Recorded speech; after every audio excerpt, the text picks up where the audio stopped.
Good morning. Thanks for being here. By the way, on 3, 2, 1, I would like to make a request. 3, 2, 1. Let me try that a second time. That was weird. Saving, saved, reset, refresh. Would you please refresh your browser if you've just now watched the show? If you're watching live, I had to enable monetization. Don't know why I can't just press a button on YouTube. Maybe there is a way. If anyone knows a way to press a button on YouTube where everything you do will automatically be monetized, that would be great. I've been doing shows for years only in the Restream infrastructure, dashboard, command center, panel.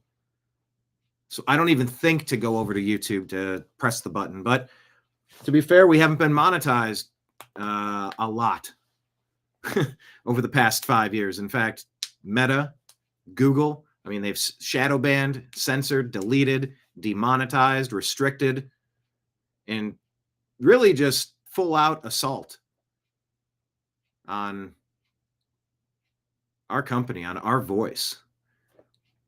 So I'm not used to it, but at least I'm not on mute today. Welcome to the program. I said that I'm going to allow myself a little bit of grace when it comes to when I start the show, because life happens and sometimes it makes more sense to do the show at a better moment. Yeah, that's all well and good. Fine. But I do like consistency. I do like being able to just say, oh, still not down all the way. Wait, hold on. Okay, we'll let that go. I do like the consistency of saying we're Monday through Friday at noon Eastern time, so that the most amount of people can follow our program. But that being said, the internet wasn't connecting. I had to reboot the whole system. And that was one of the biggest lessons. We did our show Strictly Football yesterday. That was yesterday at 3:00, but then we had technical problems and Mike and Jim worked something out and it took us an hour after. And so we ended up losing Izzy, who had something to do. We're rolling with it. Everybody has moving schedules. We do the best that we can. But one of the things that I said during this was, 70% of the issues, setting up Strictly Football yesterday. It was a technical issue. And one of the big things was, let's reboot this entire system. It wasn't my system that time. It was one of our, and, that'll fix 70% of the problems. Just hit a full reset. Programs start cross paths, something's borrowing resources, it gets in a weird loop and you just hit reset. And that's what I had to do here. I couldn't get onto my internet. I went and unplugged the devices, plugged them back in. The devices were fine over there. Devices were fine here, but not this device. I had to restart this one. So that was part of the reason why today's show was a little bit later. And I need to let you know that today's show might be interrupted. Let's see how we can do it, and let's see when I'm needed. But I'm now officially in the window where I may need to restream yesterday's program and then jump back when I'm able to. Timing, you got to be able to call some audibles in life. So let's not delay. Let's start today's program and start acting like a bunch of little trash pandas, rifling through the rubbish, separating fake news from fact. That's essentially what we're doing here. That's essentially what we've been doing for the past 15 years. Thank you for being along for the ride. Today's TNAM Daily Show here on the New American Media starts now.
your guide to the truth. TheNewAmericanMedia.com.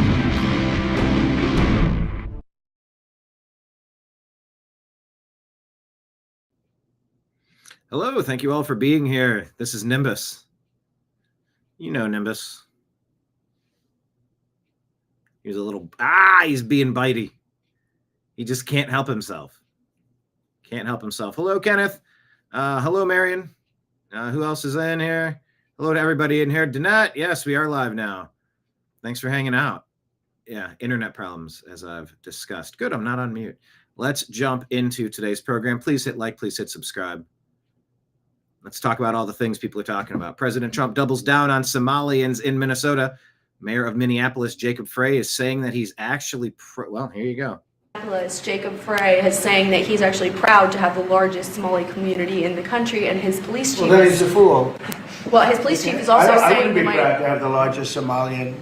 Look at their nation. Look how bad their nation is. It's not even a nation. It's just people walking around killing each other. Look, these Somalians have taken billions of dollars out of our country.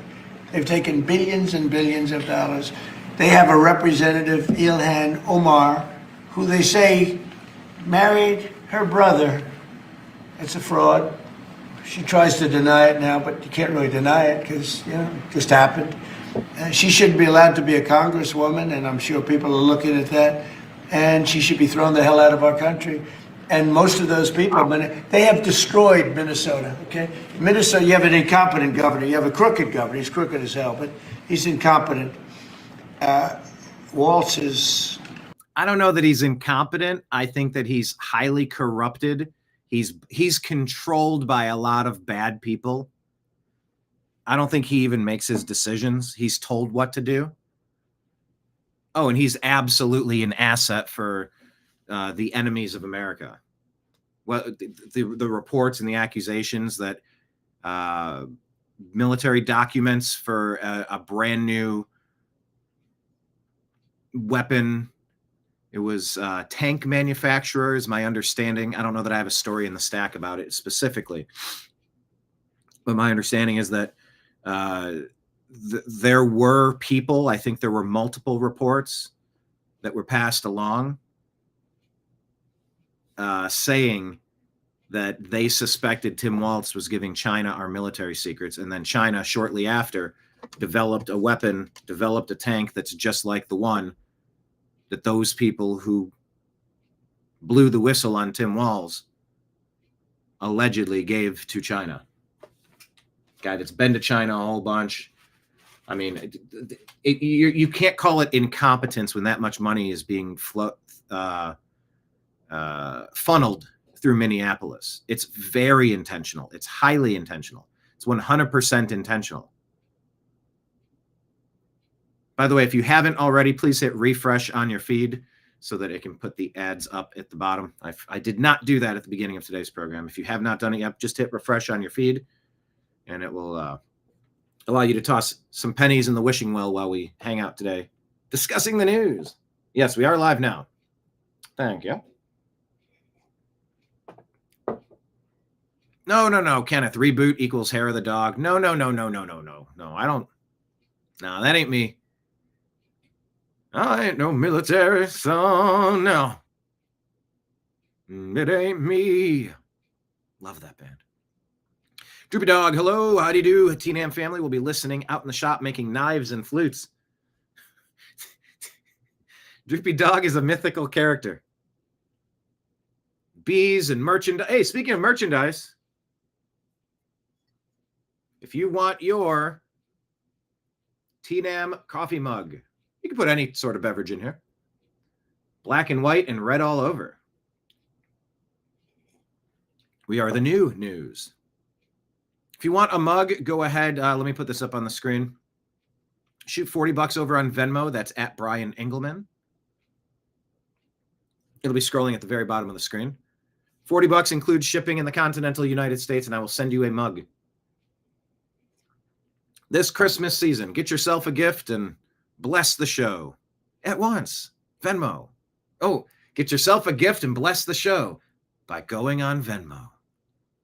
$40 to Brian Engelman at Brian Engelman. and I will shoot this out to you. Mail it. That's good coffee. Making knives and flutes. All right, pictures or it didn't happen. Tag us on our X feed. Kenneth has his merch on a perch. Yes, Kenneth has his merch on a perch. Mailed one of these down to Florida. Florida.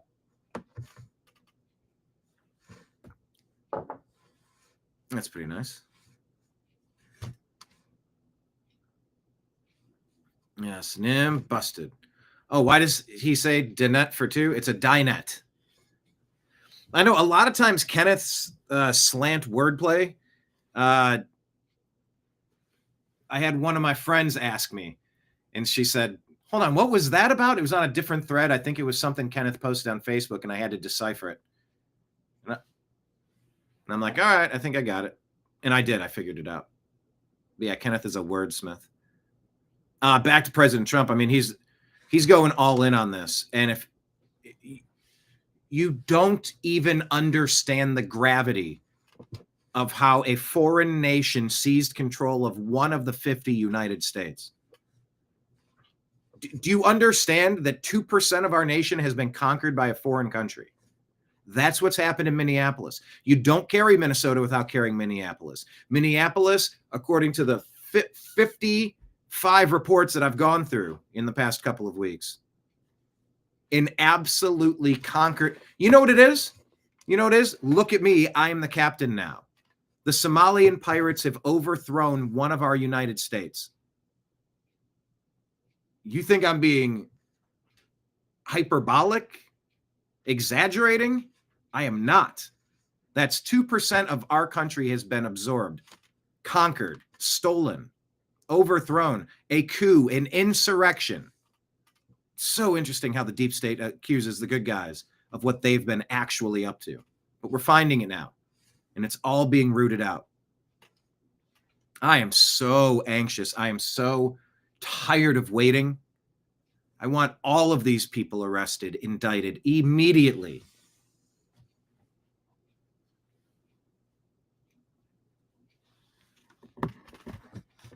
But we've had to wait, and now people are questioning whether Trump's one of the bad guys.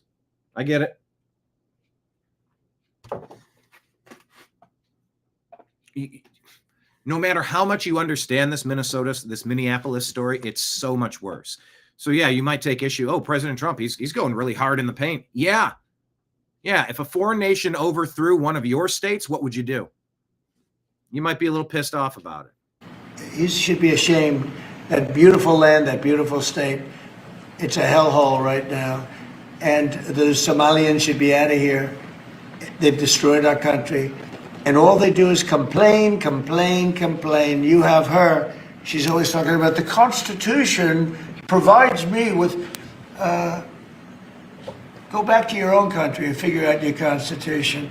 All she does is complain about this country. Without this country, she would not be in very good shape. She probably wouldn't be alive right now. So Somalia is considered by many to be the worst country on earth. I don't know. I haven't been there. I won't be there anytime soon, I hope. But what Somalia, what the Somalian people have done to Minnesota is not even believable. It's not even believable. And a lot of it starts with the governor. A lot of it starts with Barack Hussein Obama, because that's when people started coming in. And you have to have people come in that are going to love our country, cherish our country. They want to kiss our country goodnight. They talk about our country. We want them to pray for our country. This is not the people living in Minnesota. And she's a disaster. She should not be, and her friends shouldn't be allowed. Frankly, they shouldn't even be allowed to be congresspeople, okay? Can we get the momentum past that? Term limits for Congress? And a new law that says in order to serve as a mayor or a governor, you must be born in the country? Nationwide. Do it now. Treason most foul. Mayor of Minneapolis. This isn't just, it was, things were sloppy or lazy or they just didn't check hard enough and I don't know, things got stolen. No. They were orchestrating every single component. Pull the thread, watch what happens. Pull the thread. I just keep yelling at President Trump and Kash Patel and Dan Bongino and Pam Bondi and Jeanine Pirro and the whole laundry list of people. Pull the thread already. The Clintons, the Obamas, the Bidens, Harris, Waltz, Mayorkas, pull the thread.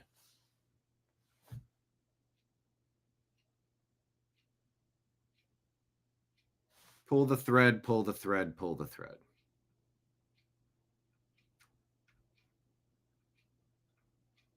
This should be a slam dunk case every single day. Every single day. More and more is being discovered. More and more is being identified. Minneapolis gets more repulsive by the moment.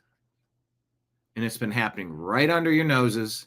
And when that political group of Somalis became large enough, and the money, the theft, the piracy. Don't forget when Jefferson had to deal with the Barbary pirates once before, the Somali pirates off the coast of Africa. They came into America and conquered a state. So what comes next?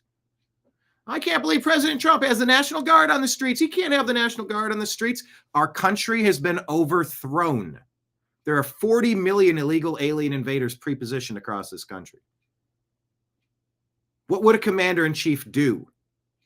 I guess it takes time. Good Lord, hurry up with it.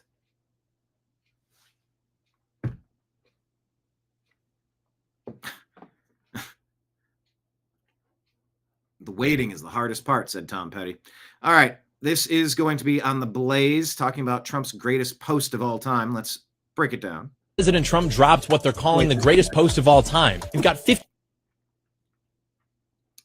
The official United States foreign population stands at 53 million people, most of which are on welfare from failed nations or on prisons or from prisons, mental institutions, etc. A migrant earning $30,000 with a green card will get roughly $50,000 in yearly benefits for their family. The real migrant population is much higher. Somalian gangs are roving the streets looking for prey as our wonderful people stay locked in their apartments and houses, hoping against hope that they will be left alone. The first world, it's not normal. The state of man is betrayal, corruption, barbarism. The more of that comes over here, the more we have of that over here. So Trump just fired the starting pistol of reverse migration, remigra. Send all of these people home, a permanent halt to third world migration. This is a matter of national survival. 1950 Detroit was the wealthiest city in the world, the Paris of the Midwest. People could walk the streets without getting their throats slit. But the third world is humanity stated. I'm sorry, I can't do this. I'm done. I'm bailing on it. You get the point. There weren't enough long threads to catch up on. And by the time you were reading the word, it was moving to the next one. Not doing it. I would have played it, but there's music, and I can't trust that their background music is going to get through the YouTube censors. So to any content creator out there, don't think you always need music.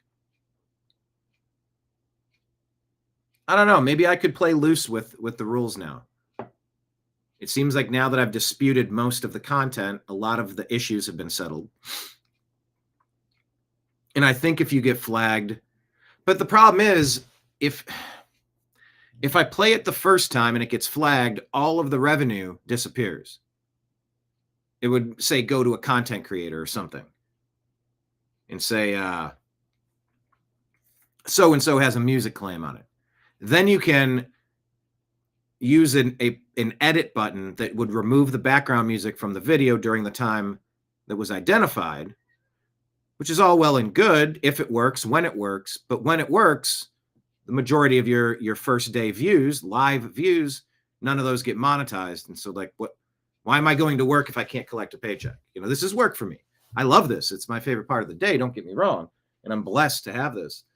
And yes, I do rely on all of you, the kindness in your hearts, your donations, your ability to share the show, tell your friends, invite other people in, buying merch. It all helps. So I can't really make that decision recklessly. But I could try it maybe. Maybe I could run like a test show just to put all sorts of music in and just kind of see how it goes. If I don't know. I just hate it. There's no point. It doesn't need to be this way. I understand protecting musical artists with their proprietary, with their, their copywritten information, their copywritten songs. I understand because I am a musician as well, and I've got songs, copywritten songs, and gone through that process. But anyway, that's why I can't play it. And it's frustrating to me because I don't think it needs to be this way. Anyway, here is Real AF Show. What's this guy's name? Anthony Frisella, maybe? He says they're losing their power and they know it.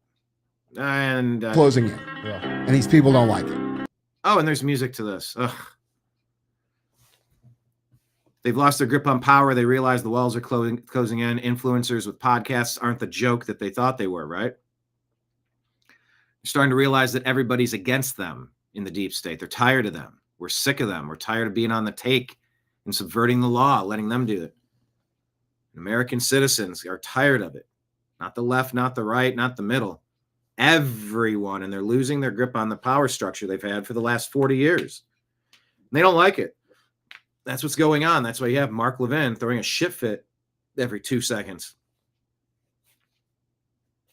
They're all panicking. They realize, think about it, dude. If you've done a bunch of bad shit and they're losing control over the ecosystem that allowed you to get away with that and kept that secret, you're terrified. You feel the panic from these people. You could feel it, dude. Okay, that's great, but keep going. Move faster. Ada Lutch says Paris has canceled the iconic New Year's Eve concert. I don't know how to pronounce this. At the Champs-Élysées due to escalating security concerns and crowd control issues. This is what happens when you import third world migrants into a first world country. Tragic. Let me see on X.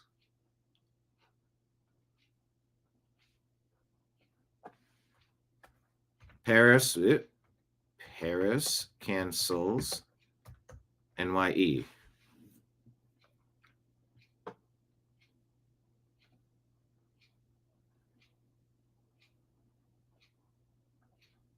Joey Manorino, do you know what they won't cancel? Ramadan. This is the new Europe. This is the price you pay when you're a minority in your own country. They're expecting 1 million people to be there. It comes after France bolstered security at the Christmas markets over very high terror threat. French Interior Minister Laurent Nunez ordered state officials to treat festive gatherings as high-risk targets and mobilize intelligence agencies accordingly, source The Telegraph. All right. That does appear to be accurate.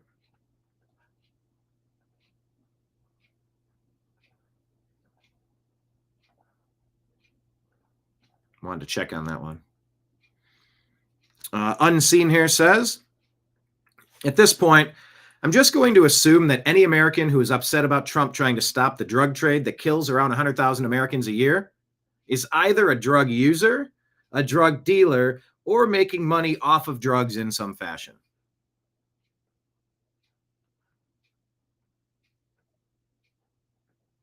What do you say? Would you agree or disagree with that assertion?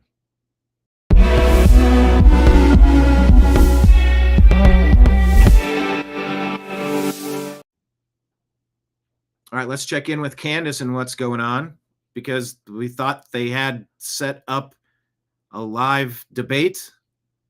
And that's pretty much, you feel like that's what Charlie Kirk would have wanted, like more conversation, more discussion, lay it all out there. Let's check in with what's going on. Candace yesterday versus Candace today. No shame. We're going to find out. You can pick the place. You can pick the time. I say we do it tomorrow. We don't need to plan for this. We don't need lawyers in between us, lawyer statements. It's not how I roll, okay?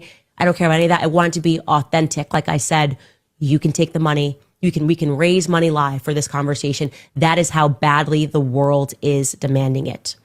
So I accept it. With whistles and bells, everything, I fully accept. I say, have you no shame? We're going to find out. Candace says, kind of weird how Turning Point, she's talking directly to TPUSA, kind of weird how you didn't email or call me to ask about times or availability and chose instead to tweet this confirmation out at midnight. Why am I learning about this on X? December 15th does not work in person, and 2 p.m. Pacific time is also literally the time that I do my podcast live every day, which you knew.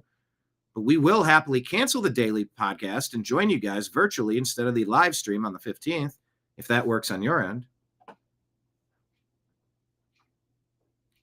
Star is saying, I stand with Candace. Don't go there. It's so sketchy. Done Right podcast says the last time Candace did a live interview on CNN, she got dominated by a low-level staffer. This is why she wants the support of producers. She has no problem missing shows to go to Dollywood. If she really cared about her friend and the truth, she'd do it. Should Candace back up her trash talk and go to the TPUSA Live? She can't debate. We've known this from watching her for years, says AJ. Sean says Candace is right. I mean, this is really like a 50-50. Like, people are picking sides, and it's very split. Tammy, I don't blame her for not wanting to go there. They didn't work with her to schedule something that made sense for all parties involved. They dictated a time and date and expected her to abide by their demands. Yeah, that's goofy bullshit to me. 906 says, I wonder why all of a sudden so many creators are talking about Candace. Someone mail out a bunch of checks and a script. My whole feed is so many creators saying the same thing. Oh, there's a lot of that. Absolutely. Nick Fuentes too. You watch him for a little bit. It's an entertaining show. It's a little bit like Alex Jones. You'll listen, and maybe 9 out of 10 times you're like, it doesn't mean you agree with 9 out of 10 things. You understand what's going on. You get the perspective. There's not a lot that's like, huh? But then like maybe 1 out of 10 times you hear something that, huh? Hold on now. Maybe 1 out of 100 times, 50% of the time. I don't know.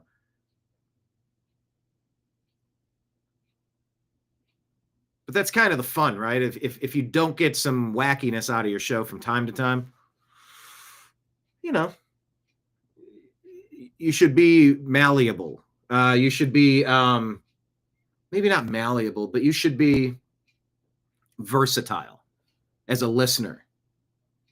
And as a content creator, I think versatile. Try to deliver some different stuff. We've taken trips. We went to do a documentary through Southern Virginia, Western North Carolina, and into through Northern Tennessee and then into Western North Carolina for Hurricane Helene help on the way. We've been to January 6th.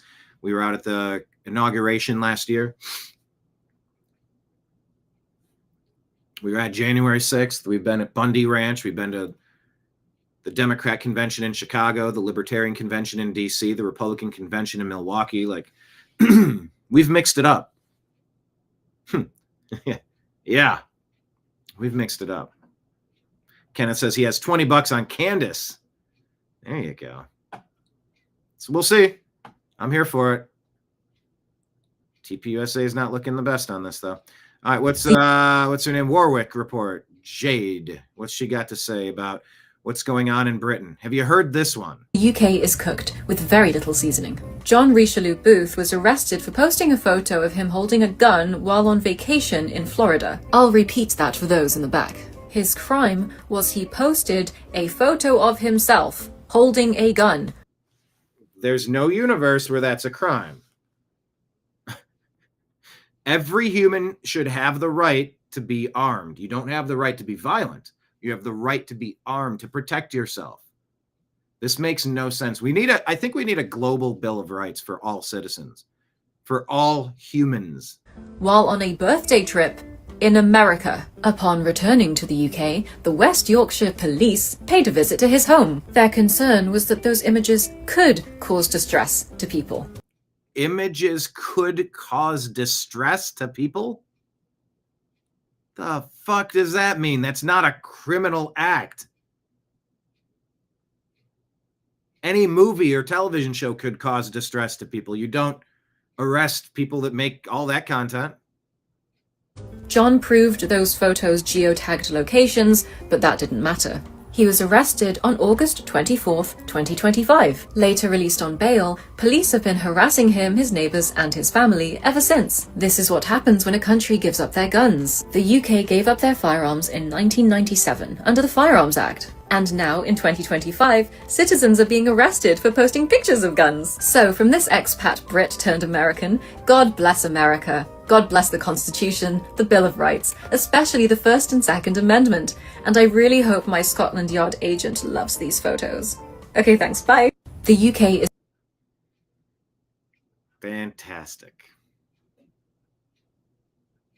Folks, UK is fallen. Europe is fallen. They've been invaded, and they got people in office that hate them, and they're being abused. I mean, at what point do you need to liberate the people of Europe from the totalitarian regimes that are abusing them? Everybody has a right to self-defense. Every human has a right to self-defense. You got to be kidding me. Pray for them. Pray that they're going to stand up and find their spine, that they can figure out their balloting systems so that the people can have their voice back and to correct this stuff. All right. Check in with Dan Bongino. He's going to tell you what it's like to work with a president who, well, maybe a different kind of president. This is what it's like when you work for a president who tells you to go get the bad guys and stop focusing on other extraneous things not related to law enforcement. This is what happens. We had a great team. I know it's said a lot in this business. It was a team effort. It becomes cliche, but cliches are useful for a reason because they matter. And this was a team effort. The director and the attorney general emphasized that it was not a new public tip this came from. This was our internal work at the FBI. And I want to just really express my sincere gratitude to this attorney general and this president for allowing us the latitude. I spoke with Ms. Bondi very early when we, maybe day 2, and I said, we're going to get this guy. And she said, yes, you are. And we did. Folks, this is what it's like when you work for a president who tells you to go get the bad guys and stop focusing. Well, this is about the J6 bomber. Here is Jack Posobiec discussing this with Trisha, Ohio. Trisha. President Trump, of course, made comments Talking about Minneapolis. regarding new raids that he's been looking to really emphasize and prioritize regarding Minneapolis, the community up there, this fraud community. We've seen a lot on Twitter, social media, people saying that this is going on, that this is happening.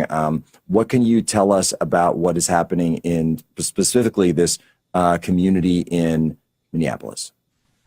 Well, I can confirm that ICE is on the ground in Minneapolis. USCIS has been doing a ongoing and really robust investigation, in particular on visa and marriage fraud. What they found is almost half of immigration cases that they've reviewed have had some sort of fraud or exploitation. So, of course, those are going to be turned over to the Department of Justice for charges and for arrests. As far as ICE being on the ground there, I actually just looked at a report right as I was getting into the chair, Jack. Some really heinous arrests that were just made in the last 24 to 48 hours on the ground there in Minneapolis. We're talking about multiple child pedophiles, people who do have terrorist ties, people who have been involved in gang and criminal activity, and of course, the fraud and the marriage fraud that we've known and heard about. President Trump, of course, made comments regarding new raids that he's been looking to really emphasize and prioritize regarding Minneapolis, the community up there, this fraud community. We've seen a lot on Twitter, social media, people saying that this is going on, that this is happening. What can you tell? Kenneth, yeah, we talk about that on How I Met Your Mother, the TV show. Major arrest. They've had a major arrest. They look at you. Major arrest. Yeah, but it's just good general practice. General practice. All eyes on Minneapolis, everybody. It's kind of loud. I can't turn it down, but I guess you're going to hear some honking. Graham Allen says these people are the worst of the worst. The radical thugs of New Orleans are literally blowing whistles to alert criminal illegal aliens of ICE. We will not bow to this chaos.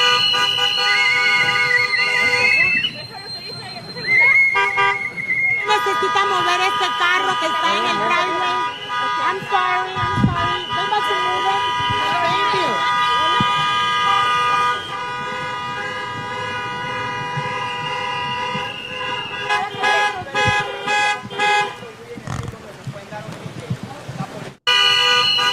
Okay. They're inside the gates, people. So let's check back to Minnesota. Former Minnesota Teacher of the Year, Somalian Abdul Wright, was recently sentenced to 14 years in prison for sexually abusing a student for almost a year. Minnesota Teacher of the Year, Abdul Wright, was sentenced to more than 14 years in prison after he was found guilty of abusing a child when she was his student. The 39-year-old is a former Harvard Best Academy teacher and was named Teacher of the Year back in 2016, and that's around the time the victim said the abuse began. She was in 8th grade then, and said Wright groomed her and sexually assaulted her multiple times, often in the classroom. After the sentencing, I spoke with the victim's father, who told me that this is the sentence he earned. It's a long time coming, and that the family feels vindicated, but it's just one step in a long healing process. The former Minnesota Teacher of the Year, Abdul Wright, was sentenced. Minnesota is an absolute cesspool.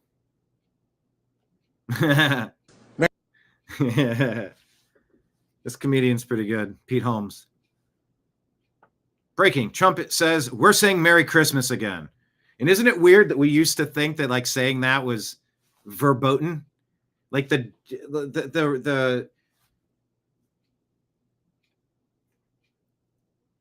past couple decades have just been a horror show. We're getting back to normal, it feels like. Merry Christmas can go either way, and I hate to offend people. So this whole last holiday season, I didn't let out one Merry Christmas. That's true. Instead, I said, may the birth of the one and only true God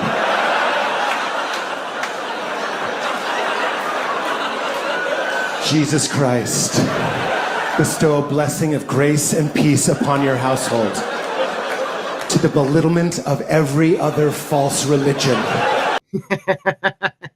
Yeah, go watch Pete Holmes. That dude's just, dare I say, too much. Really good stuff. Lest you be gay. That's what I say. Merry Christmas can go either way, and I hate to offend people. So this whole last holiday season, Hang on one.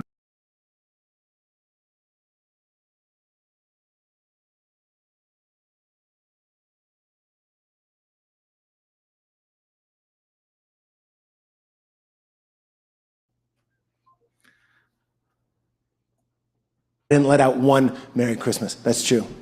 Instead, I said, may the birth of the one and only true God. It's just one and only true God. Jesus Christ. Here, this is how you say it. Bestow a blessing of grace and peace upon your household.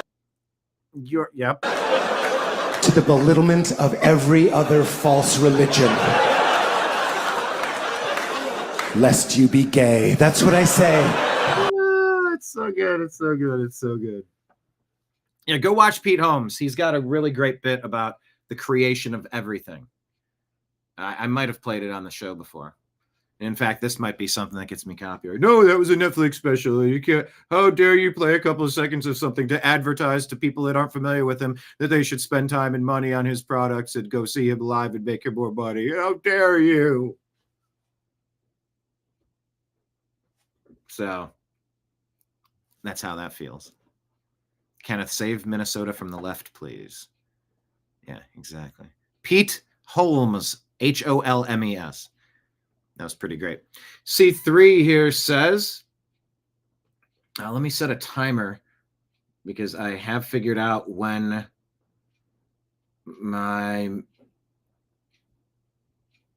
let's see how much show I can do in 25 minutes. C3 says 995, I don't know, what is that, 100,000 million? That's how much Somalians in Minnesota stole from American taxpayers to fund terrorists in 5 years. Without the government knowing or doing anything about it. They were in on it. I mean, they had to be in on it. They seized control of the government and they seized all the money. We can see it. We know it. Remember, the Biden administration wanted the IRS to know every $600 transaction you did. Sick. Yeah, this is an act of war, says Heathswood. Tampon Tim New. Give us our money back. Kick these pirates out. An entire United States state has been overthrown.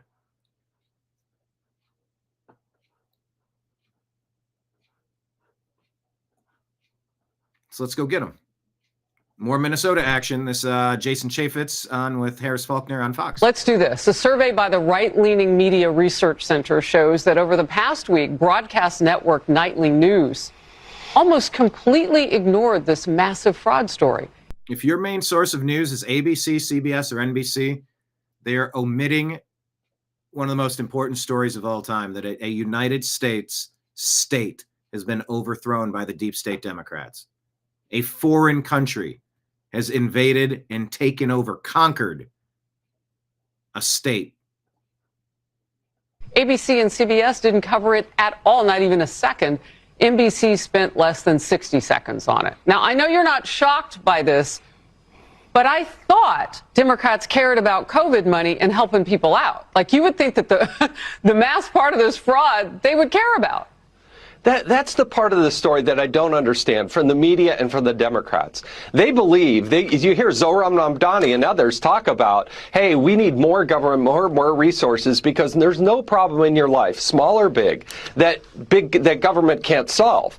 But when you steal the money from government, guess what? The recipients of those who actually need it, they're the ones that are harmed the most. And that's part of the story they never, ever tell, because they want to perpetuate this myth that big government, more government, is infallible, and that we need more money, that the cupboards are bare. I would always hear Nancy Pelosi say, the cupboards are bare, we have to spend more. We're spending $4 trillion plus, and they still can't get it done, and then to have it ripped off by $1 billion.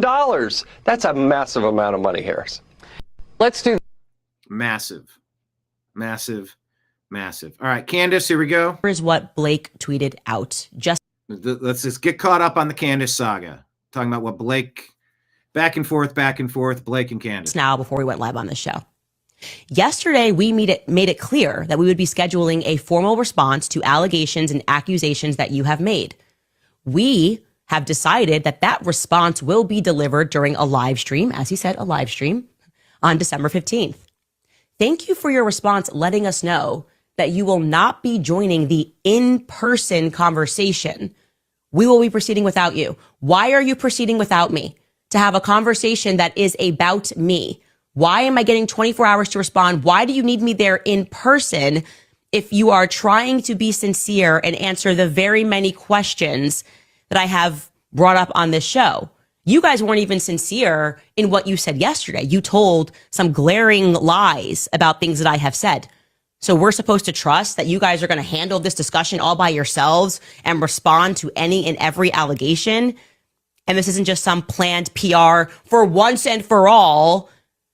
Like I said, this is so obvious. He is being completely destroyed in the comments because what's happening at Turning Point, and I've seen this happen before, is they now believe that they are smarter than their audience, right? They think they are smarter than their small pocket donors. They can pull such an obviously crappy public move like this and pretend, well, we tried. You know, she said she could make it work and we tried, but it has to be physically, she needs to be in person, even though we have shown that we have people join us not in person and it's live streamed and we both have the tech abilities to do that. If she doesn't make this work within 24 hours, we can now say that it's on Candace. This is a disaster, okay? It is a dumpster fire. That's the only way to describe what is happening at Turning Point USA today and right now is a dumpster fire. Everyone can read this for what it is. As I said, they are getting destroyed in the comments. Like, really, guys? Really? You're not going to just send us a simple live stream link and let us join you? We've had people on this show live streamed. We could have them tomorrow. I said, in response, I said to them, I'll make this work. I also attached to that tweet any day leading up to the 15th. We can do this virtually any place and any time. But no, they need to have it in person in Phoenix on December 15th or they cannot have me at all. Is that passing the vibe check for you guys? Or does it seem like more posturing and more of a way for them to simply be in the room with themselves as they all lie without any person in the room to be able to fact check those lies, who have researched those lies and who have kept a list regarding the very many lies they are telling? Okay. I maintain that Turning Point is engaged in a cover up. That is how I feel. Okay. And like I said, it pains me to say that because this was once a bright spot in the conservative movement. It is no longer. They are using left-wing tactics, calling us names rather than answering us questions. It's everything Charlie stood against, okay? You don't need to call somebody a racist because they're asking questions about what happened with George Floyd leading up to his death, okay? That is a way that you skip over having to debate logically, is you name call. All Blake Neff did was name call yesterday. All the pastors have been doing. It's demonic. It's possessed. It's evil. How about you simply answer the questions and stop behaving like you're a radical leftist? Everyone can see what you're doing. That's what I want you guys to know. It's very clear, okay? I'm not asking people to defend me. You are just genuinely this transparent. So I am sorry that I cannot arrive in person because it's our last week on air before the holidays. I am still very happy, and I will say it again, to make that date and time and place because I'm here and we have the technological capabilities to make it so, make it work. We can move it around and we can do it even at midnight. I will stay awake and I will make that work for you at midnight, anytime. Just send me a link. In the meantime, we are just going to start investigating harder because you're not acting right, okay? You guys are not acting right, and you are not going to be able to get yourselves out of it by trying to be tricky like that. And like I said, the fact that you mentioned the Egyptian plane so many times yesterday without providing a valid answer or reason as to why we should just ignore military planes that are circulating that don't belong to our country, we're going to stay focused on that. And here's what Blake tweeted out just now before we went live on the show. Yesterday, we made it clear that we would be scheduling a formal response to allegations. It feels like it feels like TPUSA is up to something, and I don't think they should get off the hook like that. I don't like how they handle that at all. Here's President Trump discussing God and Jesus and Christmas. Where are we at the Christmas tree lighting, the national Christmas tree lighting? This holy season, Christ is King. Christians everywhere rejoice at the miracle in Bethlehem more than 2,000 years ago when the Son of God, our Lord and Savior, Jesus Christ, came down from heaven to be with us. And you're right. Full of grace and truth, he brought the gift of God's love into the world and the promise of salvation for every person and every nation. And we just settled another war today. You saw that with Rwanda and the Congo. It's been going on for 34 years. Millions of people killed. Could be 20 million. They don't know what the number is, and we just settled it today. That was a big one. We're very happy to announce it on this important day. Tonight, this beautiful evergreen tree glows bright on the dark and cold winter night and reminds us of the words of Gospel of John, in him was life, and that life was the light of all mankind. Beautiful words. With the birth of Jesus, human history turned from night to day. His word and his example call us to love one another, to serve one another, and to honor the sacred truth that every child is specially made in the image of God. During this holy season. Isn't it nice that we can finally hear that story now? It's been really weird for a lot of years. A lot of the past 20, 30, 40 years have been really weird. All right, here's Megyn Kelly discussing COVID, what we learn, what we think we learn, what other people are reporting. We don't know if any of this stuff is true. Go to cdc.gov and who.int and cisa.gov/rumor control for countervailing views on anything regarding health and elections. Go get your countervailing views there. But here's Megyn Kelly. Alex Berenson reported this, and I have been reliably informed that we are fine to go with this reporting and that this will be borne out in the coming days. His headline, is, and it was an exclusive to him, the FDA may add a strict black box warning on the mRNA COVID shots for kids and teens. Yep. Millions of whom have already been given this thing, a black box warning. He reports the FDA may soon place this warning on the vaccines to alert physicians and parents of their link to childhood deaths. This is the strictest an agency can impose, this kind of warning. It's generally the last step they take before forcing a manufacturer to stop selling it. They're also considering an alternative, forcing Moderna and Pfizer to stop selling them to kids and teens, period. The potential move, he reports, follows the FDA's report on Friday that its reviewers had found COVID mRNA jabs killed at least 10 children and adolescents, and likely many more. He said they'd asked the FDA for comment, waiting to hear back. My sources tell me this is safe reporting. This actually is under consideration, and we're going to hear a report confirming this within days from the highest level. Okay, it cuts off there. It doesn't keep going, but these are the reports that are circulating, and you need to know about them. The experts got it wrong again. CEO of Ford admitting. Well, take a listen. Improvement for U.S. customers. What you should know is that this is a victory for affordability and common sense. As the president said, we will be able to offer more affordability on our popular models. And basically, President Trump removed some of the over-the-top restrictions that Biden, through Obama, put on the automotive industry. We'll be able to launch new vehicles built in America that are more affordable because of this rule change. Frankly, CAFE was totally out of touch with the market reality. We were forced to sell EVs and other vehicles. We're not going back to gas guzzlers.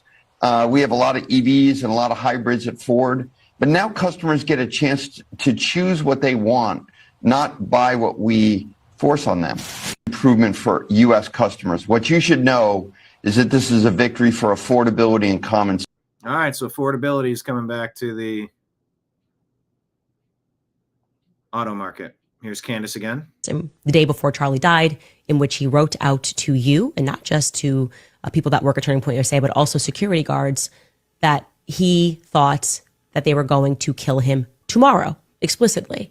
I find it highly unusual that you wouldn't share that information at all, or that you would sit by and be quiet, or at some points attack people that are trying to explore who they is, because I don't think anybody believes that Charlie thought that a trans furry kid who had never been on UVU's campus was going to kill him tomorrow. The day before Charlie died, in which he wrote out to you, and not just to people that work at Turning Point USA, but also security guards, that he thought that they were going to kill him tomorrow, explicitly. I find it highly unusual that you wouldn't share that information.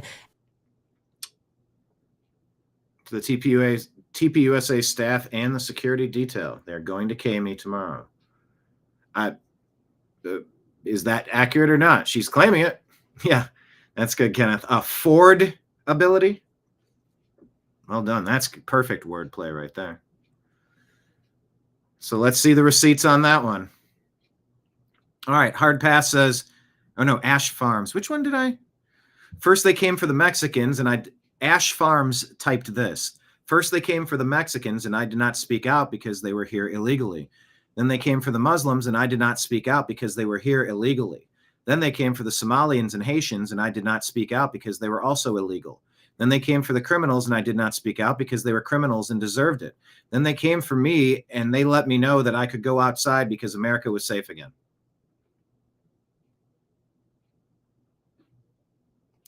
Damn. That's a powerful post right there. Fisher King says a nation of immigrants is a contradiction in terms. Yeah, you're either on the same page or you're not. And they've been just saying these tropes for decades, just using the same tired lies over and over. Oh yeah, diversity is our strength. No, you need to be on the same team, speaking the same language with the same shared values after a proper vetting process so that only the best are coming here. So that you're coming here to help, not be a hindrance come here to be a blessing, not a burden. Bula says, at least we aren't speaking German. You'll hear that in Europe. Bro, I can't leave the house without hearing Spanish in 3 different dialects of terrorist. Did England really win the war? Did Europe really win? Leading report, breaking, Afghans in America are now living in fear per CNN. Hard Pass says, imagine how Americans feel. Have you thought of that? Memetric Sisyphus says, what is this one? I think something the left has never really been able to accept is that for tens of millions of Americans, nearly all their federal tax dollars are simply taken from them with no direct and very weak indirect benefits. It's a constant imposition, and there is no thank you. Instead, there is constant rhetoric about how evil and exploitative you are for not wanting to give more or allow them to steal more. The only rhetorical tool they have is that you're a bad person if you don't give me your money. This is oddly paired with a constant assault on the institutions that used to bind us as countrymen, such as religion and civic societies and shared culture and history, to the point that the neighbor demanding my money is a little more than a stranger with the same color passport as me. Seamus says, it isn't immigrants, it's billionaires. A billionaire stole your social security number and crashed his car into your family while driving without insurance. It was a billionaire.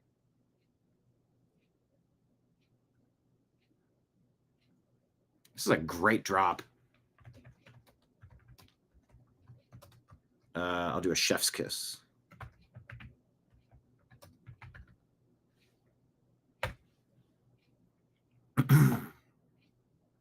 That one got me thinking several different times. I like that. Am I subscribed to whatever site this was? The Pretty Patriot. Okay. I am subscribed. Nick Freitas. I get it. Talking about Candace with Tim Pool. Yes, but what do you think about what Candace did? Or was it like, look, I got no problem with people that want to question the official narrative. No problem. You know, I got questions about the whole, you know. By the way, at any moment, I might need to play a replay of yesterday's show. I do intend to get to the Venezuela story. You can find the other stories I want to get to on X at American_media_. Hit like, hit subscribe.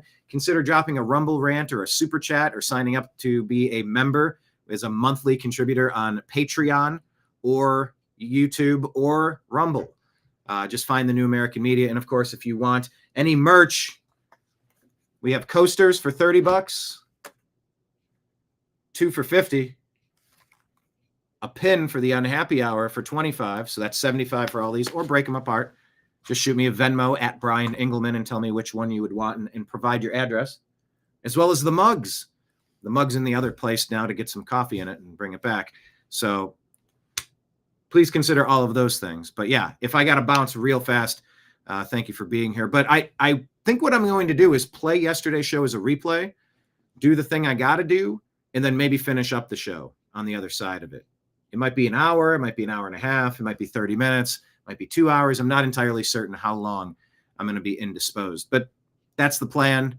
Should we bounce into that territory? Here's Nick. 30-06 caliber, and is this real? He's saying I have questions about 30-06 caliber, like what damage would that do? Is that actually the weapon or not? He has questions. Really gonna, did it do the damage, etc. Sure. What I don't understand though, and I worded it to someone this way once. I said, if I spent my entire life building an organization that I truly believed in, and I built a life with my wife, who I absolutely loved, and somebody came out and started making accusations that both the organization that I built and dedicated my life to and the woman I dedicated my life to were somehow complicit in my murder, I would hope that they had real receipts before they were willing to put my wife or my organization, my life's work, on the line for that. Again, you can ask all you want, but I would hope before people would believe that, you would actually be bringing something fairly concrete. I get asked about, what do you think about? Yeah, bring something concrete. That's fair. I agree with that. That's a fair statement. Kristen Sokolov reports that Somalians are now hiding. Take a listen. Haven't been leaving their home for work, or people haven't been leaving their home for work or making a living. So it's very unfortunate and very sad.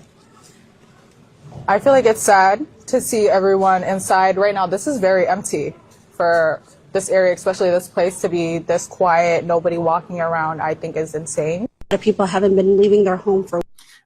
Kristen says, when one immigration enforcement announcement clears out a Somali community hub, it begs the question: if everyone's here legally, why the Mass Vanishing Act? Huh? An ICE alert turns a bustling Minneapolis mall into a ghost town. Why hide if you're legal? How bizarre. I don't even know why I'm shocked. This just made me physically ill. Please share this. Please. Fox News Alert, we just got new pictures of the January 6th pipe bomb suspect, Brian Cole Jr., who was arrested after nearly 5 years. He's a 30-year-old black man, and unless you're watching CNN. Brian Cole Jr., a 30-year-old white man from the D.C. suburbs, is charged with transporting an explosive device. Why do they keep doing that? I don't even know why I'm... Over and over and over and over again. Actually, let's see. They do this over and over and over and over again. Everywhere. Almost never the other way around. Feels kinda intentional, don't it? Weird. Where would that even come from? Who would have typed that into a... What excuse do they have for that? Tom Homan is having a conversation here, University of Texas, El Paso, at a Turning Point USA event. Border security czar, Tom Homan. Tell me what you want. People are yelling. He goes, call me what you want. I don't care. You know? And, you know, sir, look, I want to take questions. I'll take questions in a little bit, but why don't you grow a backbone, put a Kevlar vest and a gun on your hip and go secure this border?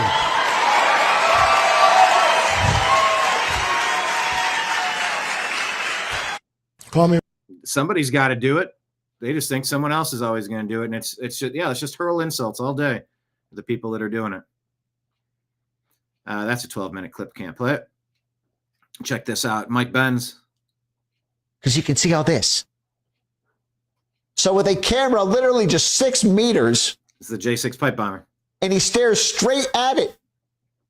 Edited. They put a horizontal blur bar right over the fucking eyes.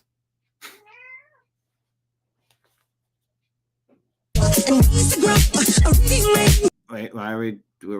no music. Come on, what are you doing? Really, the heat map is perfect. And it's not the full face. You see the mask? Why are we doing music?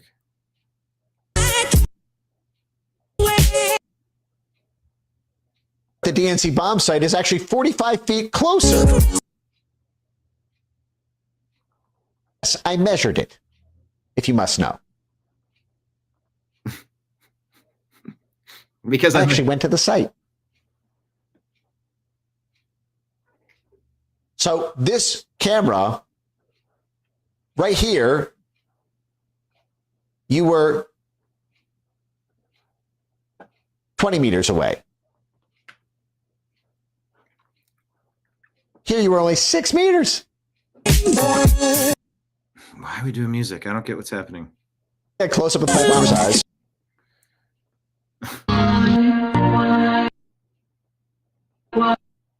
They pull the plug and exit out.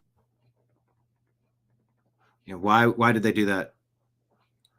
Marion says, I love Tom Homan. He's a good dude. Bad arse dude. Okay. I think there's another story or two. There is, but you know what? I'm going to pause here because this is a good moment. Let me pull up yesterday's program. Actually, that's the perfect time because I did have the alarm set for that. Let me pull up yesterday's show. So that went through all the stuff on the Instagram feed for the New American Media. I'll come back on the other side. That's the plan, at least. I'm going to come back on the other side.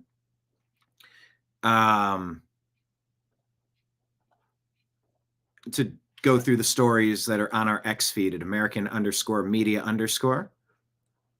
So without further delay, let me share this tab instead, and I'll be back in a moment. Yes, I'm wearing the same jacket. I have a shirt on. Broadcasting to you live from the Orion spiral arm of the Milky Way galaxy, the solar system, planet Earth, North America, the United States of America. Oh, by the way, pause, guy, for a second. Can you pause for a second?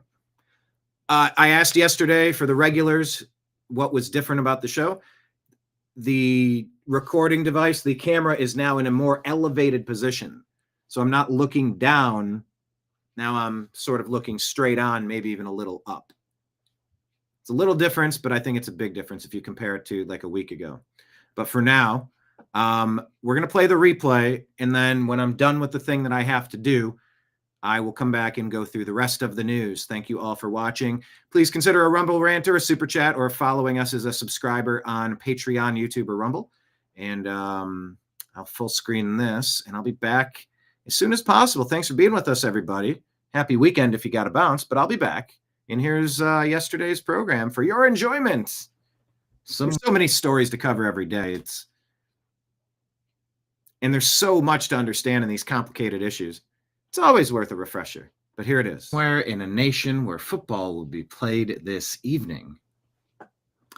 My name is Brian Engelman, and today is Thursday, December 4th, 2025. And you have found us on the TNAM Daily Show. TNAM, what does that stand for? The New American Media. Because the old American media has failed you. How was that? How smooth was that? Whoop. I'm trying to be smooth and I'm pointing in the wrong direction now, of course. There we go. Pointing there. How was I? Yeah. I'm snapping. Yeah. That's the beauty of producing and engineering and hosting and streaming and troubleshooting and chatting and conducting, hosting the program that you see here. The TNAM Daily Show, the New American Media, because the old American media has failed you, of course. We are the TNAM Trash Pandas, a bunch of raccoons rifling through the rubbish, trying to separate fake news from fact. We know certain things, you know, we're trying to tap into the raw energy of reacting to videos in real time, trying to tap into that energy with honesty, with passion, with discernment, with humility, with open-mindedness, with questioning, with wonder, with the love and respect of all of humanity. You know, sort of as a guiding light, a beacon to follow. Whatever we're doing, is it on the path of that? Is the anger over injustice, or is the anger over something else? Is it righteous anger? We all have a right to be upset. We all have a right to see things that we don't like in the world and address it. And that's what we do here. We ask the New American Media, seeking truth, challenging dogma, and having fun. Join us in the mostly civil conversation. If we're going to be expressive, we're going to use all 128 crayons in the back of the... I'm going to use all the weird crayon colors. Let's go. If we're going to be expressive, we have to, you know, try to find a bit of a balance there. Some sort of pocket where you allow some frustration, some...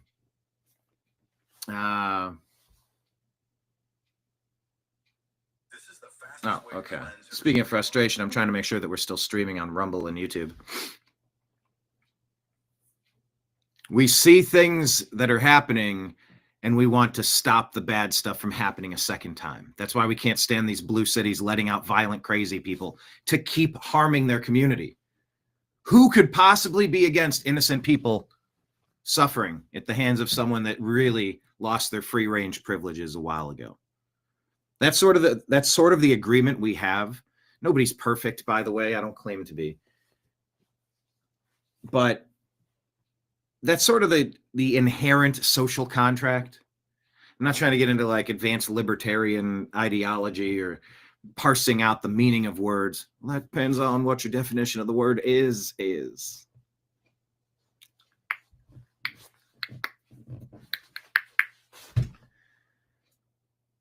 You know, in a lot of ways, Shooter McGavin is a lot like Bill Clinton. Hey, Slick Willie here.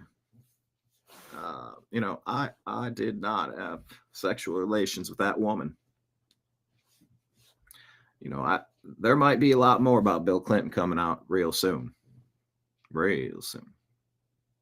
A little bit of Matthew McConaughey. All right. Speaking of high school girls, wow, that joke wrote itself. Thank you all for being here. Please hit like, please hit subscribe. But yeah, we try to have a real conversation. It's so bland when people say that. I can't stand when people say, let's have a conversation. It irks me. So I don't want to say that. We try to be as honest of an interpretation vessel as possible. We're trying to honestly interpret with no false motivations. There you go. That's the key. I want to have a conversation. Shut up. No. Put that. I can't stand that phrase. I apologize. I like art. Wanted those words back. Why did I say that?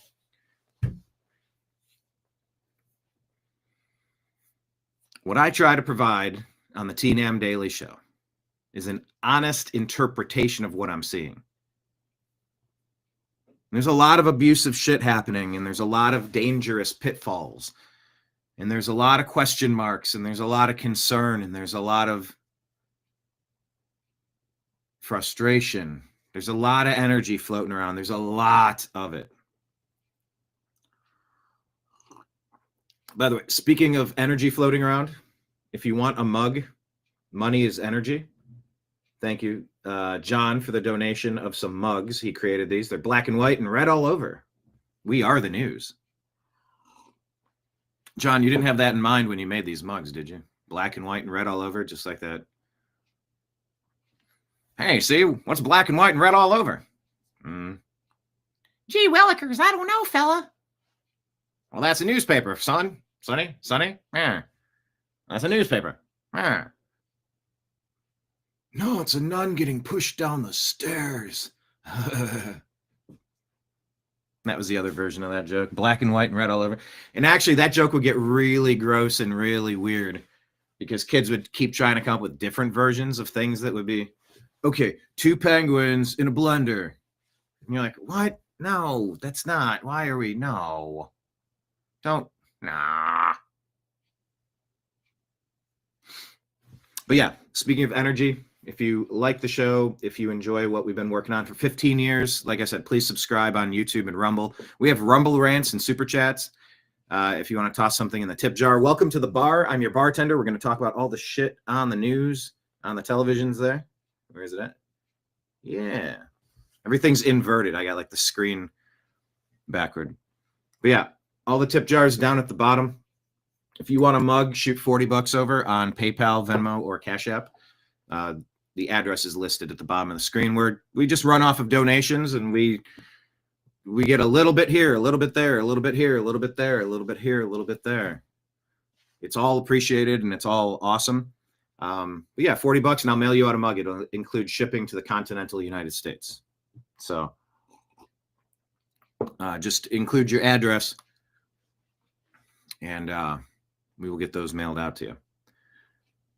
On today's show, the J6 pipe bomber has been arrested. Or another way to say that is that somebody who is being fingered as the J6 pipe bomber has been arrested. Allegedly, 2 hours ago, a man from Virginia, maybe. There you go. There's your bumper sticker. There's your bullet points. Bam, bam, bam. Who, what, where, when, why. That's all I got. But any moment now, some of this will be revealed in a press conference. They should be ready to have a press conference if they've had this person in custody for a little bit and they had enough forethought to go get the warrant to make the arrest in the first place. So news could break on that while we're doing this show live. So make sure you're following us on X at American_media_. It's a great way to stay connected with us. And if you have stories to share, just shoot a direct message over. And It's a great way for us to grab content that you find relevant and urgent or interesting, or even just, what do you think of that? Toss it in the direct message. X is a great platform, and we hope that you join us over there. We're going to talk about the J6 pipe bomber. We're also going to talk about Candace Owens and Turning Point USA. Turning Point USA has invited Candace Owens for I believe it's a live discussion. Are they going to meet in person? Candace was saying there might be a 9/11 style terror attack, false flag occurring in the second week of December. Is that right around the time that they're going to meet? I think Candace said, let's meet tomorrow, but let's also make sure no strange assassinations of me occur. I think I saw that somewhere. Been doing all the show prep this morning. And actually, if you've noticed, there's a slight difference. There's a slight difference to today's program.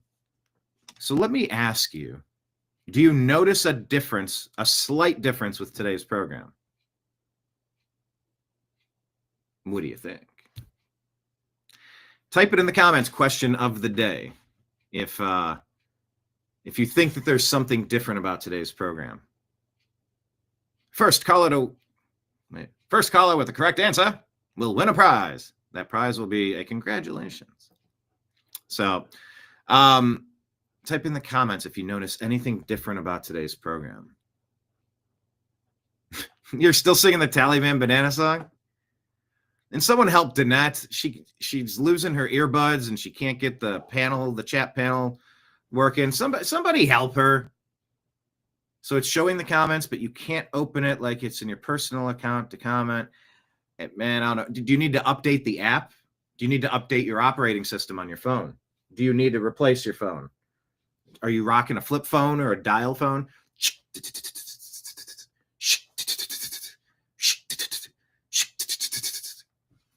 God, I haven't heard that noise in a while. How'd I do on the noise impersonation? By the way, fun fact, I did get to work on a Western when I was living in Los Angeles, and I was sound, I don't know what they called it. Sound effects. So we were there, we were talking, we were making noises, and just this whole wall full of things that sound like things. And so we'd watch the playback and they'd record the sound and sync it up to the thing. It was awesome. But yeah, if I had a dial-up telephone.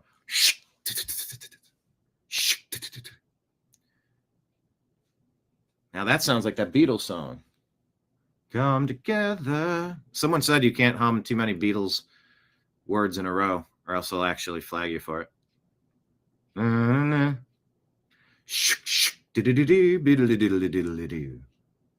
Similar sound. Okay, so yeah, somebody helped in that. I don't know. But I'll tell you what, Nimbus is here looking for breakfast. We have a show to get to. It's going to have to fly fast today. So forgive me for my brevity, but we're going to be doing a 3 p.m. show, strictly football. We'll be here live. Myself, Jim Mitchell. Oh, hold on. Where's the thing? Okay, there we go. Myself, Mike Barra, Jim Mitchell, Ezrael Robinson. We're going to talk about what we learned last week in the NFL, a little bit about college football, and of course, a discussion about what to make for this week in football. That's Strictly Football today, 3 p.m. Eastern, coming up today. So without further delay, let's get the party started. See if I can give Nimbus a little lunch here. He likes to come out from his nap when he finds out Brian's sitting down. I don't know. He turned the lights on and he's sitting in the corner again. What's he doing? Why is he in the studio? What's he doing over there? Why is he at his desk? And what's the slight change? What's the subtle change between today's show and the other show? Here's a hint. If you pull up a second screen and do a side-by-side, you might see a difference between today's show and the show yesterday. Either way, buckle up. The program begins right now.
your guide to the truth.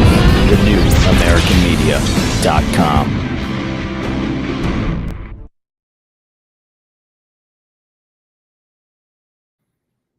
Thank you all so much for being here. Let's see what people are talking about today, shall we? Hit like, hit subscribe. Let's go side by side. Let's pull up our Instagram. Make sure you're following the New American Media on Instagram. Here's one. Do you agree or disagree? I don't care. Deport them all. Question of the day. Type it in the comments. This is meant to get your conversation going. Tell us the yes or no, the agree or disagree, and tell us why in the comments. I don't care. Deport them all. Does that sum up how you feel? Agree or disagree?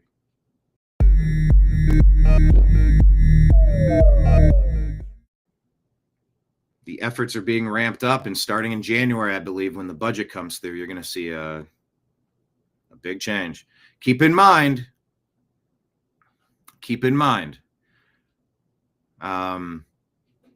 everybody who's in this country illegally has been notified.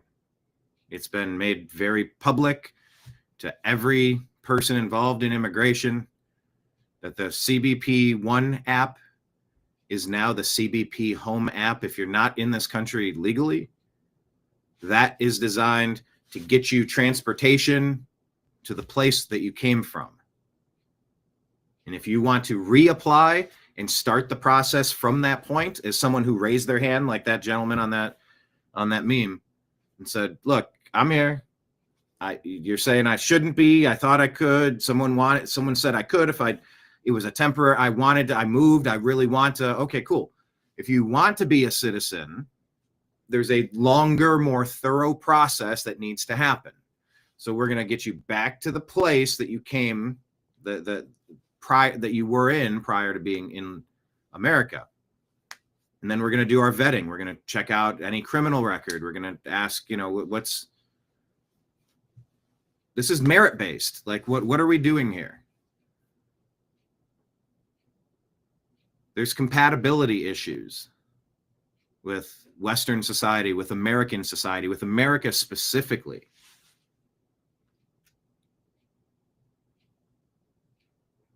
And if that's not at the first and foremost, if that's not prioritized right at the top of the things that are happening in our immigration process, then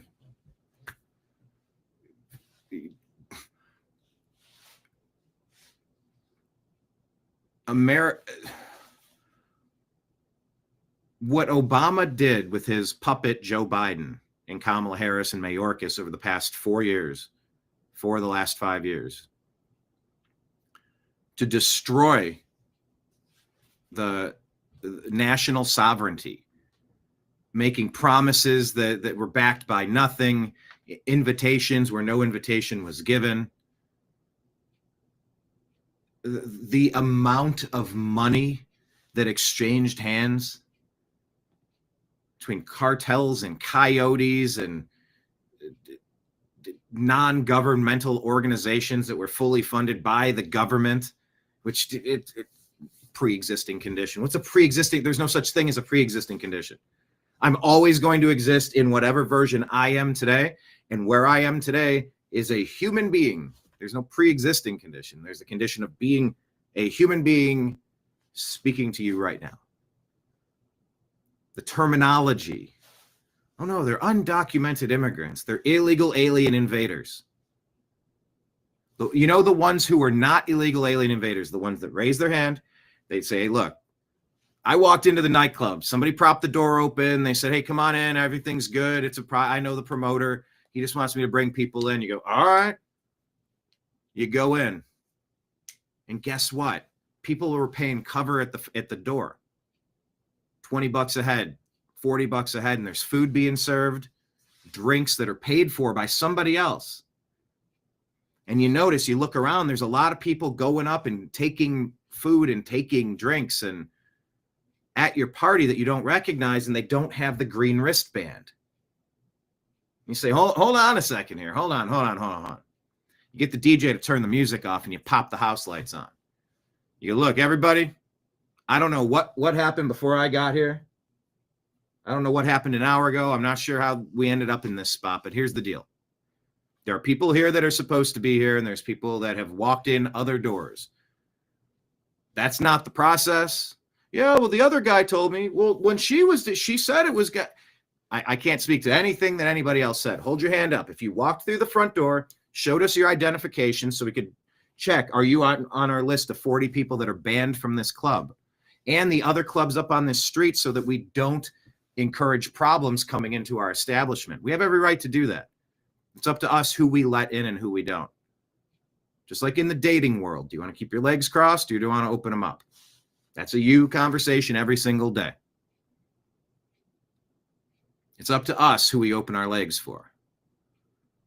But if you're in that nightclub and you didn't show your ID and we couldn't cross-reference and find out if you're one of the people that should not be coming here because you were violent and destructive at the bar across the street, so we have your picture, we have your name, and we go, nope, I'm sorry, Johnny Diaz. It says here that you've done some pretty awful stuff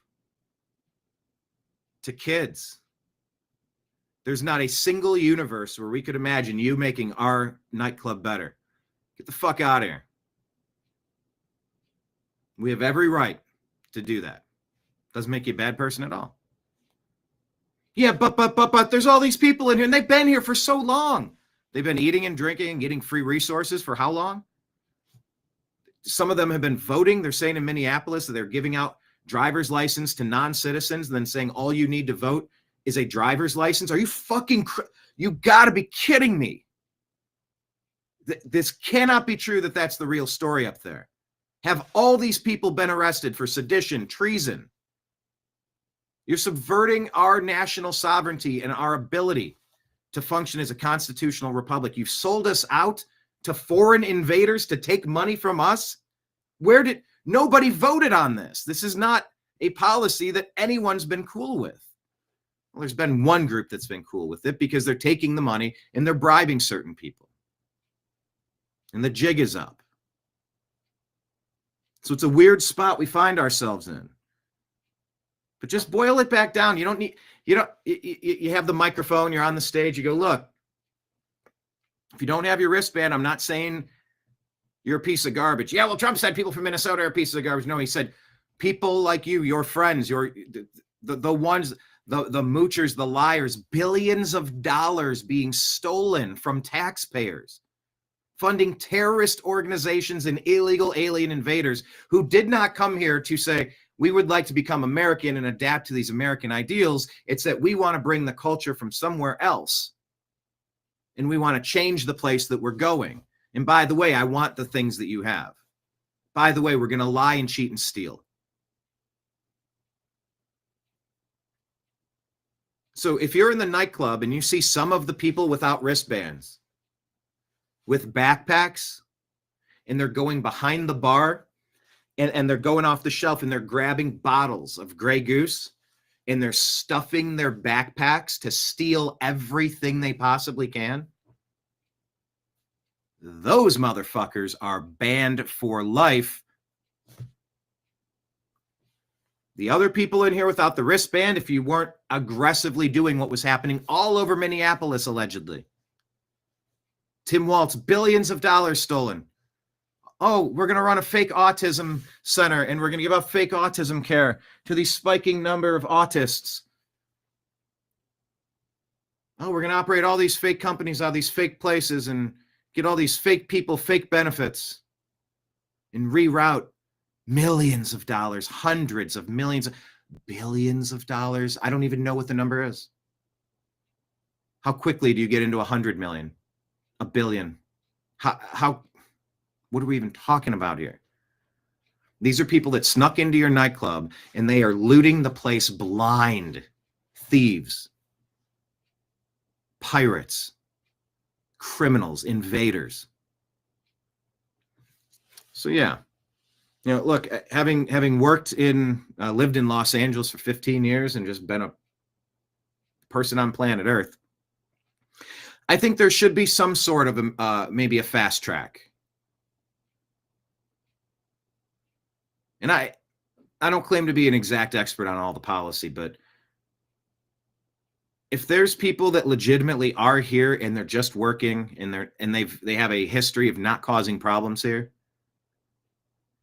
if the CBP Home app allows you to go physically check in at a location, you don't have to physically get deported to a place and just go, Senor, I've been working over here for, why do I sound like Speedy Gonzalez?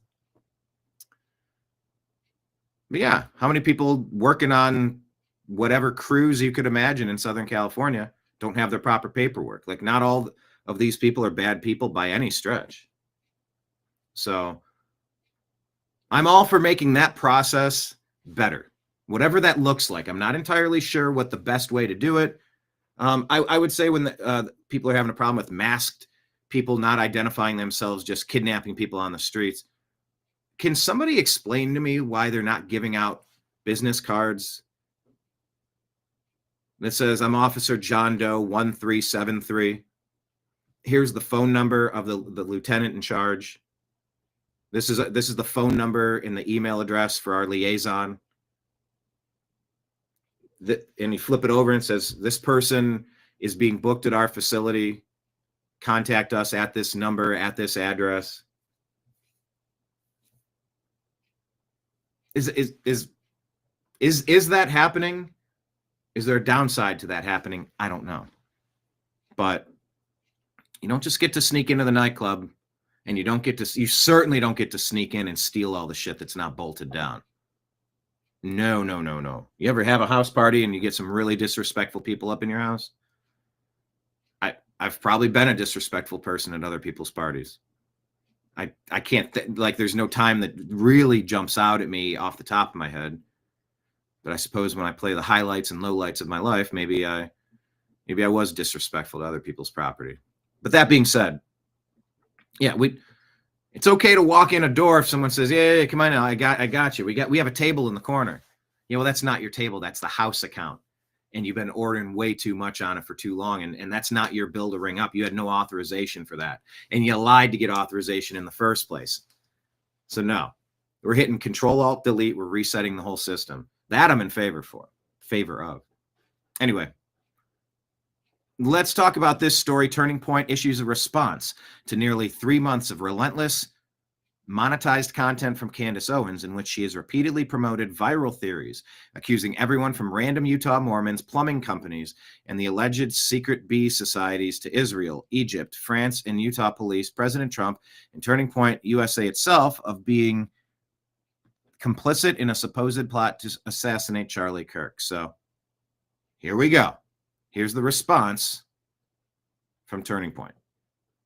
Use this segment at the top of this hour to say something important, something very important. For the past 2.5 months, there is a topic that has flooded our freedom inbox. It has been nonstop on social media, but which we have almost totally avoided on this show. You probably already know what I'm talking about, which shows just how ubiquitous it has been. Ever since Charlie's murder, Candace Owens has leveled a flood of allegations against people at Turning Point USA, people at Turning Point Action, and people who work for this show. She has made them against some of Charlie's closest friends and against some of his most dedicated employees. She has suggested that Michael McCoy, Charlie's chief of staff, knew Charlie would be murdered, was happy that he died, and stayed silent because he was told he would be the next Charlie. She has suggested Michael is not his real name. It is. I have seen his birth certificate myself. She has called it suspicious that Mikey's wife, who works at Turning Point, helped plan the campus tour event where Charlie was murdered, which she didn't, by the way. She doesn't work on campus events. Candace has suggested the Utah Valley University event was unusual and its details suggested a, quote, inside job. She has claimed that foreign aircraft have followed Erica Kirk around the country and that Turning Point has lied about this happening. She has accused us of lying about Charlie wanting Erica to take over for him if he died. She has suggested Charlie's security team intentionally denied him first aid after the shooting to ensure that he died. She has raised suspicions about the head of our technical team because he took an SD card out of a camera. She has spread absurd claims that Tyler Boyer, who we just had on the show, sexually abuses male interns. She has suggested that TPUSA faith-affiliated pastors, like theologian Frank Turek, who we'll have on in a moment, and Pastor Rob McCoy, are part of a military, quote, infiltration of Turning Point, either because they are veterans or because they have family members who are. Even if not everyone has been named specifically, though, Candace has effectively tarred everyone here with complicity in Charlie's death by repeatedly saying he was, quote, betrayed by, quote, everyone. She has said Charlie's murder, quote, had to be approved by Charlie's friends, and then suggested those friends might have her murdered too for, quote, knowing the truth. She has made claims of financial impropriety and fraud at Turning Point, adding up into the millions of dollars, which, again, is not true. Charlie made sure the organization was audited by a third party every year. He personally reviewed and he signed off on every expense report, and literally every single bill paid by the organization down to a single United States dollar. We have never missed a 990 deadline. Candace has made other stranger allegations involving French paratroopers in maroon shirts, Egyptian Air Force planes flying out of Provo, Utah, and potential underground assassins traveling through unseen tunnels. At one point in early November, she started wildly throwing suspicion on members of Utah Valley's soccer team for wearing hoodies. I could go on. There is always something new coming up, and none of it ever pans out because, from the start, there has been nothing there. The attacks and allegations from Candace are either lies or they are innuendos thrown around with a total, reckless disregard for the truth, so that Candace can manipulate and string along an audience of people who don't realize they are being played. Instead of being able to grieve properly after one of the most heinous murders in American history, a murder many of us had to witness, my friends have had to endure harassment from people who have gotten whipped up by what Candace is saying. In fact, I would say we have suffered more harassment from these people than we have from Antifa supporters who overtly celebrate Charlie's murder. And just like a lot of those Antifa members, many of these people take this delight in how gross and unpleasant they can be. What our friends have had to endure is not funny, and it's not insignificant. It is evil. I have seen it. For months, we have received hundreds, thousands, I suspect, emails and calls asking us to respond. People have wanted us to invite Candace on the show, but for a long time, our approach was to say nothing. We did that for several reasons. First, we thought that her prevarications were so absurd that nobody would believe them. We shouldn't have to answer questions about secret tunnels or Egyptian Air Force planes. That sort of thing is just, it's beneath contempt to respond to. The second reason we've said so little, though, is because there's a good rule of thumb, which Charlie followed. Do not feed the trolls. Focus on the mission. Reviving America, uplifting young people, making heaven crowded. Don't give air to people who want to tear you down and sow discord. Lastly, we didn't respond because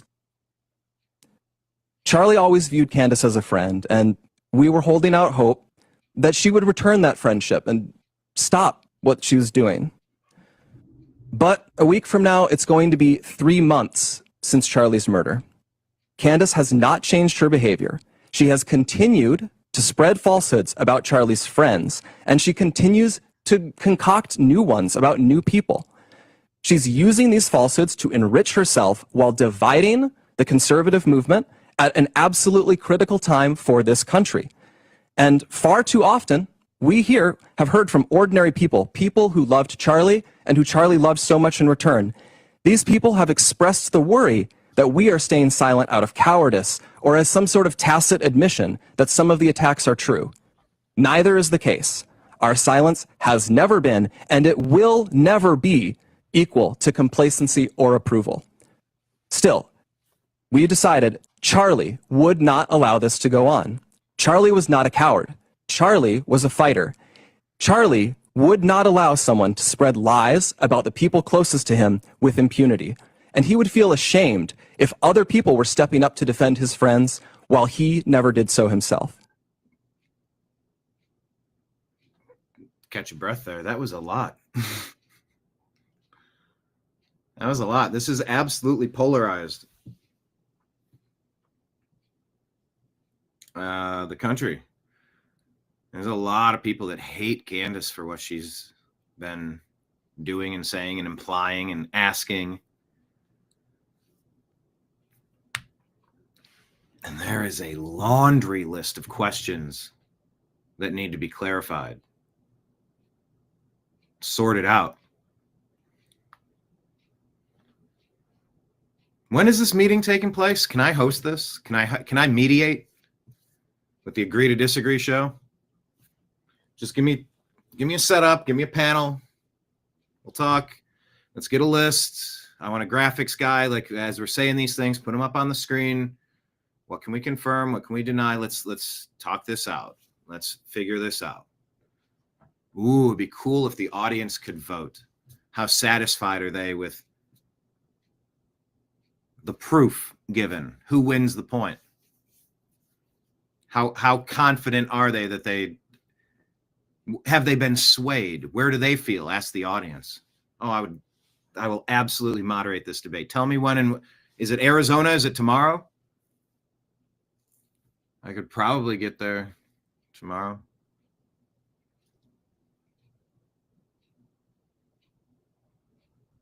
There are so many unanswered questions and rumors, things that you've heard. As he listed off that laundry list of stuff, I'm like, did I hear that from Candace? Did I hear that from someone else? We played that one fella going through what he said was his investigation about filings and something. You know, a retweet is not an endorsement. We don't know. How could anybody know? That was Adam Carolla's big point on COVID when these people all came out like, no, we absolutely know that there's no way ivermectin could help. It must be banned. It must be horse paste. And you go, how could you know? That's an unknowable thing. You couldn't possibly know. All we were saying is we want the right to try it. And that should have never been taken away. How could you know? How could you be so confident? Oh, no, it absolutely did not come from the wet market. No. Or no, it didn't come from the Wuhan virology laboratory. No way it came from a bioweapons lab. How are you confident of that? That's an unconfidentable thing. You protesteth too much. But, you know, that was quite the laundry list of stuff he's read off already. But now he issues the offer. Candace has mentioned several times that the ball is in our court. So here's what is going to happen. In the near future, there will be a live stream here in Phoenix where we address in a clear and comprehensive way the claims and accusations, the false accusations that have been made against Charlie's family, friends, and the people here at Turning Point. We plan to walk through everything carefully and thoroughly. If Candace is available, we would sincerely welcome her participation in that live stream at our studio here in Phoenix. At this point, we believe the ball is back in her court. Our motivation for doing this is not out of any obligation to Candace. It is about honoring Charlie. We feel a deep responsibility. I'm sorry, did he say a live stream tomorrow, or did he just say a live stream? And now the ball's in Candace's court. Did he give you the date and the time? Did I miss that? I was like listening to hear it, but then he was past it. I go, did he say it, or did I wish he had said it? What was I? To protect his legacy, his work, and the truth. I feel that. I owe Charlie everything in my life. I feel it immensely. And that is why we feel compelled to speak clearly and openly now. We'll have more on this in the near future. We wanted to use this segment at the top of this hour to say something important, something very important. For the past 2.5 months, there is a topic that has flooded our Freedom inbox. It has been nonstop on social media, but which we have almost totally avoided on this show. You probably already know what I'm talking about, which shows... All right. Well, let's say eager to watch. When and where do we find this conversation?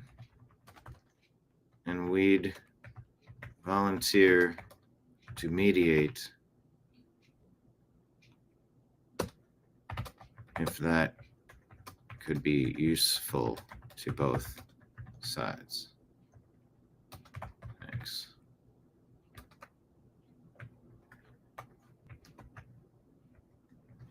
Okay.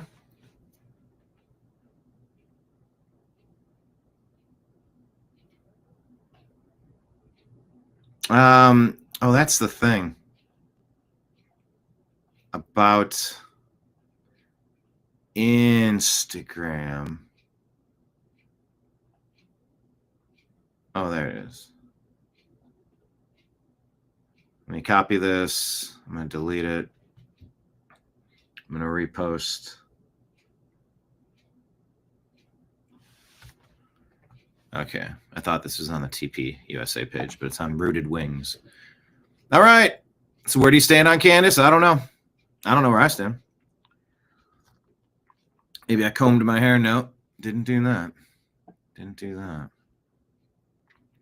If you can tell the difference between today's show and yesterday's show, you win a prize. Oh, this was awesome. Whoa. A New York City subway rider stands up to a man who's harassing passengers on the train. This is the energy we need. This is an American conversation right here. Taking care of business. He's not worried about you. He's smiling, living his life. You want to bother him. Pick on somebody that's like that, nigga. I'm like that. The fuck? Ask me why I'm smiling at you, nigga. Ha, I'm smiling at you. Ask me that, nigga. The fuck? You want to ask somebody that's not doing shit, minding his business? Ask me. I'm like that. No, you threaten him, nigga. I seen that. I'm like that. Ask me. Ask me why I'm smiling at you like that. Ask me why I'm smiling at you like that. Oh, all right. You pussy. You pick and choose your battles. He was minding his business, not even paying you no fucking mind. You's a bitch. He's the guy with the camera has called out a predator, a bully, a real piece of work.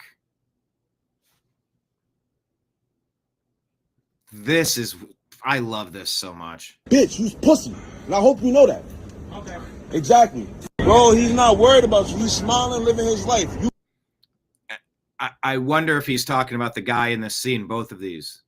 The white guy here, was he getting bullied by this dude in the hat? Actually, that's a question. Who was getting bullied in this video? The white dude by the door? Bless the dude filming. God bless the dude filming. That is the American energy we need right now to push back.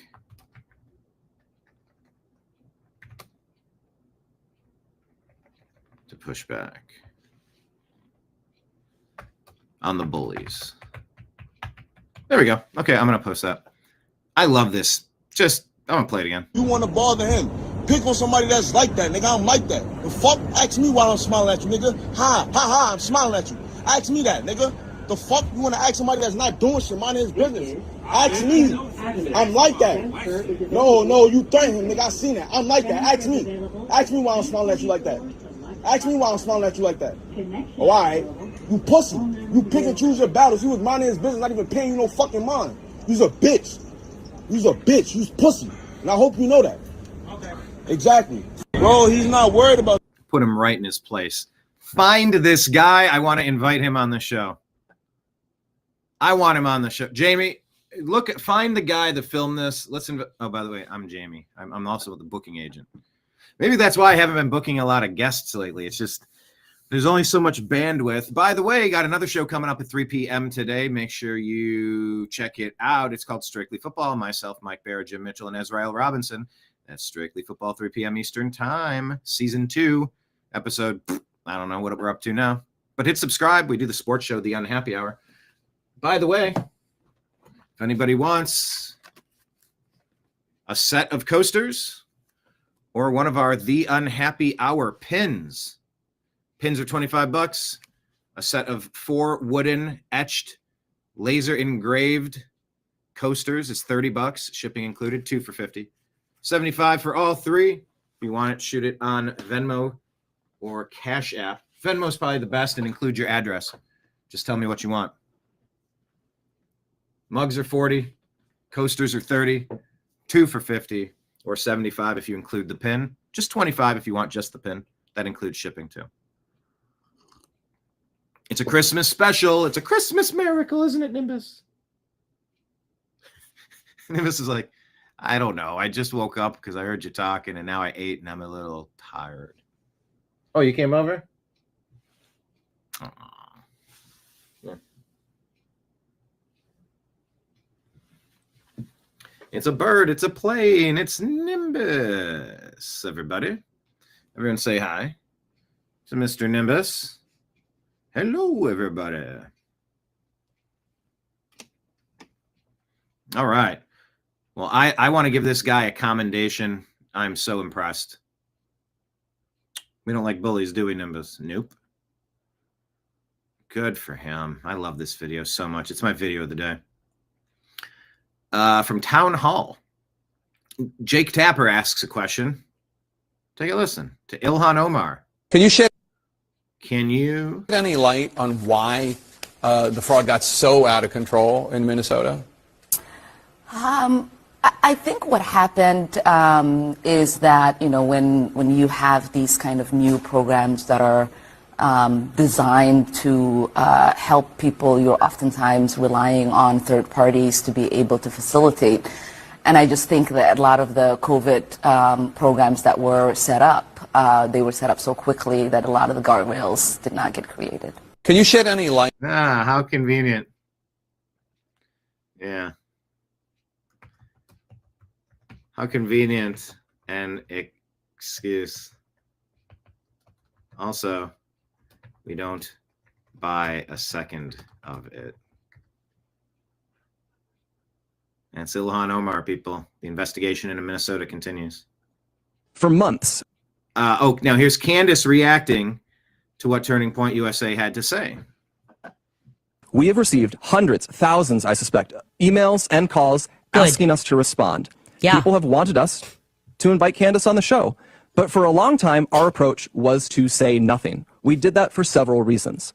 First, we thought that her prevarications were so absurd that nobody would believe them. We shouldn't have to answer questions about secret tunnels or Egyptian Air Force planes. That sort of thing is just, it's beneath contempt to respond to. The second reason we've said so little, though, is because there's a good rule of thumb, which Charlie followed. Do not feed the trolls. Focus on the mission. Reviving America, uplifting young people, making heaven crowded. Don't give air to people who want to tear you down and sow discord. Lastly, we didn't respond because Charlie always viewed Candace as a friend, and we were holding out hope that she would return that friendship and stop what she was doing.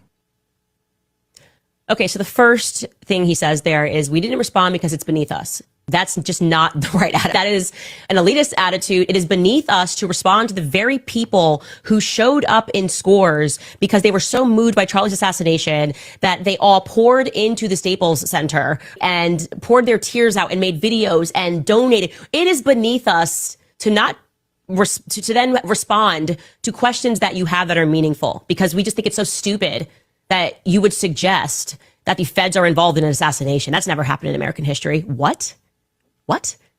That's a ridiculous thing. The second thing he says there is Charlie always said, don't feed the trolls. That flies into the face of what he says thereafter, where he says Candace and Charlie were friends. So I'm not a troll. I'm not trolling. I'm not someone who's hated Turning Point and wanted Turning Point to fail. I'm actually the exact opposite of that. And by the way, the whole don't feed the trolls, you wouldn't give airplay to somebody with their leftist opinions if you consider a conversation to be feeding the trolls. That is a really shitty argument. I would agree on that. Because Charlie's thing is, I want your shitty arguments. Let's go. Feed the trolls. All right. Well, let's talk about the tunnels and the planes and the whatever it is. Let's talk about it. Go. Show me. What are you talking about? Confront it. You know, it's almost like when you try too hard to over explain something, you go, why did you need to go in that kind of detail? Why did you phrase it that way? There were a couple times during this, I don't know. Obviously, he's trying to read this. He's trying to deliver it with the energy and the spirit with which it was written. But yeah, some of what he's saying feels a little theatric, feels a little too well rehearsed. A little sus, maybe.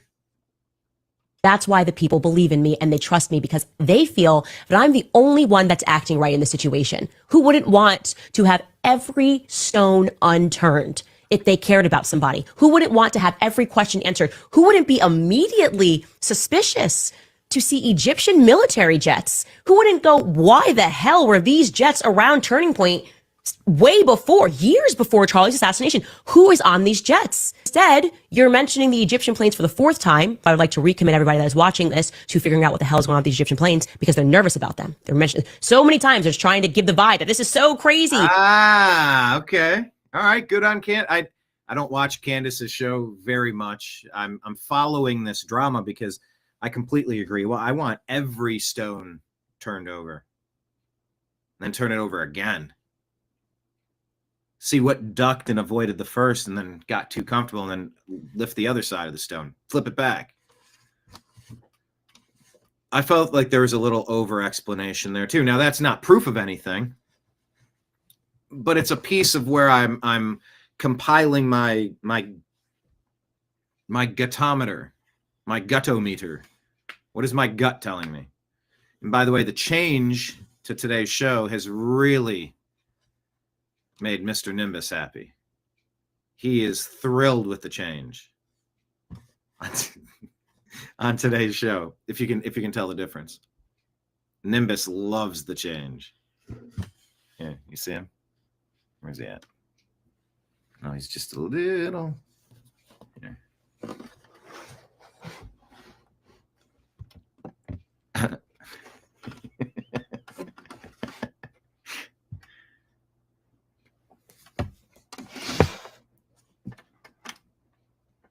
Yeah, Nimbus is very happy with the change.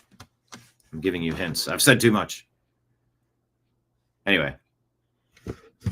David, what are you saying? Welcome, David. Hi, everybody in chat.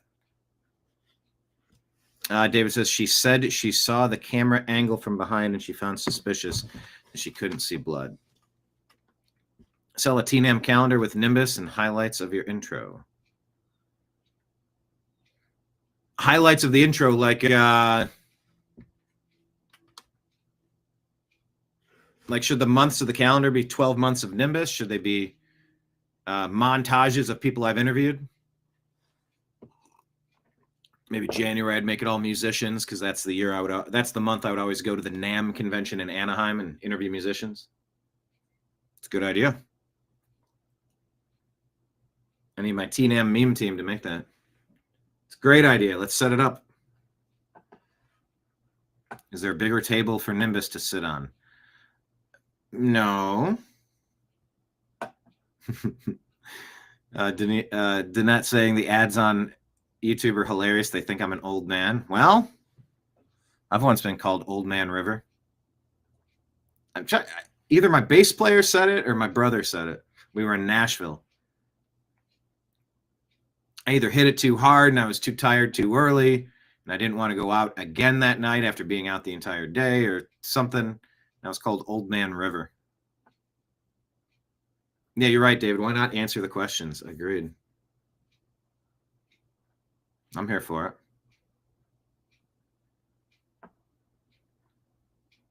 Yeah, I mean, we have been strange places. We could show footage of J6, footage of Jimmy Dore spitting in Alex Jones' face. Like, there were a lot of people that filmed that, but nobody had the angle we had that close and then confronted Jimmy immediately after. That was wild footage. Yeah, that J6 footage. There were a lot of people filming a lot of things, but nobody got it the way I got it. And it's been licensed out. It's been used by a lot of people. And it's part of the historical record. I'm glad I went. Just talk to people what brought you out and whatnot. Okay, back to Candace's reaction here. No, they are fearful. The Egyptian planes hold the key, and that is obvious even in Blake Neff's statement. I am not a troll. People followed what felt to them as authenticity. It was not you. They were not getting that from Charlie's closest friends. Why is that? They weren't getting that from Charlie's most loved pastors. Why is that? Don't blame me for the bad energy that you exuded. Don't blame me for the fact that you didn't pass the gut check with the public. That's why you're doing this. That is why you are doing this, because your strategy failed. In fact, this is your old school turning point before they put on the faith pants. This is your old school turning point lesson in what the free markets are. The free markets saw what you were offering, or they saw what I was offering. You were offering, we should accept this and move on. I was saying we need to investigate this. And the free markets said no to Turning Point USA. Let him take this away in terms of what he thought, I guess, was the best way to be a friend to Charlie Kirk. What did he think was the best way for them to show that they were friends with Charlie Kirk? Keep going, Blake. A week from now, it's going to be 3 months since Charlie's murder. Candace has not changed her behavior. She has continued to spread falsehoods about Charlie's friends. She continues to concoct new ones about new people. She's using these falsehoods to enrich herself while dividing the conservative movement at an absolutely critical time for this country. I have to applaud that audacity. I have to applaud it. You do. You have to applaud it.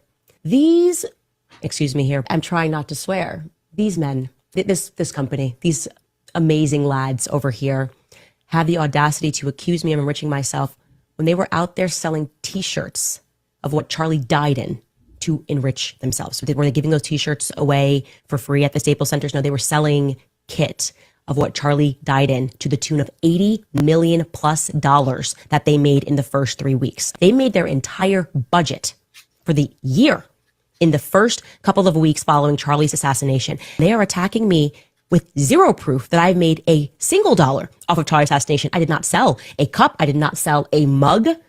All I did was do what I already do for a living. I podcast, I investigate things. I investigate things that I feel passionate about. Sometimes it's Kamala's genealogy when she's saying she wants to be the president and things aren't making sense. I sense that she is lying. Sometimes it's Blake Lively and Ryan Reynolds when they try to destroy a man's life who's not even on my quote unquote political team. Sometimes it's Brigitte, why we are colluding with nations to cover the obvious fact that Brigitte was born a male. This time it's personal. It's you.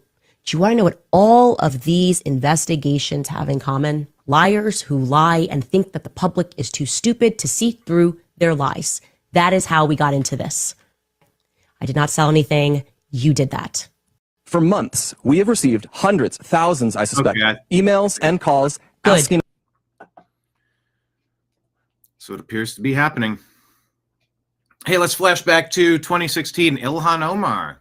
Election night was just 2 days ago, but it seems Minnesota Representative-elect Ilhan Omar may have already made her first move as an elected official. In a letter signed November 8th, Omar asks a U.S. district judge for compassion when sentencing 9 Minnesota Somali American men convicted of trying to join the terrorist group ISIS. She says the best deterrent to fanaticism is a system of compassion. We must alter our attitude and approach if we truly want to affect change. We should refocus our efforts on inclusion and rehabilitation. But she's not the only one. 13 letters. You caught that, right? She gets installed into office and immediately sticks up for Somali ISIS members. ISIS sympathizers, is that the better term there?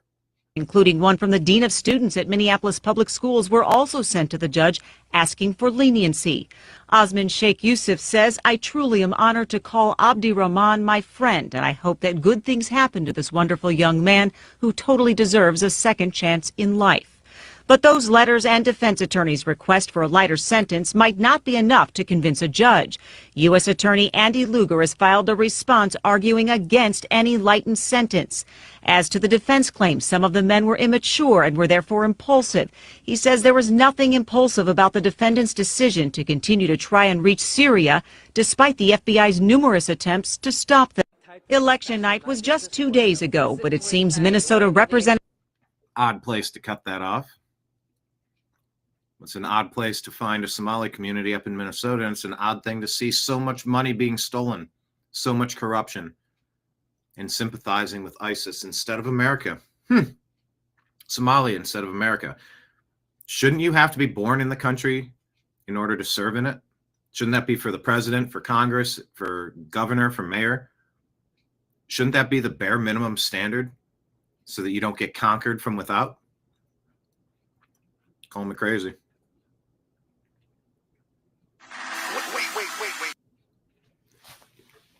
All right, what is this? President Trump put this out. Bombshell video. Elon Musk might have saved the 2024 election from being stolen. All right, let's break this down. According to Johnny St. Pete, Benny Johnson tells a story of how Musk knew that they would win the election, and it appears it's because they identified the overseas systems and machines that were going to perpetrate what we saw in 2020.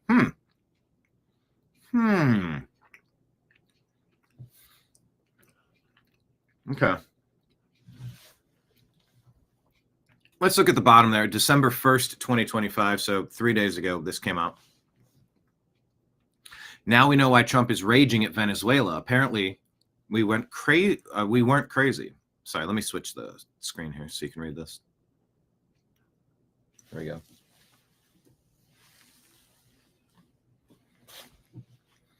Now we know why Trump is raging at Venezuela. Apparently, we weren't crazy. Musk tracked down the IP addresses of the Dominion office in Serbia and rendered their computers useless days before the election. Huh. Remember for a minute there, you heard Democrats say that Elon Musk rigged the election? And then it disappeared. It was a talking point. It was a trial balloon talking point. I remember that floated out there for a minute. A couple of voices were like, yeah, Elon Musk rigged the election. You go, what? You heard it a couple times and then nobody was saying it. It didn't work. It didn't resonate. It didn't make sense. Is that what they were talking about? Did they find out that Elon stopped them from cheating? So a few people tried to float it out there that Elon stopping the cheating was the cheating. That is so right out of the Democrat playbook. Piss on your leg and tell you it's raining. You know, when you point fingers at someone, you have three pointing back at yourself. I've told you that was the name of a song that our band recorded. Three pointing back.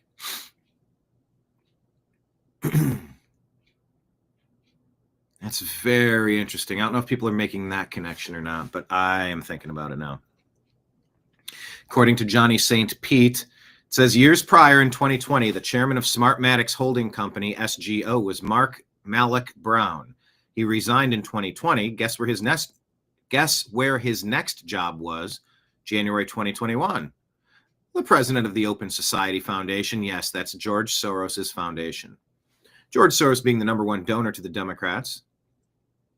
In the DNC, his right-hand man was the head of an electronic voting company called Smartmatic, and those Dominion machines may have been running Smartmatic software. May have been, says Johnny St. Pete, retweeted by President Trump. According to Admiral Robinson, General Flynn,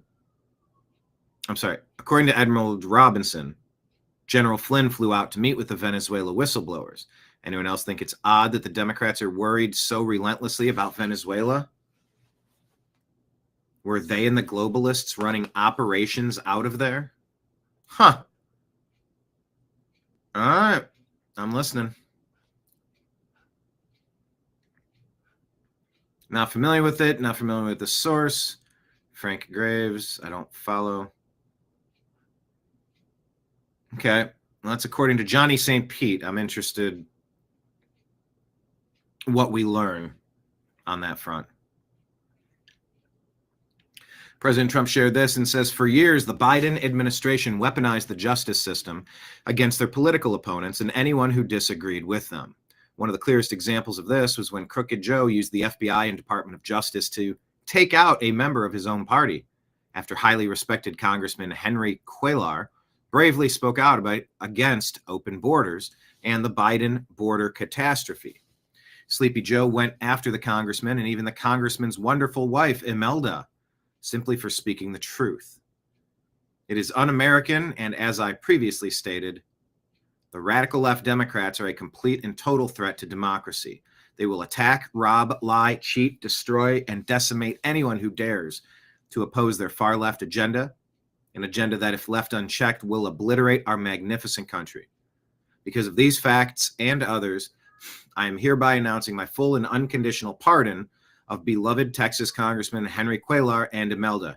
Henry, I don't know you, but you can sleep well tonight. Your nightmare's finally over. No comments yet. That's interesting.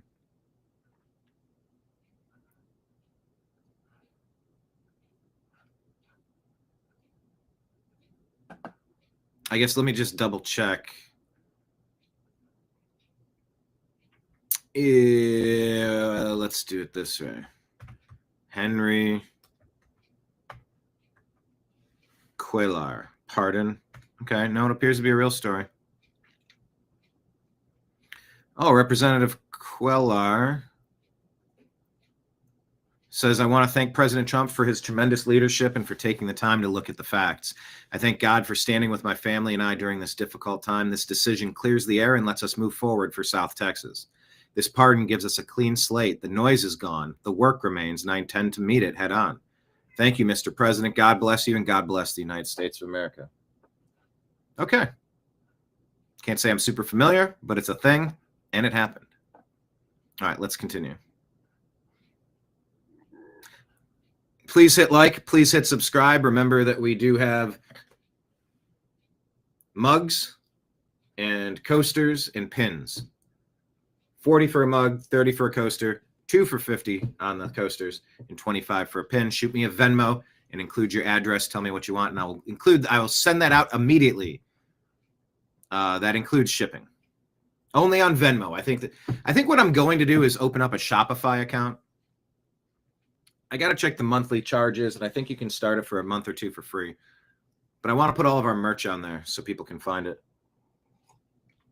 But if you're interested, you let me know. Okay, let's go back to the IG. It's about Tim Walz. And I'm not familiar with this girl, but she does a good job summing it up.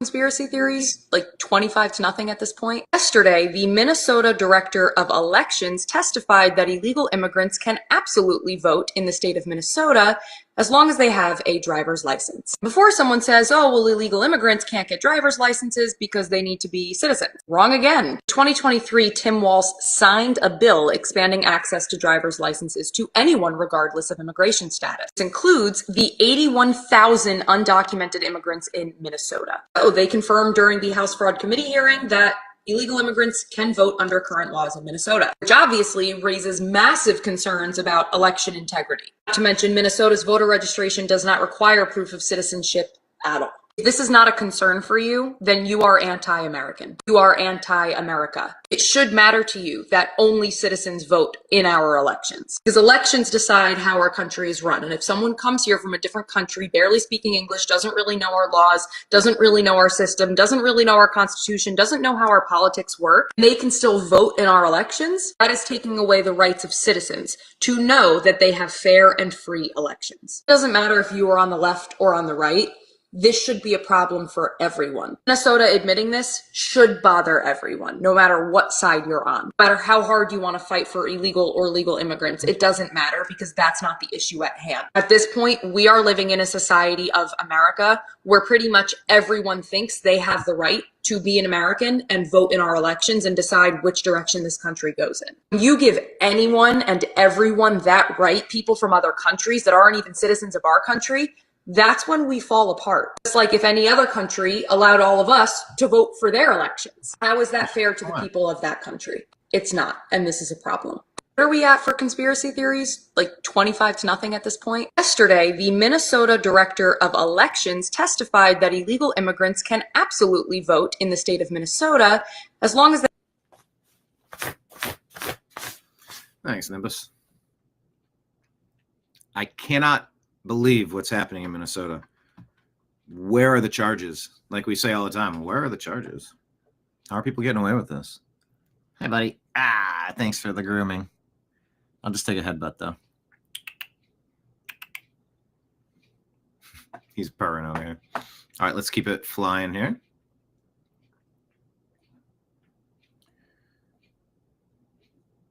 If you guys have not seen this yet, there has been a reported French foreign legionnaire who has come forward. This is somebody who says that he's been doing...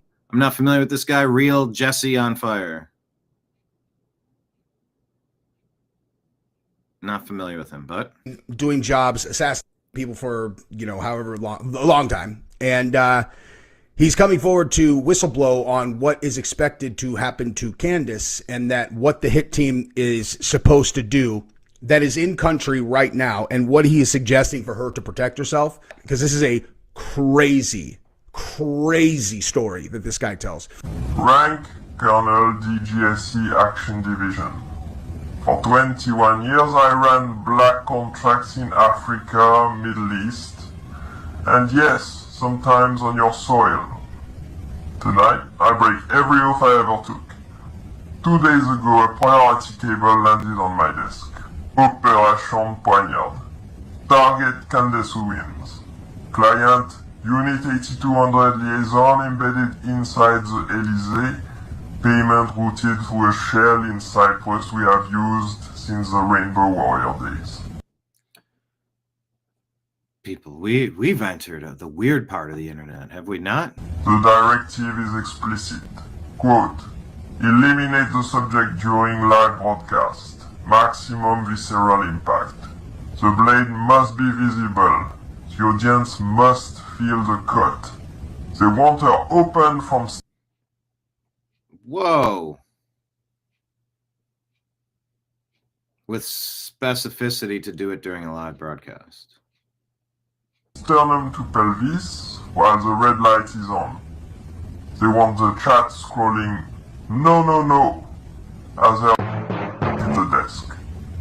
That trauma is the secondary payload. Let's continue. That trauma is a secondary payload. Payload is you, the viewers. Danette, I hope you mean, we're still asking the question, what changed between yesterday's episode and this one?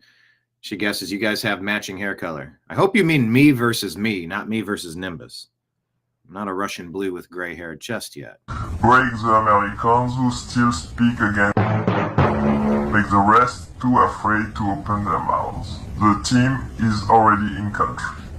4 operators, 2 ex-Legion Blade specialists from Corsica, 1 woman involved in the job on that Saudi journalist in Istanbul, and a spotter who was in the crowd in Utah. They have a studio floor plan. They have the shift. Did they just say a spotter? They said a spotter in Utah. I didn't even catch that the first time. A spotter who was in the crowd in Utah. So that right there would indicate that this is real.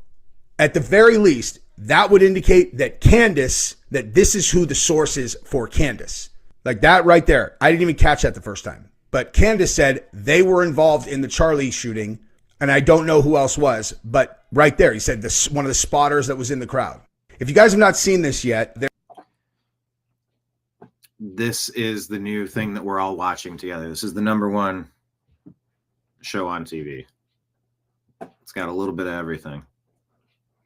I wasn't following that guy. If you guys have not seen this yet, there has been a... This guy's named Jesse Merle. Jesse on fire. All right, following. David Harris Jr. Here's this. Here's a Texas trooper finding 23 illegal alien invaders stuffed inside a truck cab during a traffic stop. The driver, John David Amaya, had no CDL and is now facing 23 felony smuggling charges. You're going to go pick something up? Yeah. Like a load? Yeah. You're a truck driver, like for what company? It's a private company. Private one? What are they called? You like a load? Yeah, that's okay. Do you have a CDL?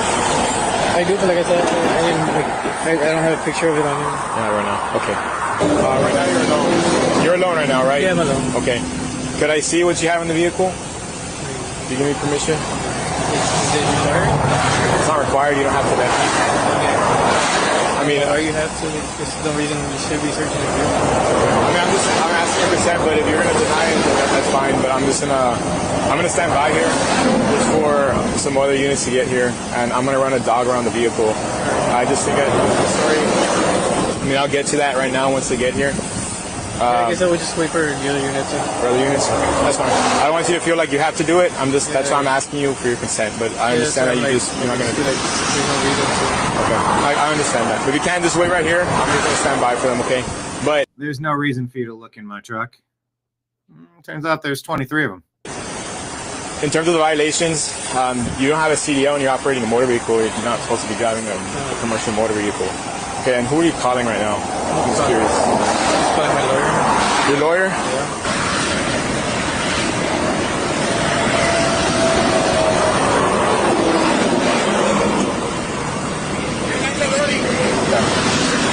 All right. It is dangerous being stationary out there on a freeway. It's not really you, it's just the randomness of others. Can you just keep an eye on him? We're going to detain you real quick, okay? If we don't find anything in the vehicle, we're going to release you. Right now, we're going to conduct. They're going to release him back to drive a vehicle he has no business operating? Probably cause search on the vehicle right now, okay? Open it. I can't reach. Open it back. Yeah. Que no se muevan, no se muevan, no se muevan, no se muevan, nadie. Están todos rodeados. Get more out.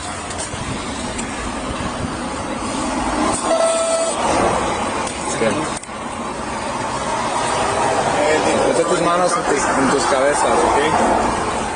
Ahorita vamos a sacar. I'm very thankful that we're stopping people from getting into the country like this. You want in, walk through the front door, show your ID, pay your cover charge. You're up to this. I don't know who the hell you are, what your intentions are. I got no business. I'm under no guilt trip to let 23 illegal aliens sneak inside of the country for God knows what. Nope.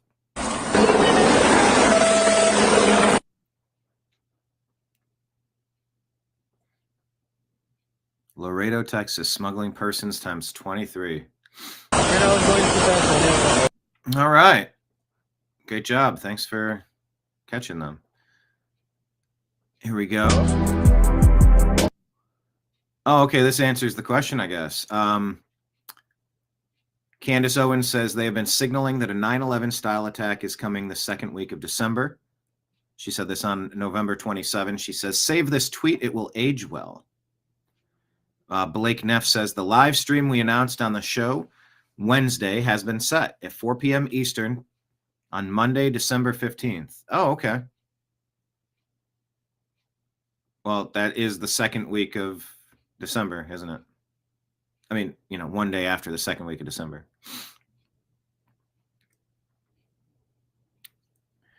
A collection of Charlie's friends will respond to statements made by real Candace Owens to set the record straight once and for all prior to the opening of America Fest. We'll be live streaming from Charlie's Phoenix studio. Our offer from yesterday holds. If Candace wishes to join us in person in Phoenix, she is welcome to do so. She can let us know by the end of the day.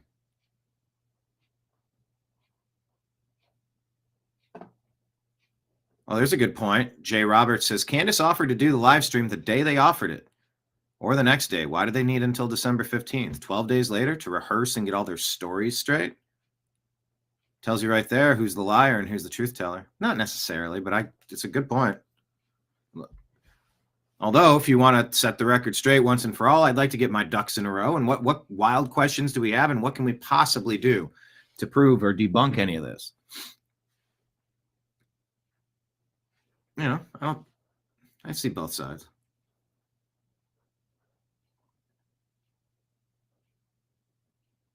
Wait, was I muted? No, I'm not. I wasn't muted. Was I muted? Hope not. Okay, so it's going to be December 15th, allegedly. Monday, December 15th. All right. You guys, it's happening. It's happening. Everybody stay calm. After yesterday's episode where we went kind of for the jugular with Turning Point USA, because really I think everybody... for her to say we went for the jugular, isn't that what Charlie got hit in? The jugular?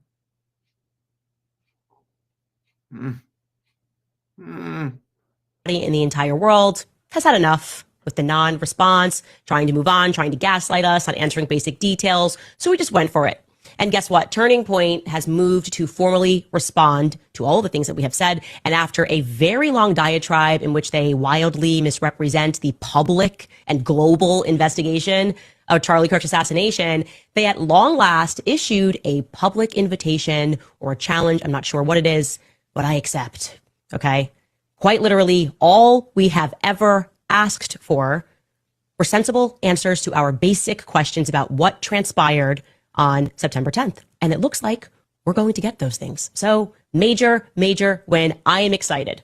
Also, later on in the show, what I have for you is The Game, whose rapper is releasing a song that is entitled The Assassination of Candace Owens. And I have more questions. I've got questions. Am I allowed to have questions? What can I say other than we went max? Pause, reflect. I'm proud of everybody. I'm proud of the world. Every single person who was in my inbox giving me tips, the people inside of Turning Point USA who were leaking, the donors that wrote public letters, or donors that didn't write public letters but sent us messages encouraging us to keep going. All right, you guys, it's happening. Some of your comments. Danette says they are baiting her. Maybe. Or she's baiting them. Kenneth said, I'd go for the jugs. Oh, buddy. You good? Hey. What was that? You okay, bud? What's going on? Miss just had a, I don't know what that was. Slip or something? He's in one position and kind of, you know, here, no, we don't need a bookmark. He stepped on a whole bunch of buttons. You messed up the joke where Kenneth said I'd go for the jugs. Marion says that's a bad choice of words for her to say. Very bad. Major Win was my drill sergeant. Did you ever watch How I Met Your Mother? They had an inside joke where it's something, and I'll tell you what, that was a major win. They'd look at each other and go, major win. It was like an ongoing gag throughout the show, which was pretty funny. Danette says, what if they try to take her out too on national TV? It would be what they wanted. I mean, come on.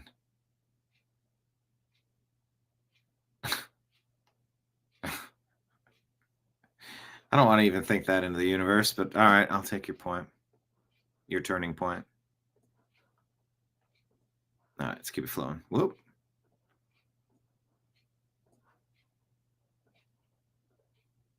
All right, here's Tommy Robinson. It's an old one, but it's a current one.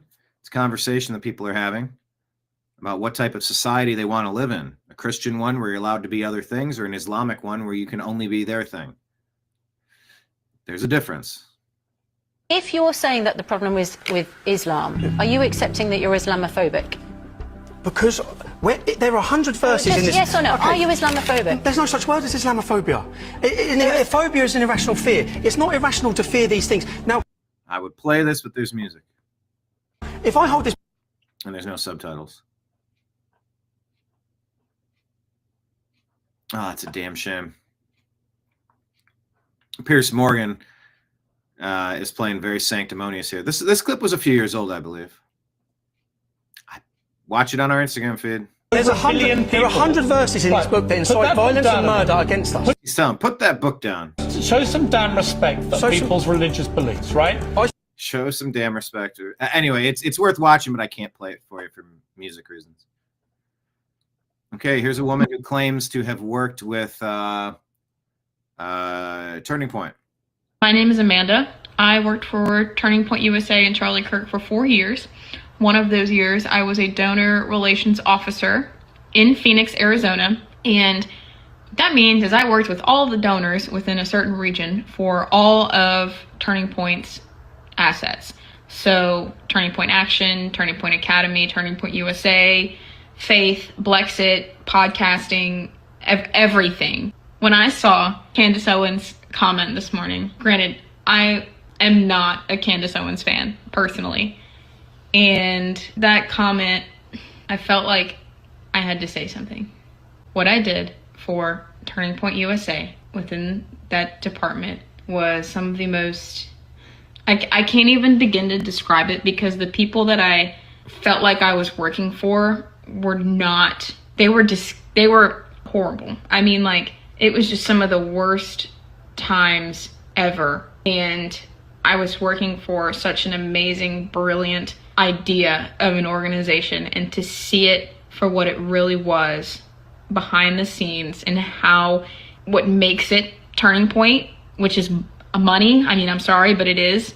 That's how it works in the nonprofit world. It took me so much towards the end not to tell donors to take their money elsewhere. That is the first time I've said that out loud. And I'm so proud of myself for being able to come out of that organization and be who I am today. And I hope that all of my amazing, brilliant friends that I know that are still there are able to find their moment to move on. Gosh, the people that are behind it all are just like the worst of the worst. I don't take things personally. This is not a personal vendetta. I just know there are serious backings to whatever her claim is. I've seen it. I know the disgust and the terrible things that go on. So anyway, my name is Amanda. I worked for Turning Point USA. It is an all-out blitz. It's an all-out blitz. Let's get that list of questions, get them all answered. Every question answered. That's fair. I think it's very fair. It's absurd to expect people to accept unsatisfactory answers. I was gifted this. I was sitting up on the shelf. I was like, oh, let me bring it down. Just like Kenneth. Kenneth ordered one of these mugs, and he's like, no, I don't drink out of it. It sits on the shelf.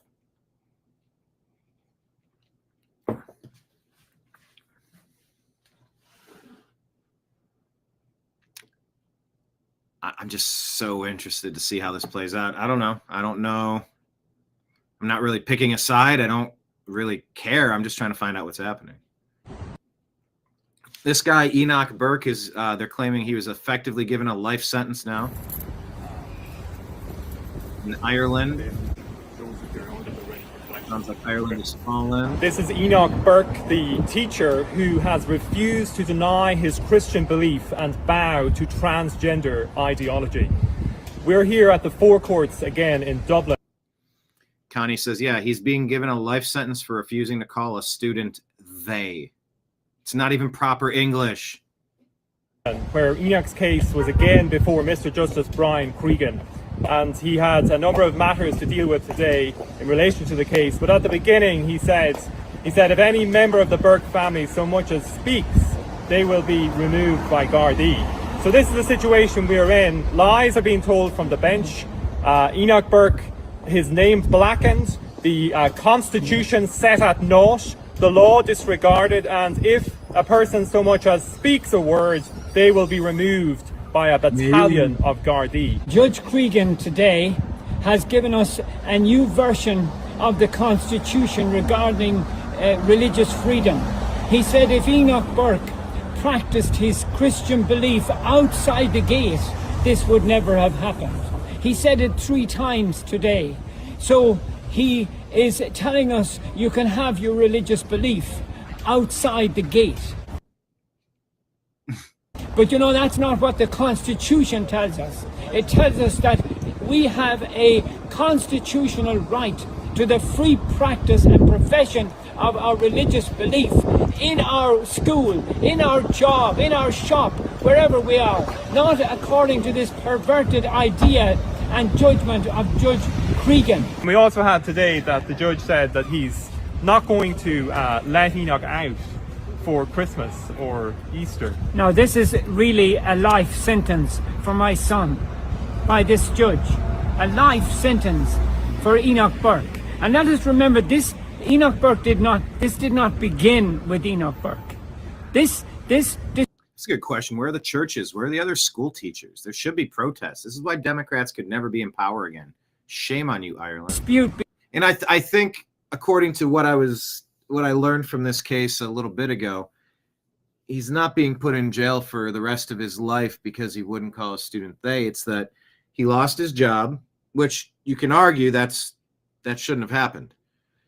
Separate from, you no longer work here and you keep showing up on the grounds. I think they filed restraining orders, and he keeps showing up and he's trespassing. He's causing disturbance. It's like he's like, no, I haven't been fired. I still work here.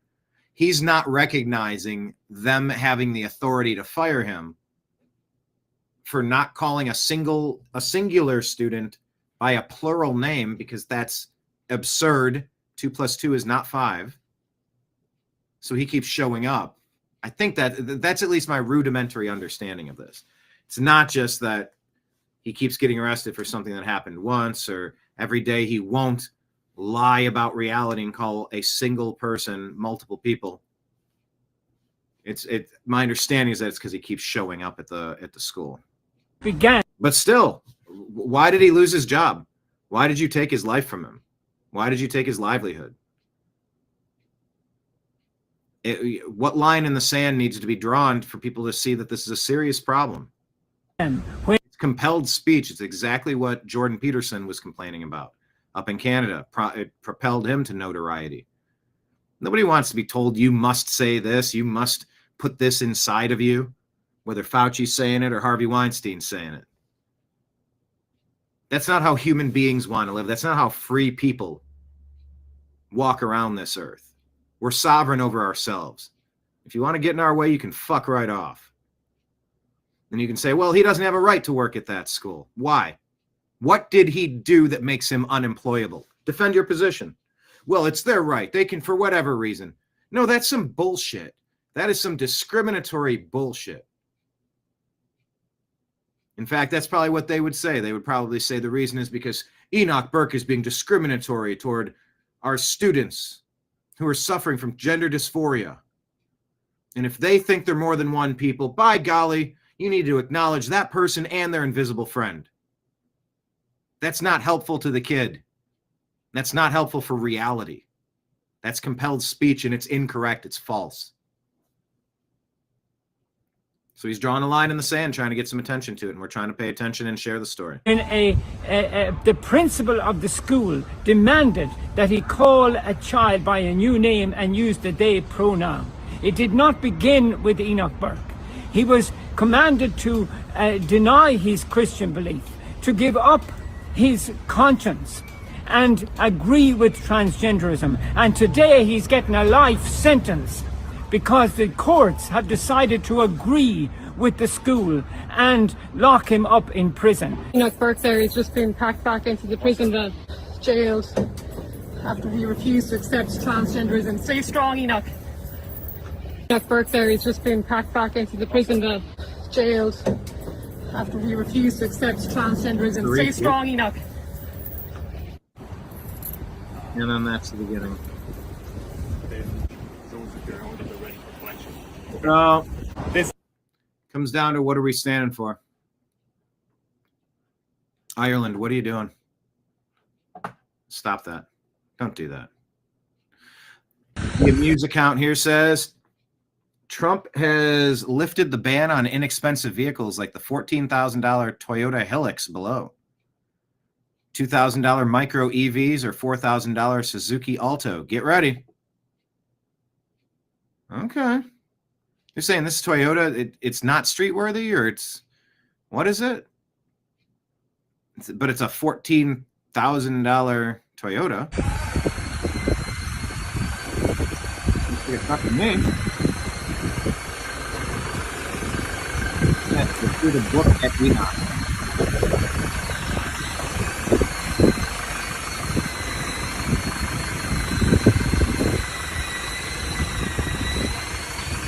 Those restrictions have been lifted now on miles per hour.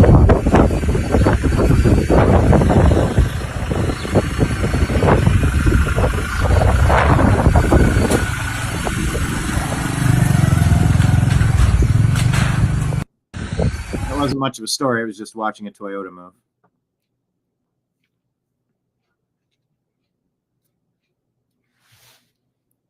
So inexpensive vehicles are now going to flood the market, allegedly.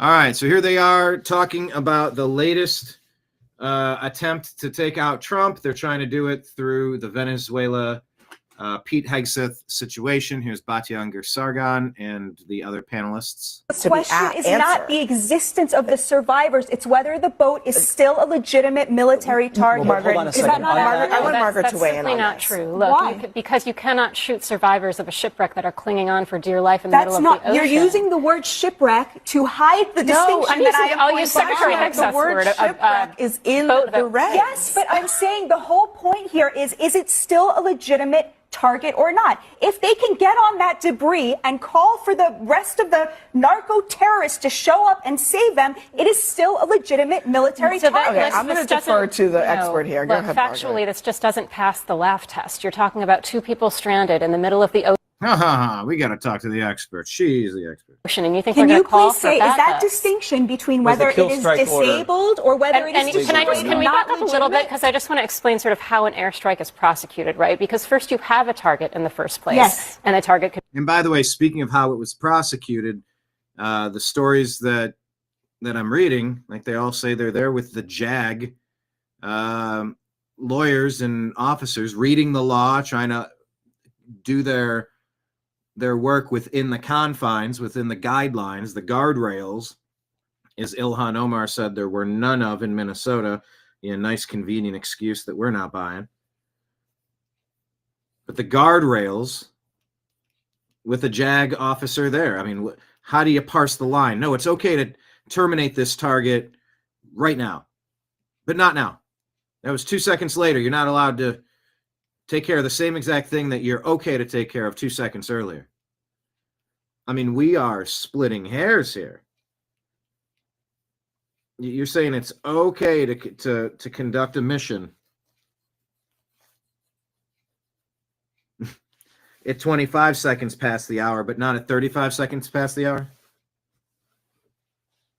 Why was it okay at first and not secondly? Well, it's war crimes. What do you call the initial act then? Is that not a crime? How is that okay? I mean, we are splitting hairs here. I get it, but I also don't understand why it's okay to blow up the boat, but you can't blow up the people from the boat. But if they were blown up in the boat, then that's fine. But if they're blown up on the boat, then they're not. You're going, what type of twisted logic are we in? You can I understand the point of there's supposed to be some sort of general guidelines of conduct. But when you try to talk it out and like, what are we arguing about? And you go, oh man, it's hard to find it's a difference without much of a distinction, it seems. Could be an individual. The target could be. And by the way, if they're getting back to the vessel to call in for reinforcements, like they're not out of it. They're still a legitimate target. If they swam away and floated on a piece of debris or a milk jug or something, okay, then that would be different. It's a lot of hair splitting here. It's never never a legitimate the target. target be a boat. Say something. And so this is why we need, and we talked about this the other night, we need a full investigation. What was the target? Because I thought the target was the drugs. Those are gone if the boat's on fire. Maybe the target is the so-called terrorists. The target was the boat, according to all of the reporting. So I think we should wait for an investigation to see what the target actually was. If the target was a boat, then we're in this place where we are using military force to target boats. What? Okay, you don't think that the initial military attack was Can I make one more point? Because this we're targeting boats. What? That was her big grand point. After all of that, I think we need to defer to the expert. And the expert's point was, we're targeting boats. Like, what? Wow. Talk about the epitome of.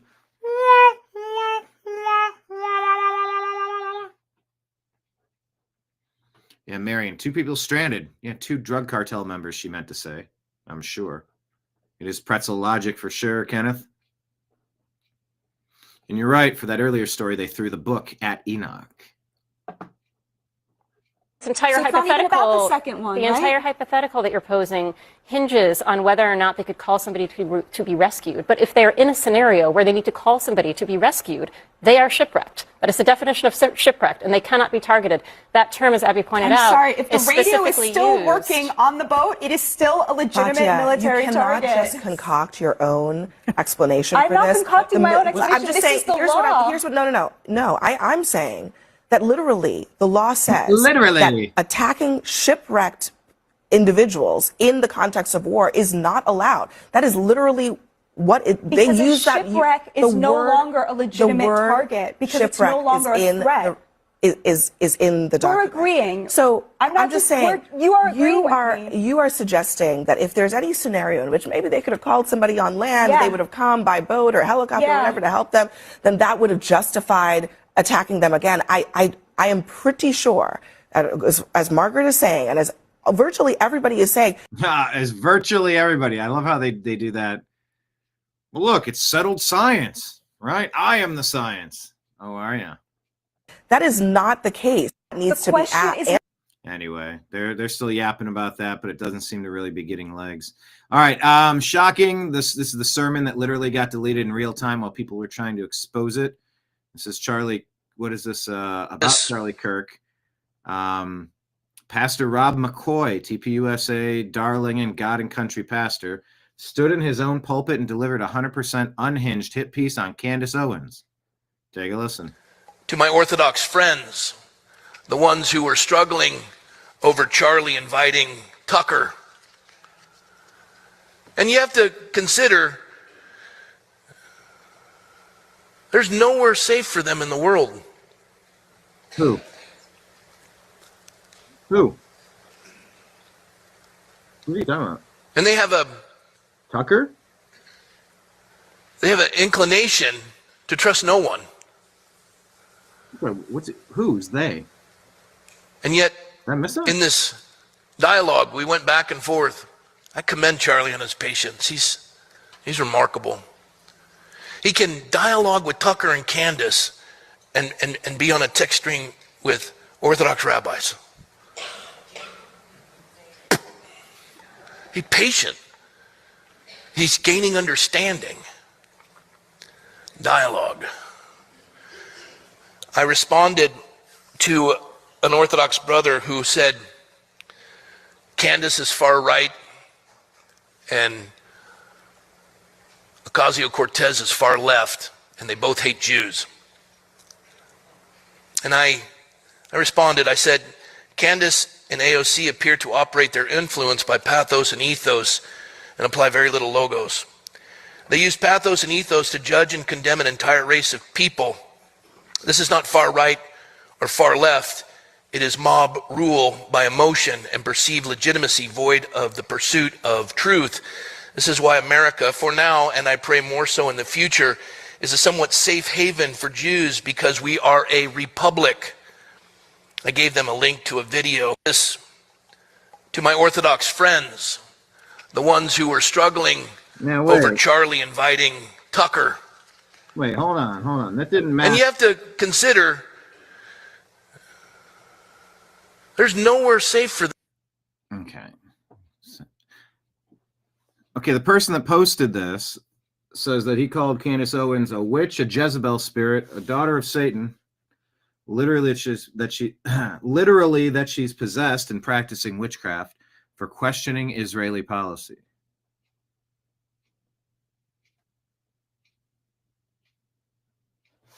This clip didn't show that.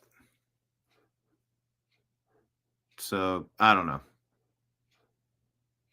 Let's bounce over to our X feed. Look, sometimes we're rifling through the rubbish, people. Some of these clips are winners, some of them are not. Follow us on X. Here we go. Profile. Follow us on X. That is the link to our Patreon. That is a great way to donate to us. We get a very large percentage of those donations. Some of the other sites take larger cuts of the action, but a nice percentage of that goes directly to us. It's a great way to support the show as well as the other tip jars at the bottom of the screen. As you can see, Venmo, Cash App, Rumble, Rants, and Super Chats. We're fueled by you. Geez, and speaking of fuel, what did I put? Was it $80 into the tank today? Gas prices are going down, but man, when you're putting 18 gallons in, trying to get the cleaner fuel because you got an older vehicle and you're trying to keep it at that spot. I'm trying to feed it better ingredients, maybe. Anyway, you fuel us, and thank you. You fuel us. Why is Deshaun Watson trending, by the way? He's been cleared, throwing at Browns practice for the first time this season. He's out on the field in the cold weather. I don't know. I'm actually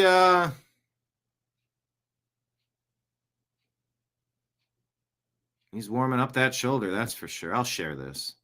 Make sure you check out our Strictly Football show coming up at 3 o'clock.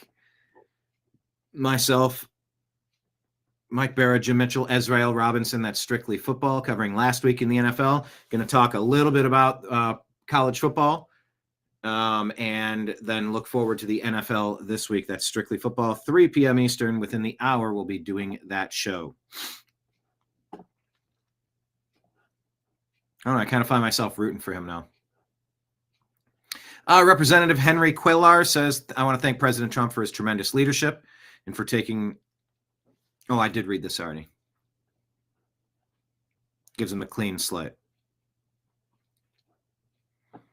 Okay, the FBI arrested a Virginia man tied to the D.C. pipe bomb case involving devices planted at the RNC and DNC the day before January 6th. Let's full screen this for you.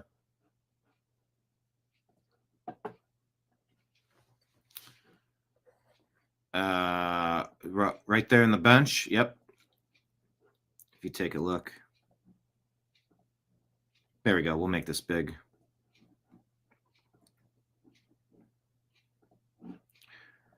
I can't make it too big or else I can't read it. Sources say the suspect was identified years ago, but a fresh review of documents led to today's arrest. So if the sources are accurate, they've had the information to arrest this person years ago, but nothing was done. A decision was made to not prosecute the person that left pipe bombs at the RNC and DNC the day before January 6th. What was the purpose of that? Who did that? Was this truly a Fedsurrection? Is this going to lead right back to a government agency? Where does this lead? For what reason did this happen? Who was behind this? What was it? A false flag? Was it an act of terrorism? Did the devices fail? Were the devices just a ploy anyway? If they weren't able to get the Trump supporters to go inside of the building to overreact and start getting super violent. Remember, the only shot fired that day was the shot that went through Ashley Babbitt, a veteran mother who was there to protest what she felt was an obviously rigged election. Did she deserve to get shot? The only person to get shot that day? Did she deserve that? I've heard people argue it both ways. I interviewed her mother outside of the DC Gulag this year in January. Well, it's always been weird that this side of the story, this part of the story, the pipe bombs, were never discussed. I mean, it was discussed in our circles, trying to figure out what the heck was going on. But it wasn't discussed in the way that we get some answers, we get some conclusions, and we're able to point out that a lot of this was astroturfed. A lot of this was a false flag. A lot of this was set up by Pelosi and Biden and the whole regime to frame Trump, to take the election, take the country, and then frame him for an insurrection when he says, go there peacefully and patriotically. So we got movement on this, but let me check. Do I have another?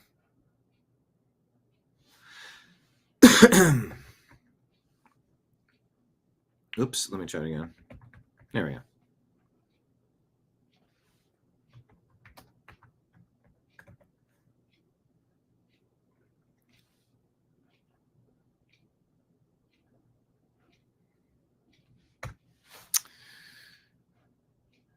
FBI. Oh, here we go.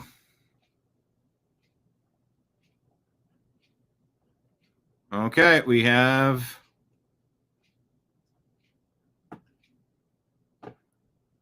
some information. Alec Lace, I don't know him.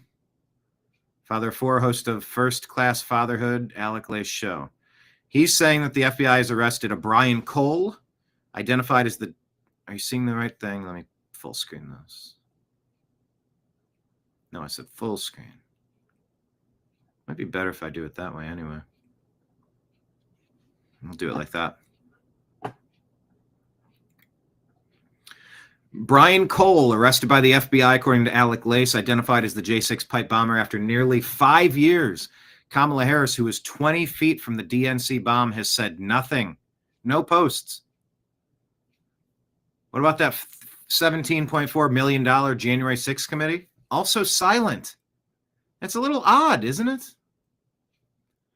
Publius says arrested Jan 6 pipe bomber suspect identified as Brian Cole, 30 years old, of Northern Virginia. Mother, Delicia Cole, has a Facebook page that has not yet been scrubbed. What is...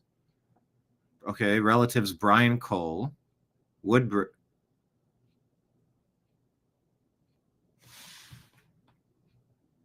Whoa, Brian Cole.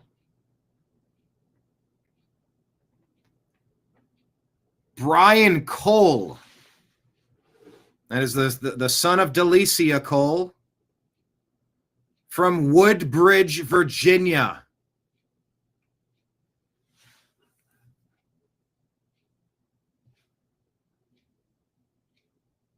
A realtor.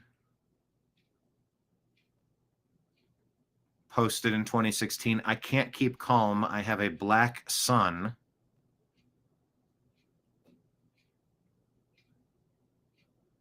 Okay.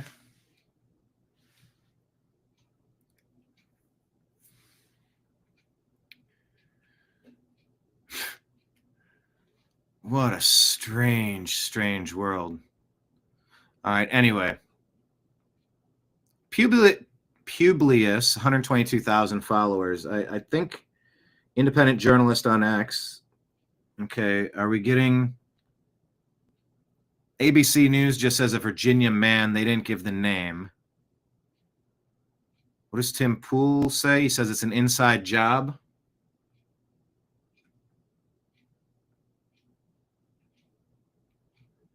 I'm not going to play it, but you can watch it. We're going to be unpacking this in real time.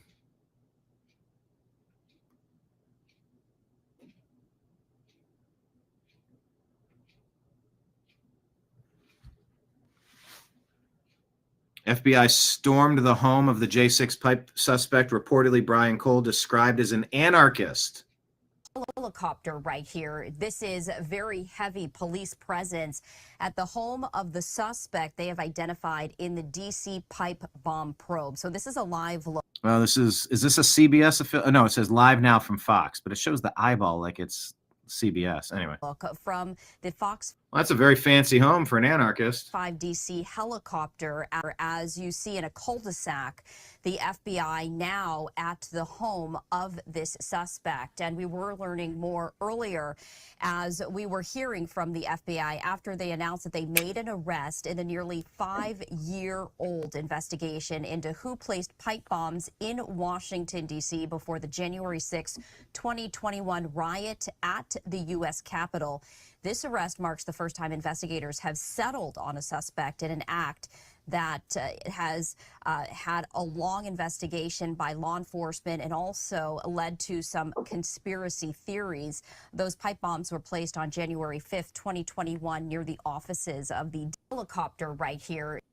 I love how they say conspiracy theories. No, the conspiracy is that it didn't happen. They got him alive. I bet you the Democrats are really nervous.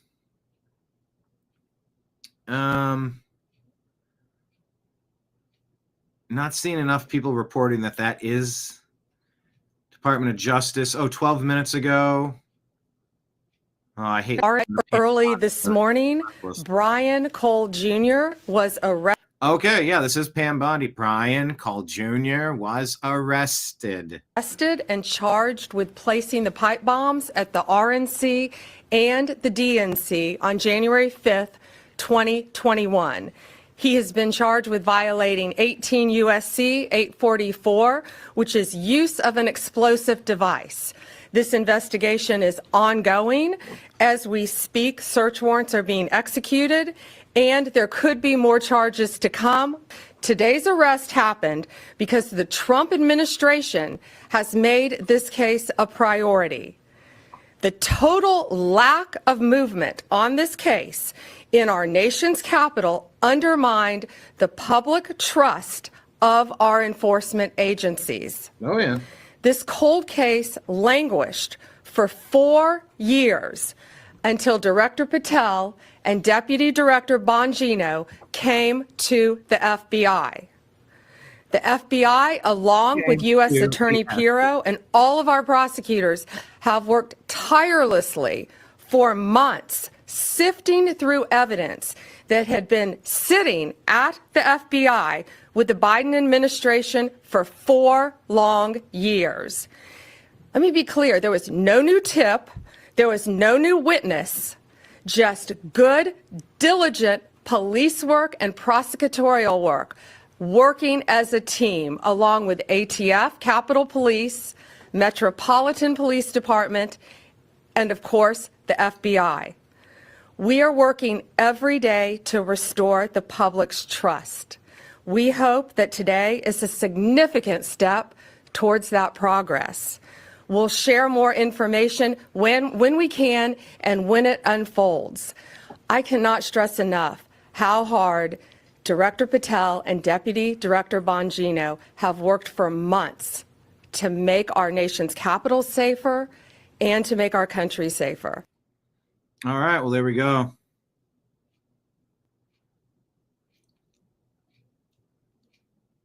Let's hear what Bannon has to say about it. Is this Julie Kelly? A huge development that, of course, your audience and all of us have been waiting for.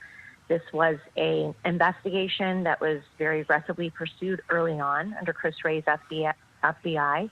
And then we are told towards February, March of 2021, it just went away. And maybe we will find out exactly why, despite like magic. Troves of evidence, interviews, pursuit of, what this individual on January 5th was wearing, trying to track down where those items were purchased. Then all of a sudden just went stone cold. As you know, Cash and Dan made this a priority. They have devoted new resources, new investigative tools to this cold case. And it appears a man from Virginia, NBC News is reporting his name as Brian Cole, could be tied to Antifa. Another media outlet is reporting, I cannot confirm that independently. However, this appears to be the individual who is seen on that surveillance video from the evening of January 5th, 2021, between 7:30 and 8:30 on Capitol Hill, allegedly planting these really what they were dummy devices outside the headquarters of both the Republican National Committee and the Democratic Julie, hang on, Julie. The whole narrative that we've been fed, the whole reason Peter Navarro and Steve Bannon went to prison was that. Oh, doggone it! Wait, doggone it. One between 7:30 and 8 is reporting to this cold case. So this is all narrative that Republican National and the Democratic. This is what you guys said about Bannon. I don't watch it enough to know, but Julie, hold on. Julie, hold on. Julie, hold on. And I will tell you, I get why he does that. With the tape delay, you have to start it and then continue it so that you can let the other person know, like, I'm calling a hard stop at this moment. Just pause for a moment, please. Despite the tape delay of 3 or 4 seconds, which makes it tough to have in real-time conversation, but it is funny. It is an interesting character trait, personality trait, or I don't know what do you call it? Idiosyncrasy. Julie, hang on, Julie. The whole narrative that we've been fed, the whole reason Peter Navarro and Steve Bannon went to prison was that Antifa and these people had nothing to do with J6. This is all Donald Trump, Donald Trump's people. What do you? So wait, It was Antifa. It was an inside job. You telling me there may be the guy may be an anarchist and might be, although you haven't confirmed it, might be associated with Antifa, ma'am? I mean, look, we know that Antifa was there. I have been told for years by J6ers who were on the ground that they saw Antifa. We can see video of people dressed in that black bloc garb who were tied to Antifa. We know that there were confrontations between Antifa and the Proud Boys a few days before, the evening before. Also, we have on film, on recording, undercover, plainclothes D.C. police officers specifically saying that they were there to look for Antifa.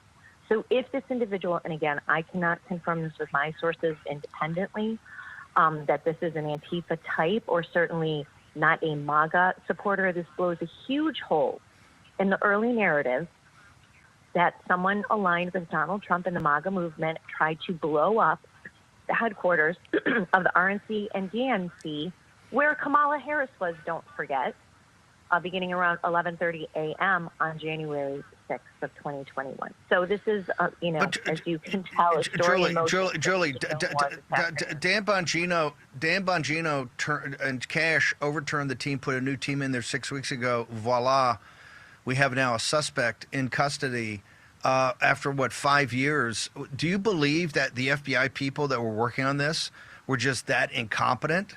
Or was this an act of commission to basically shut down this investigation, knowing that it wasn't a MAGA supporter and someone that was a Donald Trump true blood, ma'am? Well, certainly that is going to be the suspicion, is that the Ray FBI quickly found out that this individual seen on the evening of January 5th was not a MAGA supporter, was tied to a leftist movement such as Antifa, and therefore the early stages, right, so the spring of 2021, as they're impeaching Donald Trump over the so-called insurrection, as they are solidifying their narrative and preventing people from expressing any skepticism about what happened that day. Just imagine if they had arrested an Antifa-tied individual in March or April of 2021 for planting these pipe bombs. Huge. It would have destroyed the narrative early on. Now, again, I can't confirm that. Hopefully, when we talk later this evening after this press conference, we see the indictment, we'll have more details. However, that would be the political motive of the FBI and Biden DOJ to bury this and prevent the American people from learning the truth and the president from exonerating himself. Yeah. The president had a lot pointed at him. So that's breaking news. We're going to keep our eyes on that. And probably have some more information tomorrow once we're able to sift some of this stuff out. As always, the 72-hour rule is in effect. Maybe initially you'll get a burst of information, and then it's going to take 72 hours. Usually that's for like tragedies or things that you have so much to uncover. But this is 5 years in the making. There's a lot to uncover here and unpack, and we're going to get a chance, hopefully, to go through some of the information. How did we get him? What do we know about him? How rock solid is the case? What motivation did the previous regime have for not releasing this information? Did he have any links to, how do the links go? Inferred that it's Antifa, confirmed Antifa, Soros affiliated, any other NGOs, any Democrat overlap? Why the silence from the J6 committee? Why the silence from Kamala Harris, who was just 10 feet away, 20 feet away from one of these devices? She called them dummy devices. So what is that they didn't work? They were built so they wouldn't work. They were a decoy. They were going to go off. We have a lot of questions. So by tomorrow, I hope maybe I'm going to be able to answer a little bit more. But that's why it's important that you follow us in multiple locations. Just search the New American Media on all the platforms and subscribe to us. By the way, Patreon, if you haven't made an account, consider making an account. It really is like a lifeline, a backup, a bat phone, a signal of distress in the sky. If you go to YouTube one day and we're not there, go find us on Patreon. They've been okay with us so far. No problems with them. Their consistent funding mechanism has helped us. It covers a little bit of stuff, and every subscriber, it builds a little bit more. But there are free memberships. You can sign up to be a free member. So even if you don't have anything to toss in the tip jar today, or in the collection plate, this is us passing around the collection plate, I suppose. Tithe your local podcaster, would you?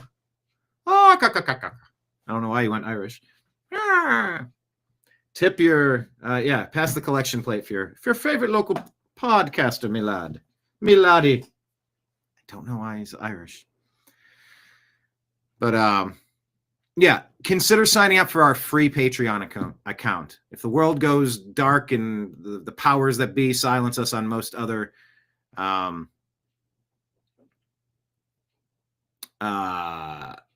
what was I saying?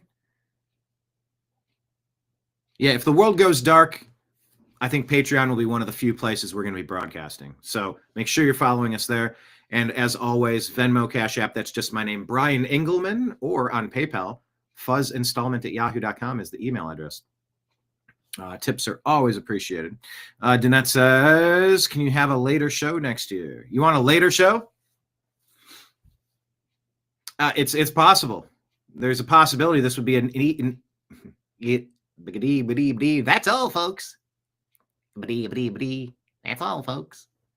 I do the I don't get the talking part of that. Mel Blanc, right? That was his name, not Mel Brooks. Mel Blanc did all those voices.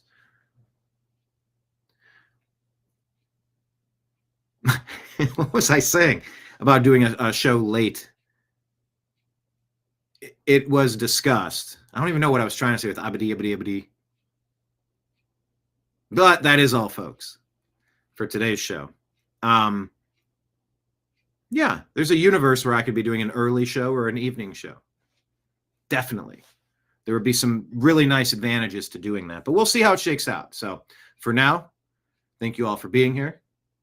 I appreciate you. I love you. Share the show with a friend. Share the show on X. Text, grab a link and share it. Send it to one of your smart friends. Can't get anything done. It's hard to work and listen. Wait, is that a good thing or is that a not good thing? Was that good or not good, Deb? You are in control of you. Don't you put that on me. Don't you put that on me. I was just watching a Denzel clip about King Kong ain't got nothing on me. Like so much of that was unscripted. It was ad-libbed or rehearsed off the script, and they just kind of rolled with it because it was so good. Don't you put that on me.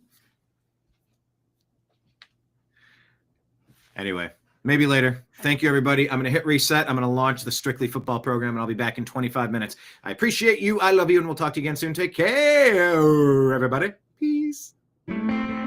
Okay, we'll pause it there and get back to our show. That was fantastic. Yeah, it's winter season. Hey, who am I? I'm a J6 pipe bomber. You'll never find me. Who's Sarah Winchester? Keep building. I don't know, but it seems like prescient advice. Prescient. All right. Yeah, the split screen's crazy, especially when you're wearing the same thing and everything looks the same and you're drinking out of the same cup and it's like,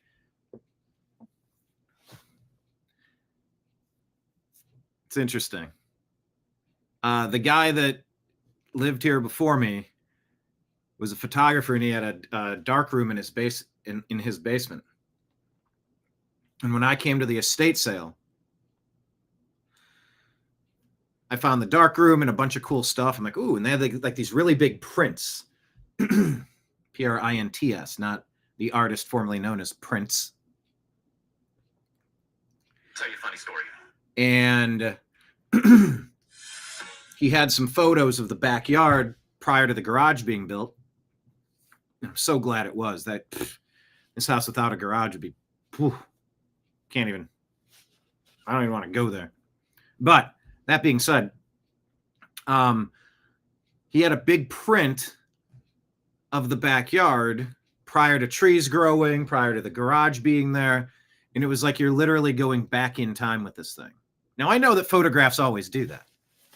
But normally you don't see a 40-year-old photograph of the place that you live blown up in a large size like that. I actually need to hang that up. I don't know how to do that. I don't know how I want to do it. I think it's on cardstock, so I don't know if I'd have to put it in a frame. But yeah, the show with the split screen is like I was looking at the previous version of myself. It was interesting. All right, everybody. I got some more stories I want to get to. This is a bit of a marathon. I am not a weirdo. You're a weirdo. But who's Sarah Winchester?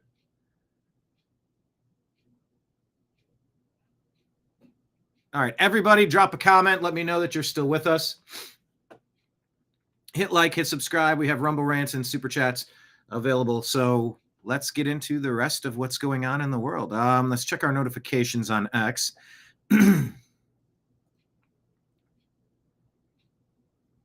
Oh, there's a tweet from John waiting on a belt sander to arrive so I can finish the handles. Making flutes and knives? Modern day Renaissance man, that John. Check that out. Bravo. I said pics or it didn't happen, and he sent them from earlier in the show. All right, let's bring this up. This is our X feed. Let me put your chats up on the screen as well. Where'd you say my morning jacket? Who typed that? Where was that? I'm scrolling. I saw our troll came in. We didn't acknowledge our troll, so they posted twice. That was interesting. Because I was thinking about the whole don't feed the trolls thing. I think I was watching the Turning Point USA representative say that we've gone by the theory of don't feed the trolls, so we haven't responded to Candace Owens. But now we are, and we're going to invite her on to hash this all out. By the way, we're picking the time and date, and since she's not going to make it now. It's like, no. You don't understand. You figure it out. You negotiate it until you find a time and a date that works for both of you. I cannot be the only one that understands how this works. They know it too. But the fact that they're trying to move on real quick makes it seem super duper shady, doesn't it? Doesn't Turning Point look super shady right now because of those weird tactics? That's how I'm reading it. And Candace, yeah, bring some receipts or shut your yap. But let's hash it all out. I'm so here for it. So here for it. Where was that quote about my morning jacket? I don't know. I thought I saw that from someone, probably Kenneth. I really thought I did see that. Oh yeah, Kenneth, your morning jacket. Or maybe that was from before. Oh, that was from before the show. All right. Bum, bum, bum. Deb out from San Francisco with the super chat off the top rope. Thank you, Deb. Appreciate you. That's a good way to start the weekend. Pass the collection plate and kablamo. There's some $5 for you. Happy holidays, Bo Ryan. I love that sticks in your craw. Not in your craw. I guess craw is for like negative stuff. But I love that story sticks in your mind. When I was in the hood and I got yelled at for making the place nicer. This is the ghetto, Bo Ryan. Gotta learn that neck thing. Brianna. Did the Z snap. Mm-hmm. 3 snaps and a twist. Wasn't that Living Color? Like Jim Carrey and Damon Wayans? Oh, God, that's funny. I got a Living Color DVD set. I don't know. I should go back and rewatch those. Man, that show was edgy. I like that. Deborah Rooney, the Sacramento treat. I almost said it again. Anyway, thank you for being here. I'll snap again because here, let me take this off the screen. Let me take this off the screen. Wait, hold on. It's not going to work for me. I'm trying to point into the corner over there. And I'll snap the graphic here. Ready? The TNAM Daily Show on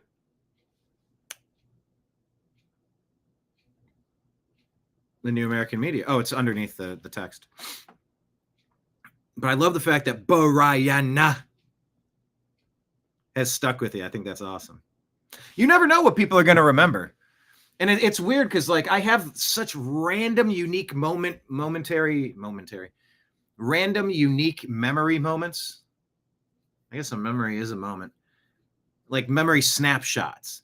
I'm in like one particular place, having one particular mundane conversation, but for some reason, I snap to certain moments. I'm like, what is the significance of this moment? I don't know why.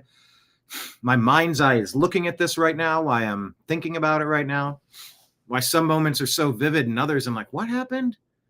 Did we do that first? Or how did that even start? The human memory, man. It's a weird thing. Thank you, Deb Rooney. Borayana appreciates it. In living color, you can do what you want to do. Copyright infringement. How dare you hum 2 bars of a song? I want money. Deb says, if it makes me laugh, I remember it. There you go. Good. I try to inject a little bit of humor into this shit show. I'm in a text thread with a couple people and talking with Blake Wally, and he's just getting black-pilled. He's buying into the negativity, and I try to say no black pills here. Nope. You know, so in a lot of ways, I loved doing all those shows with Blake, and then in other ways, it's like, all right, well, you know, doing solo shows helps me find me. I don't need to take on that black pill energy if I'm not feeling it. And I get where he's coming from. We all have it. Deb, wasn't it you that we were talking about the Epstein thing? And you're like, well, holy crap, Brian, it looks like maybe you were right after all. Maybe Trump did trick them into demanding the release of the info, and now they're busted. I at least put that out there as a potentiality, as a possibility. I didn't know if it was true. I just knew it could have been true. And if it could be true, then let's talk about it. So I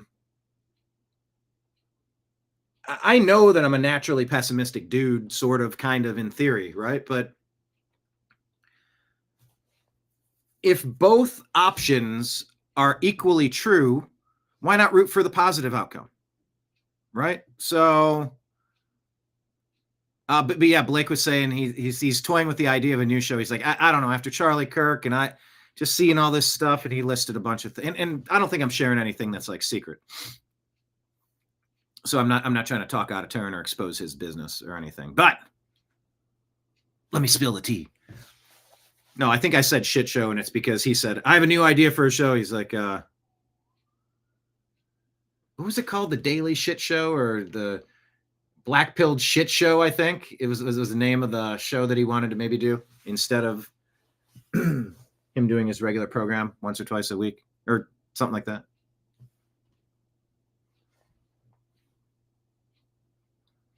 Black-pilled shit show. But I'm not doing it. I'm not going to be black-pilled. I'm going for gusto. Going for the gusto. Yes, Deb, I was trying to remember that, and hey, sometimes I can remember things. Sometimes I don't. Okay, check out our X feed. Are all of you following us on X at American_media_? Can you raise your hands? Deb says, Trump's narratives these days have me spinning round like a record, baby. Right round, baby, right now. Like, please follow us. Please share our content. And pinned at the top of our X feed is our interview with Mr. John B. Wells of Caravan to Midnight, formerly of Coast to Coast AM, one of the best shows out there, the Caravan to Midnight, John B. Wells Show. Check it out, all of the things. But that is the link to our Patreon if anybody wants to sign up. Of course, not Deb, because she already has. But everybody else, please sign up. And there are free versions as well. But this is a distribution mechanism should YouTube and Meta turn traitorous again. So there you go. It's right there at the top of our X feed. Okay. Paris cancels New Year's Eve concert over security concerns. We had to fact check that because it was from a source on our Instagram feed, and I wasn't familiar with it, but the Telegraph is reporting that. Oil London says Paris cancels it over security concerns. French capital canceled traditional New Year's Eve concert. How do you say that? Champs-Élysées? Actually, I'm going to ask Grok. Check this out. You got to be using AI. Pronunciation.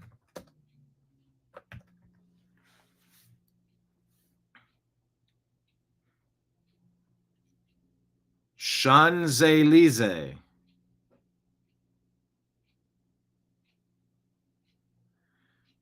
Champs-Élysées. Champs is Champs. Élysées is Élysée. Champs-Élysées.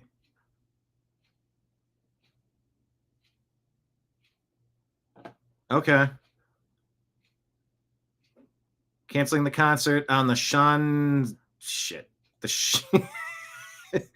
the Champs-Élysées.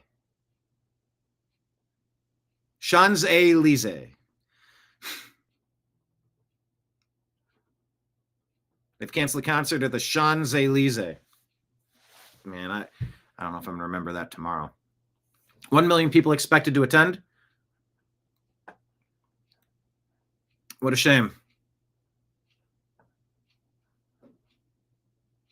Joey Manorino. Yep, the new Europe. You're not going to cancel Ramadan. This is the price you pay when you're a minority in your own country. Security concerns overtaking taking their cultural traditions away. Don't allow that stuff. Hey, there's Deb. She's on X. I need French class, dude. You know, it's funny because I do have in my eyesight, well, today I've looked at it several times. I have a course on French and German.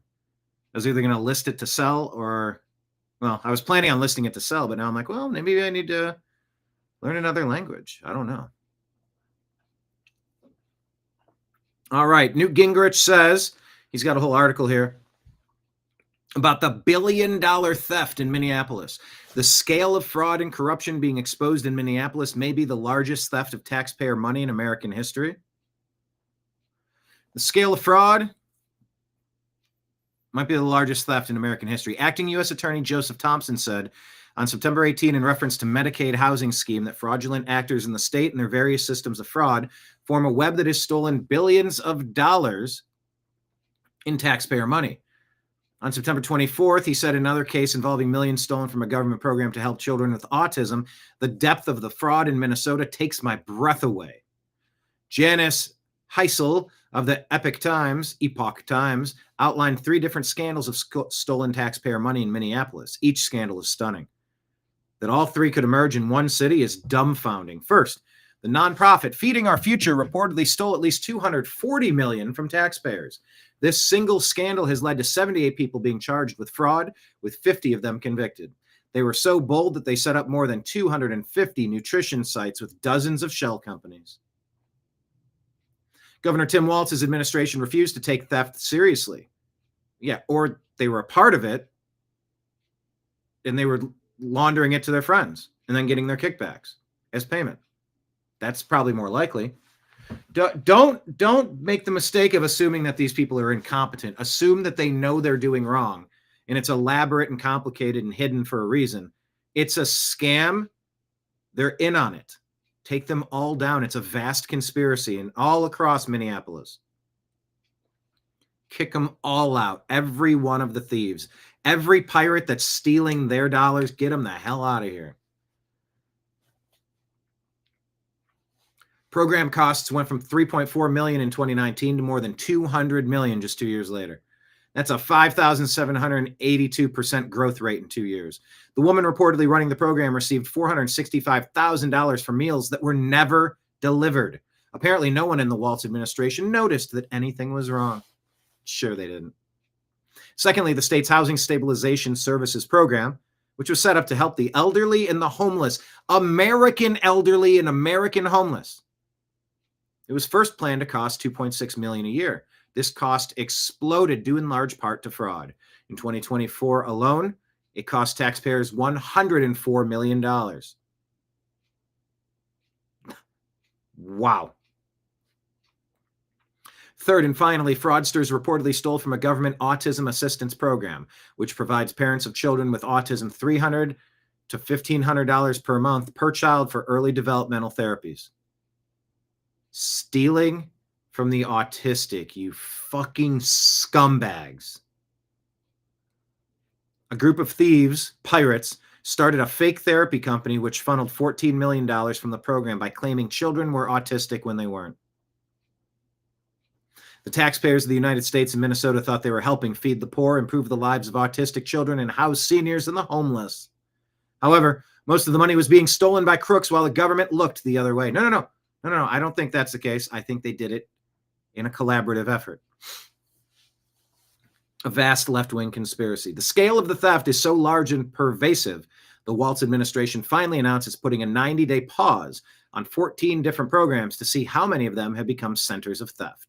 The most complete outline of the billion-dollar theft is a remarkable article by Ryan Thorpe and Christopher Rufo in the City Journal from November 19, entitled "The Largest Funder of Al-Shabaab," that's a terrorist organization, "is the Minnesota taxpayer." As they summarize, Minnesota is drowning in fraud. Billions in taxpayer dollars have been stolen during the administration of Governor Tim Walz alone. Democratic state officials overseeing one of the most generous welfare regimes in the country are asleep at the switch. No. I think they're engaged in it. They're actively deceivers. They're active deceivers. They're actively deceiving. And the media, duty-bound by progressive pieties, refuse to connect the dots. Yeah, no coverage. In many cases, the fraud has allegedly been perpetrated by members of Minnesota's sizable Somali community. Federal counterterrorism sources confirm that millions of dollars in stolen funds have been sent back to Somalia, where they ultimately landed in the hands of the terror group Al-Shabaab. As one confidential source put it, the largest funder of Al-Shabaab is the Minnesota taxpayer. This prompted 4 congressional Republicans, Whip Tom Emmer, Peter Stauber, Michelle Fishback, and Brad Finstad, to write to the U.S. Attorney. They asked for a continuing and in-depth investigation of the ties between corruption in Minnesota and terrorism in the pirate state of Somalia. There are 4 big lessons from this billion-dollar fraud in Minnesota. First, big, entrenched, outdated bureaucracies are simply incapable of effectively policing modern crooks. Bureaucrats leave work at 5 p.m. and don't work on weekends. Thieves work all the time. The bureaucrats simply can't keep up. Further, the bureaucrats are paid the same whether the system they operate is well-policed and honest, or sloppy and constantly corrupt.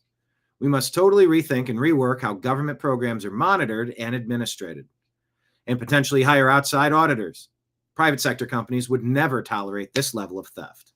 Second, the entire American system of honesty has clearly decayed. The need for honesty is something which George Washington, Alexander Hamilton, Ben Franklin, Alexis de Tocqueville, and Frederick Hayek all described as central to free society and a free market system. Theft, fraud, dishonesty have all become acceptable behaviors for millions of people. The long-term danger of an increasingly dishonest system is a major threat to our survival as a nation. Now, let me out a part there.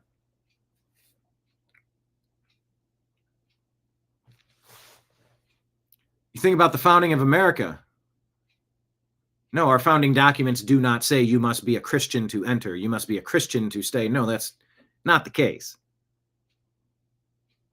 But the people who founded this country were heavily rooted in the Judeo-Christian ethics of thou shalt not steal, whereas the Islamic texts of taqiyya saying lie, cheat, deceive, get what you want, is pervasive in a place like Somalia. So when you import people that are being taught to deceive and to thieve in a formerly Christian nation, at least founded heavily on the Christian ideals of do not steal, that's incompatible. That's oil and water. They're Lego pieces that do not snap.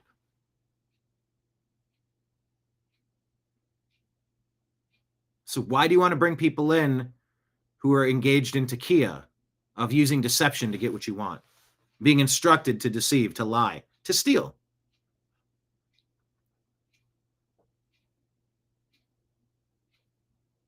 So yeah, an increasingly dishonest system is a major threat to our survival as a nation, says Newt Gingrich.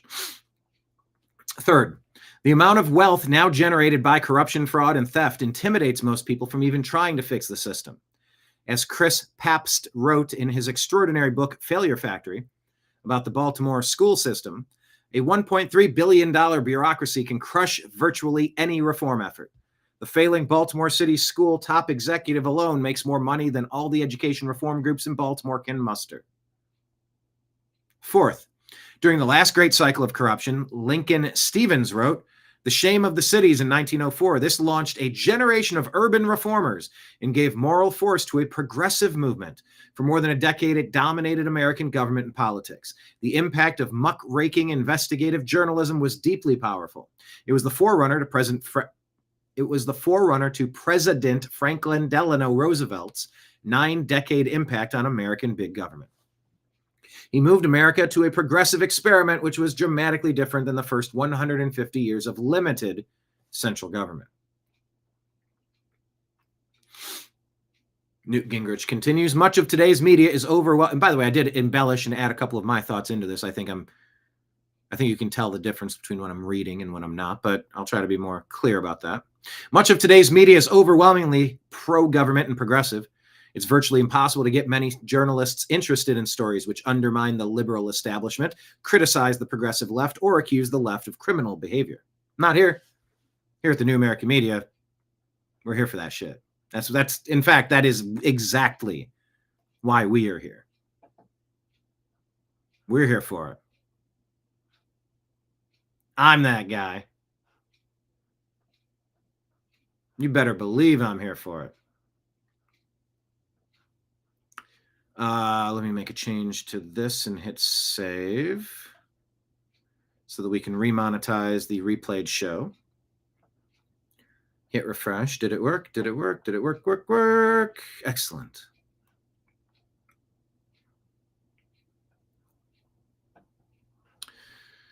Continuing. Somewhere. This tab here. The turning point for me was Pabst's remarkable 8-year study, and then our own validating studies done by Derek Silva at Gingrich 360.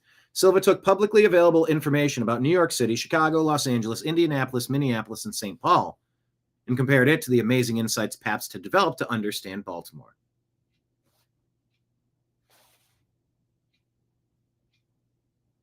In city after city, the teachers' unions and the education bureaucracies worked together to lie about their failures.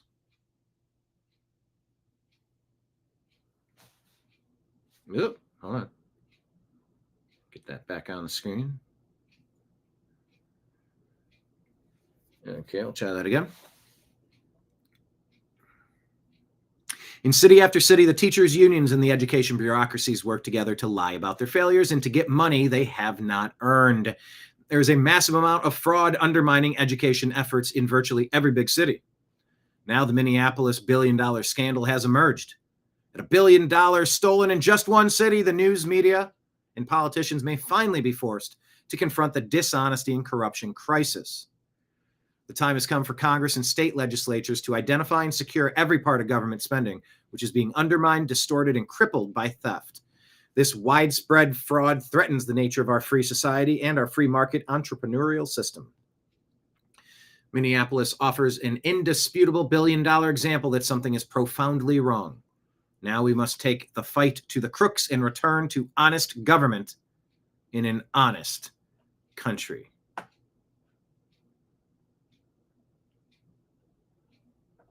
How'd you like that article? That was Newt Gingrich. Newt Gingrich did a good job. Am I still signing off with my Tucker laugh? I don't sign off on it per se, but I was working on my Tucker a little bit because I was just doing like a standalone laugh, but I like when he laughs and talks.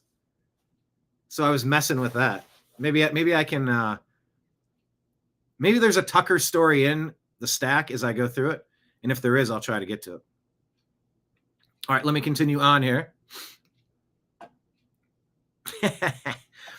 Zero Hedge says court eases the sentence for an Afghan who showed restraint after only stabbing his teacher 6 times. Okay, that makes sense. Glenn Beck says the Obamacare fraud story is worse than we thought. As if it wasn't bad enough that all of the 20 fake identities of GAO created in 2024 to test the system were approved for subsidies. That's a General Accounting Office, I believe. And that 18 still got payments this year. All 20 fake identities of the GAO created in 2024 to test the system. They were all approved for subsidies. And 18 still got payments this year. The GAO released nearly the exact same fraud report in 2016. It committed 15 fictitious applications. It submitted 15 fictitious applications in 2015. All were approved, and 12 were auto-enrolled for 2016. It's been nearly 10 years, and nothing was done to fix this. In fact, this year, the GAO also found widespread misuse of Social Security numbers, including one SSN that was used for over 125 insurance policies totaling 71 years of coverage. 58,000 dead people receiving advanced premium tax credits. 7,000 were dead before their coverage began. I am sick and tired of the investigations where no one is held accountable. Send the perpetrators to jail, especially the ones at the top. I agree completely. Do you agree or disagree with Glenn Beck? And say it with gusto. Do you agree or disagree? What say you?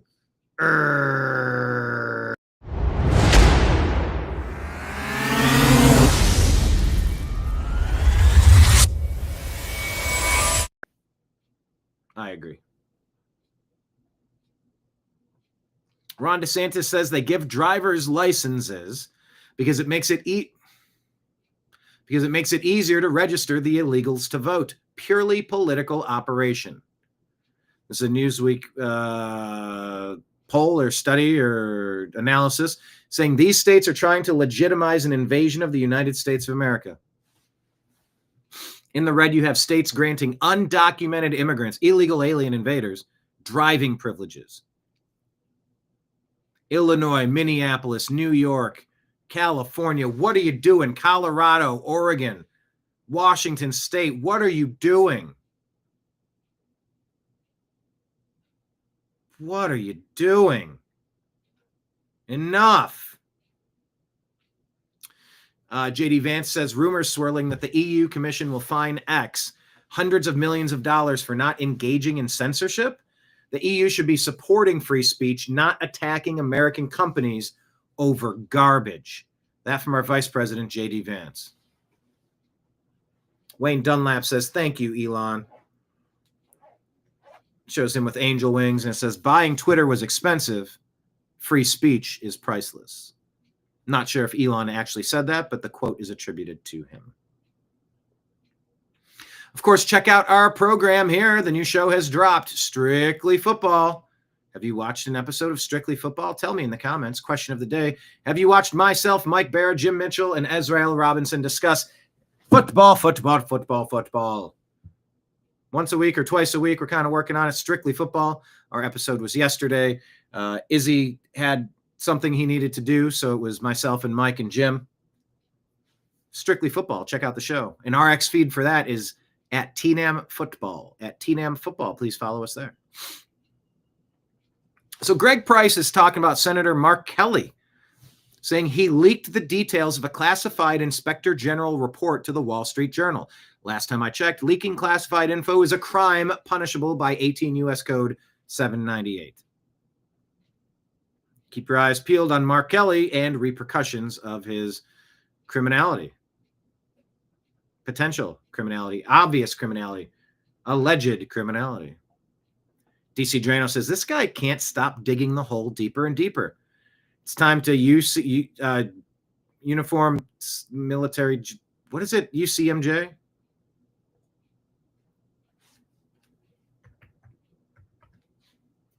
United Code of Military Justice. Uniform Code of Military Justice. There we go. Uniform Code of Military Justice.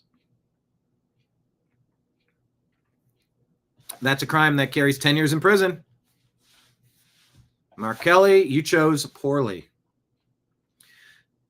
Sean Parnell says the Inspector General review is a total exoneration of Secretary Hegseth and proves what we knew all along. No classified information was shared. This matter is resolved and the case is closed. Pete Hegseth says no classified information, total exoneration, case closed. Houthis bombed into submission. Thank you for your attention to this IG report. Thank you for your attention to this IG report. Hey, stop it. Football does not suck. Football is the greatest game on earth.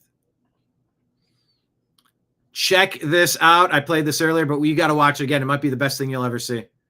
Or the best thing you'll see today. The Skiff shared this. This is why nobody watches or trusts the mainstream media.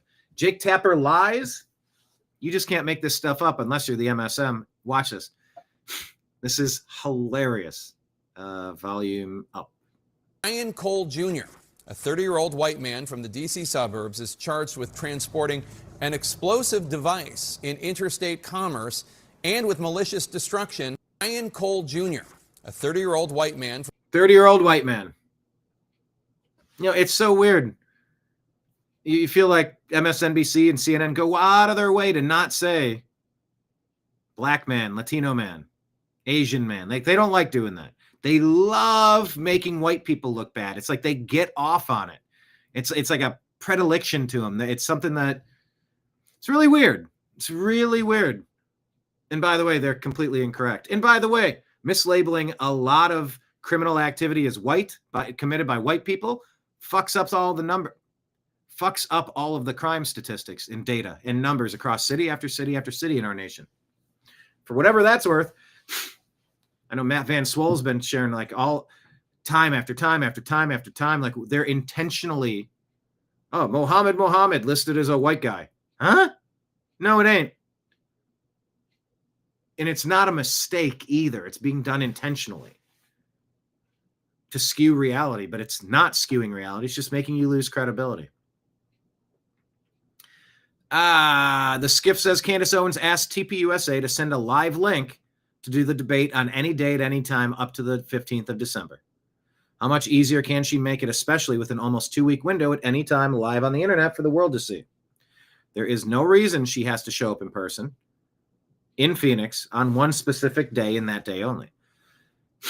After Charlie was assassinated in broad daylight, I recommend her not going in person and stay away from them.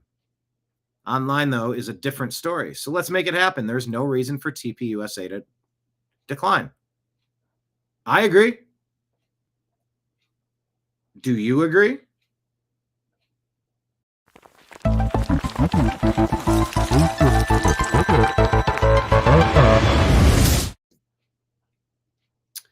All right. The dark money network of leftist billionaires and NGOs secretly transforming America. This is who's funding your No Kings color revolution. They also own our elections and engineer bioweapons, allegedly, says the Skiff. By the way, go to CISA.gov/rumor control, WHO.int, and what the hell is it? Here, I'll put it at the bottom of the screen. Go to cdc.gov, WHO.int, and CISA.gov/rumor control for countervailing views on anything regarding health and elections. Countervailing views, go get them now.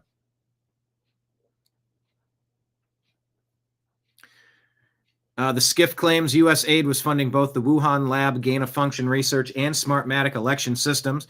Coincidentally, the same left-wing billionaires, NGOs, and U.S. aid all funded the No Kings protest, a.k.a. the color revolutions across America.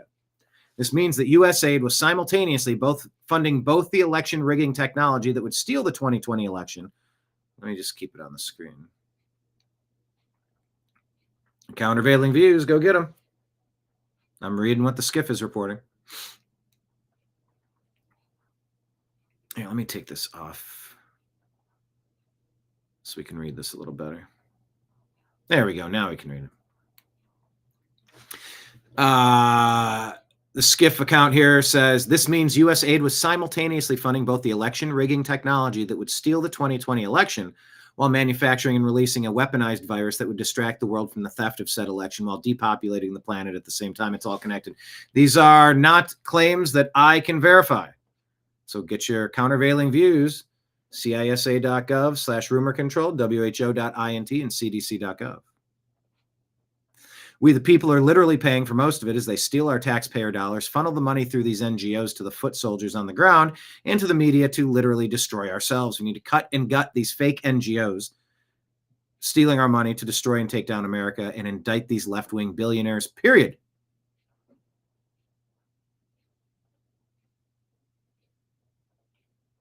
All right. Do you agree or disagree with that? So here's the chart. This is a blueprint for regime elements change. of a coup, a palace coup, a slow coup, a soft coup, a coup d'etat, except nobody bothered to hide it. They recorded themselves. They bragged about it. Before January the 20th, before President Trump could even take office, U.S. aid officials secretly migrated internal government communications off official systems onto encrypted signal chats. Federal workers taking federal salaries to conceal federal work. Hiding in plain sight. That is not democracy. That is a mutiny via Wi-Fi. Now, they didn't wait for policy. They didn't wait for the results of an election. They didn't like, no. They pre-organized, pre-arranged resistance.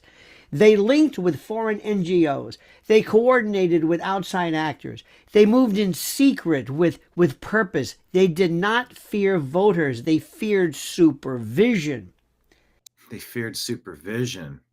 So the question I started with tonight is, are we currently in a domestic homegrown color revolution? Well, I want to go back to this first chalkboard because it frames, this, of course, Glenn Beck, out how our own government facilitated regime change all over the world. There's a government, ultimately at the top. I mean, look, I understand why they would want to do that across the globe, why CIA, FBI, NSA, pick your favorite three-letter agency. I get why they'd want to do that in other countries. Of course, geopolitics is important, super important. Don't you dare do it here. They fucked up. They did way too much here. There's repercussions. That's literal treason. To overthrow a regime in our own country, that's treason. That's sedition. That's insurrection. It's all the things you accused President Trump of doing because you were doing it. Support allegedly. It is given through organizations like USAID, the State Department, or somewhere else within the administration. Then you have a degree of separation. It's privatized. NGOs, the National Endowment for Democracy, National Democratic Institute, International Republican, all of these things. Then there's the money, the people with the real money, and that's people like George Soros through his Open Society, and Tides. We should do a show again on Tides, or just look it up on YouTube. You'll find an old show of mine on Tides. And even government-funded NGOs like NED, again, over here. The money this time is coming from you. Excuse me. Finally, the demonstrators, the youth movements, the people who hit the streets, and a sympathetic media that will help deliver their message. I'm going to add labor unions in here because they are contributing to the organizing of these protests. Grassroots. Okay, so this is how revolutions are set up. But what are the conditions for one to be successfully conducted? When can regime change actually be attempted? Well, State Department learned this by doing it over and over and over again. And we know it because Obama's ambassador to Russia, Michael McFaul, literally wrote the book on it. This is what was required, as per Obama's administration, to topple a country. Are you ready? You need a semi-automatic regime, not fully autocratic. It has to be semi. You have to have an unpopular incumbent. You have to have a united and organized opposition. Do we have these things yet? Then you have to have the ability to quickly drive home the point that the voting results were falsified. You need the media to inform people about the falsified vote. You need an opposition capable of mobilizing thousands of demonstrators. And then you need divisions among the regime's coercive forces like the military or the police. Sounds like we have all of those, doesn't it? Pay attention very carefully. Listen to what I'm saying, because what we are looking at and what I'm looking at and what we should be staring at is not politics. It is the blueprint for a slow motion overthrow of a constitutional republic. And if you think this is theater, if you think this is just exaggeration, listen to the dialogue, because the script is in English. The actors are America's bureaucracy, and the production is funded by American taxpayers who never agreed to bankroll a domestic revolution waged against their own vote. Do you hear what I'm saying? The Office of Transition Initiatives, OTI, was designed to destabilize foreign governments suspected of autocracy. Now that machinery is being aimed at America, at us, at you, and they were proud of it. These are professional regime specialists boasting that once Trump won, they suddenly found time, networks, and moral justification to topple him from inside his own government. From every that angle. isn't oversight. That's sedition. Sedition with business cards. And when the roadmap is clear, they don't march in uniform. They appear as 10,000 separate little nonprofits, climate cells here and gender cells there, and faith-based dialogue groups, union workshops, racial justice subcommittees, mental health hubs, every aspect you can imagine, even juror training projects teaching nullification, how to acquit political allies, even when the defendant is clearly guilty. 10,000 names, one network, they wait. And when the order arrives, they call it coordination. But professionals know the word, activation. This is not organic. Nothing about this is grassroots. It doesn't grow from the soil. It grows from the treasury, from grants, from university chairs, from foundations obsessed with global governance and allergic to American sovereignty. Johns Hopkins alone has received $25 billion, it is reported, in a decade. You think it's all for medical research? Hell no.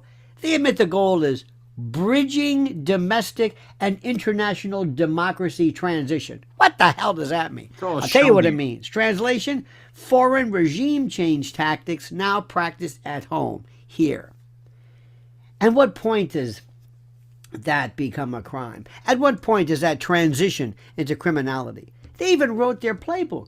First, move communications off government servers. Second, smear whistleblowers as disinformationists. Yeah. Third, activate protest networks. Fourth, weaponize. And by the way, remember when they did that with the Hunter Biden laptop? 51 current, former intelligence officials. I don't think there is such a thing as former intelligence officials. Yeah, 51 former intelligence officials say that, the Hunter Biden laptop has all of the classic earmarks of Russian propaganda, Russian disinformation. Sure it does, you liars. Is DEI to link every conceivable fringe into one massive blob that looks organic but moves like a trained battalion. And then comes, even better, and then comes the closer, lawfare. Quietly surround the legal system, bury investigations, train jurors to nullify verdicts. They don't need to win elections when they can win indictments. Oh, it's beautiful.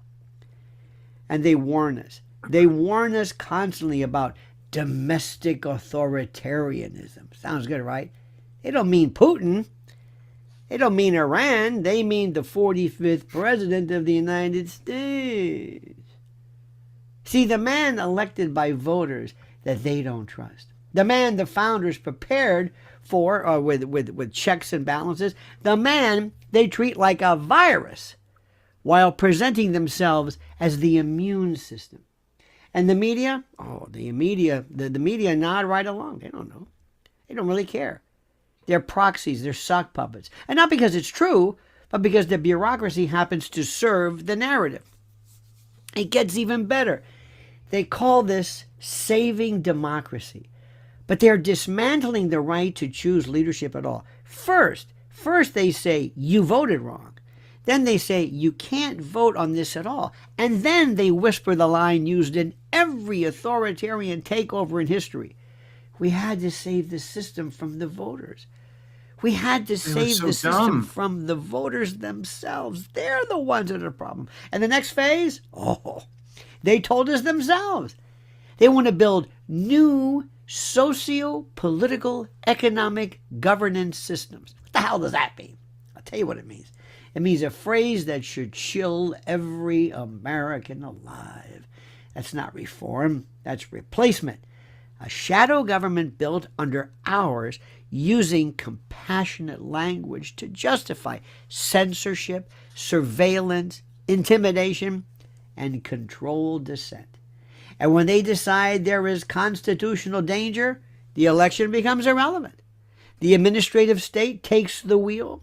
The three-letter agencies become horsemen, and the definition of democracy becomes whatever scares them the least. But they fear one thing, exposure. Not rage, not slogans, precision, subpoena, retrieval of every signal chat, and encrypted directive. Full audit of every USAID partner organization. Track the contracts. Track the university grants. Track the training manuals. Because once this leaks off X and lands in a courtroom, their language collapses. A judge can't be gaslit. If President Trump returns with a pen and a spine to that which we know, this network can be dismantled. Records can be seized, funding cut, oversight restored. If not, a precedent will be cemented. Because the moment arresting presidents becomes normal, it becomes permanent. It does become permanent. And then elections are simply the mask worn by the ruling class to mimic consent. That's what's happening. See, they think they think you'll do nothing. They think you'll argue over slogans while they quietly write the new rule book in encrypted chats. They hope for Republican politeness. They pray for conservative fatigue. And they expect Americans to shrug their shoulders while they harden the machinery of a managed state behind the glass of philanthropy and justice. And they hope that you're going to be too busy worrying about things like, death threats to famous conservative commentators or conservatives who are stepping down or internecine battles between conservative commentators. They want you to keep busy with that. That's a distraction. This is what I've been telling you. But we do not belong to them. This republic is older than their playbook. It's stronger than their network. And it's built on the idea that still exists, by the way, that power answers to the citizen, not the donor. Voters don't need approval to defend their own voice. They only need courage. And history has never cared about the timid. Tyranny does not frighten me. Shouldn't frighten you. Cowardice does. The next 100 days may decide the next 100 years. And the choice is not subtle. The next 100 days might define the next 100 years. We will either surrender to a network of nonprofits or defend our constitutional republic. Because votes mean nothing when the people counting them believe they work for someone higher than the voter. This isn't democracy. This is rule without consent. And that, my friend, is exactly what our founders warned us about.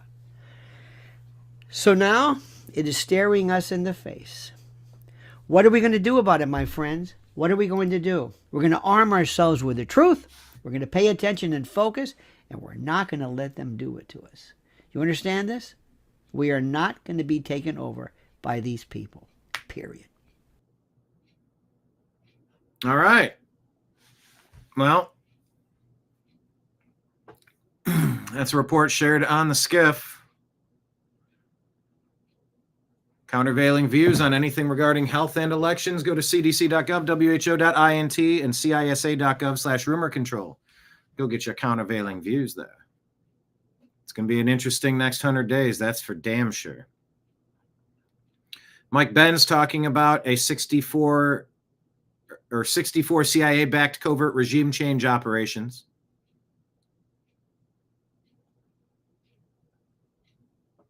This stuff is not hypothetical or theoretical. It's been happening since time immemorial. I guess it was probably just a matter of time before it was going to happen here inwardly. But take a listen to what Mike Benz has to say about what happens when a regime change occurs. When is it successful and when is it not? Operations that succeed in toppling a foreign regime are still besieged by a principal agent problem. The reason why is that for an interstate dispute to have escalated to the point of regime change in the first place, the target government must have had a compelling reason not to acquiesce in the intervener's demands when the dispute first arose.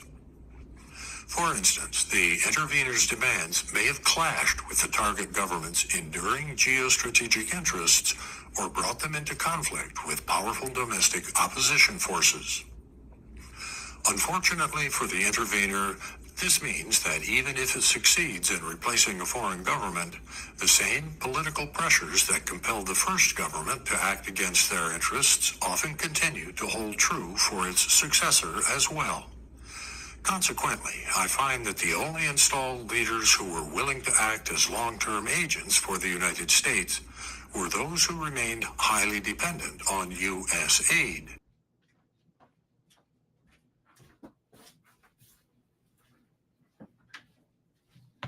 All right.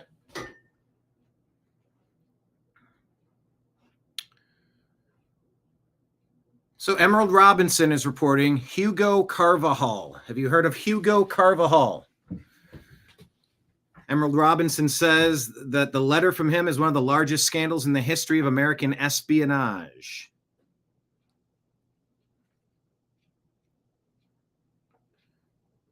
Do it this way.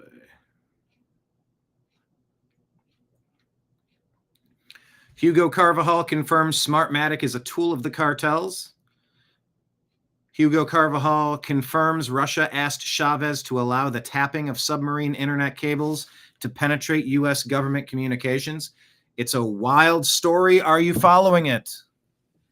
Get your countervailing views at the bottom of the screen. I have to tell you under duress. Powers that be want to keep telling you that 2020 was probably the only free and fair election in the history of elections. You know, the one that had the least amount of guardrails. Makes sense, right? No, it doesn't. Amuse reports open border.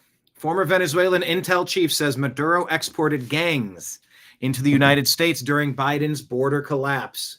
So they intentionally put their gangs into the United States and has run 2 decades of espionage against America. In a stunning letter obtained by the Dallas Express, Hugo Carvajal, once Maduro's top intelligence chief, this is not just a schlub, it's Maduro's top intelligence chief and a key figure in the cartel de los Sols, tells President Trump that Venezuela has weaponized cocaine, exported criminal gangs like Tren de Aragua into the U.S., and allowed FARC, ELN, Hezbollah, and Cuban intelligence to operate freely. He alleges decades of espionage inside U.S. installations, Russian tapping proposals, and Smartmatic election manipulation tools exported abroad. Carvajal says the Biden-Harris border collapse allowed Venezuelan operatives to enter the U.S., and asserts that Trump's hardline policies were not only correct, but necessary for American national security. Bombshell letter shared here, the Dallas Express News.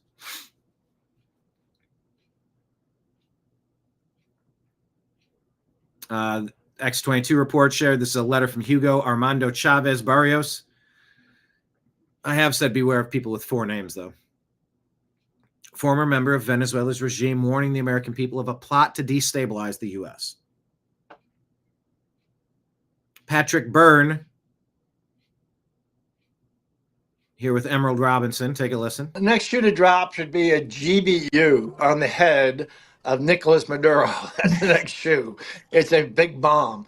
We have to, there's no point in having a military. If a foreign government can do this to us and we let it slide, as we were starting to talk about yesterday, that there's all these people around Trump who even as recently as like a week ago are still trying to convince him, or at least as recently as a few weeks ago, still trying to convince them, look, let's bury the hatchet with Venezuela. They've offered us, mineral rights and then this and that. They'll give us all of them. Let's just let this slide. That's insane to me. I can't. Anyone who would say something like that, given what we've learned, you have to assume that's enemy action. That is so absurd to me. If we can let a country get away with doing this to the United States and getting this close to overthrowing us, this is 10,000 times worse than Pearl Harbor in 1941. Of course, the U.S. has to respond to this and take care of business. And we got to do it right away. There's no reason to stall. They're stalling. All of this stalling that's going on is hurting the president because the bad guys are having time. They've got forces all within the government, within the CIA, within the FBI, within lobbyists. They lobby through. So they are having weeks go by where they're getting all of their they're paid protesters, everything. They're getting all of it to get back pressure against the president. Time is not his friend. Time is not his friend. And all these people stalling him are to be suspect. Yeah, anyone stalling President Trump right now is suspect. Go, go, go, go, go. Move faster.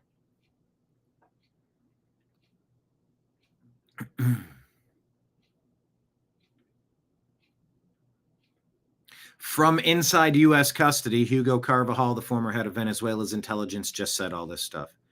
Maduro weaponized drugs as part of a deliberate plan to destabilize the U.S. This is according to Hugo Carvajal. Cuban operatives FARC, ELN, Hezbollah given weapons, passports, and immunity to operate from Venezuela.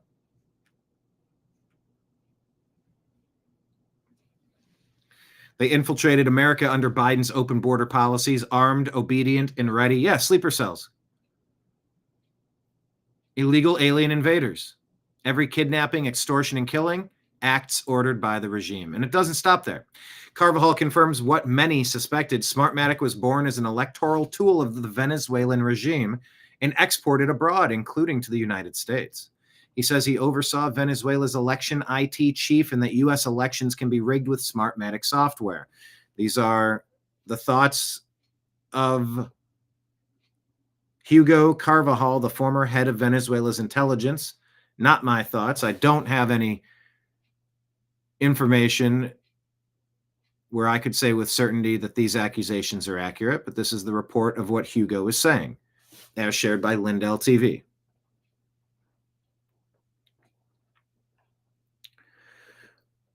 Hugo says he oversaw Venezuela's election IT chief and that U.S. elections can be rigged with Smartmatic software. He says President Trump's actions were justified and may have underestimated how far the regime will go to stay in power. Carvajal now sits in Rikers Island after extradition, but has become a federal witness in the case against Maduro's narco-terror regime. Wow.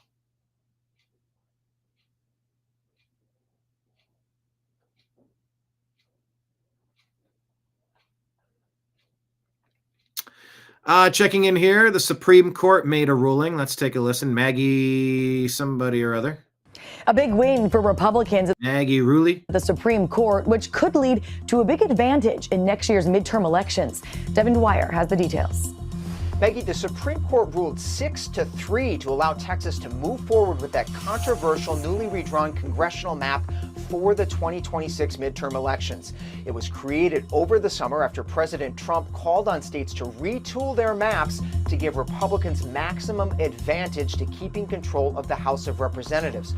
A lower court led by a Trump-appointed judge had said Texas's new map was an illegal racial gerrymander discriminating against minority voters. But the Supreme Court's conservative majority yesterday said that decision failed to assume good faith on the part of map drawers and improperly inserted the courts into the political process close to an election. Justice Elena Kagan wrote in dissent that the ruling disrespects the lower court and disserves millions of Texans.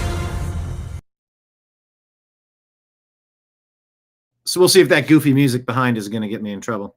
But that was an ABC News report. Hopefully that's not using copywritten material. It should just be sound design music.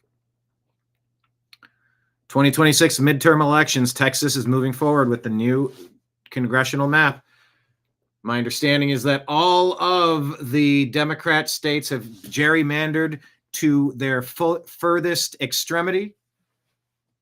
And so my recommendation is that Republican states do the exact same thing to match. Here's President Trump delivering remarks in that state up north.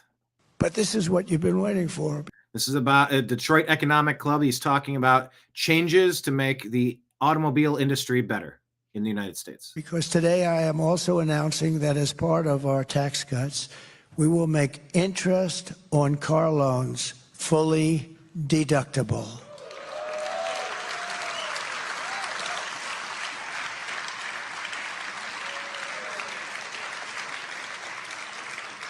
So a man who's, a lot of you people are in the car industry. Actually, I met a lot of them backstage. What do you do? I'm in the car industry.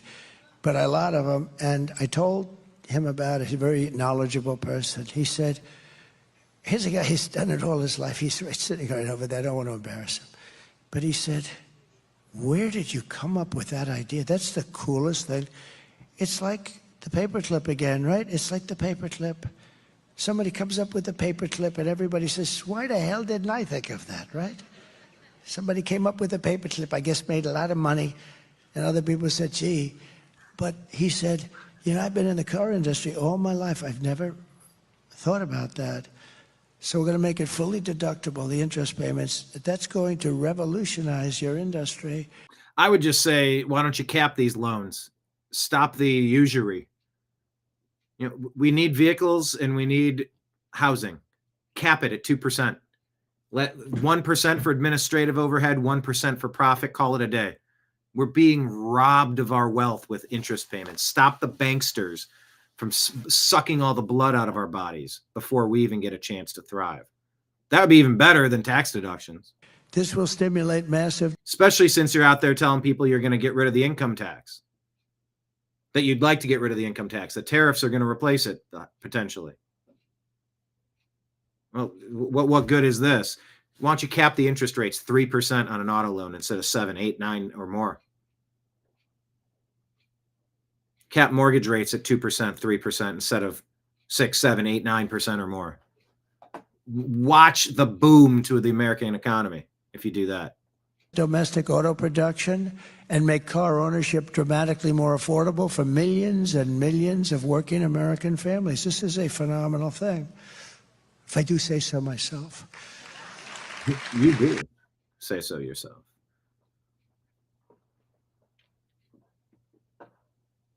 Is President Trump again? And if you build a car in the United States, and one thing that I just spoke with John Thune about, I just spoke to Mike Johnson about, Speaker, we're going to do something that has never been done in this country before. I'm very proud to say it was my idea. And so sometimes a simple idea, they say, how'd you think of that when it's so simple, it was never done?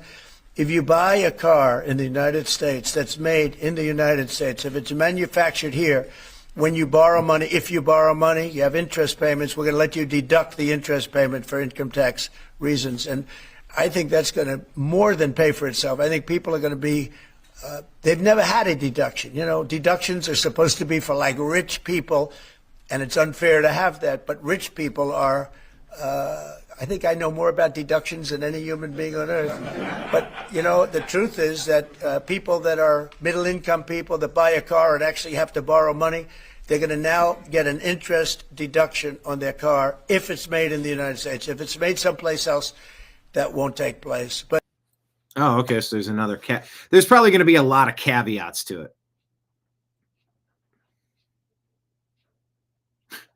Wait, you have multiple, Deb, You have multiple YouTube accounts? I'm impressed. LeBron, I can't play this clip, but LeBron James had a chance to score 10 points for, I don't know, the 1,500th time in a row.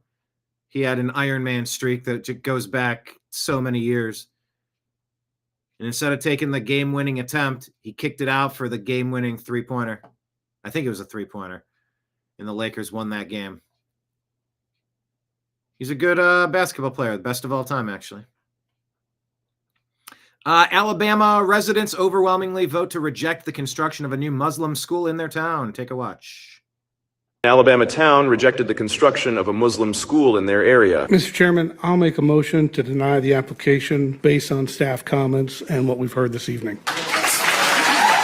Residents of Hoover in suburban Birmingham united when officials held a vote to transform a local office building into the Islamic Academy's school and community center. I like kids, but I don't want to hear kids yelling and class bells ringing and calls to prayer and all the other sounds that would be generated by opening a school in this office park. We're going to have real problems with this community.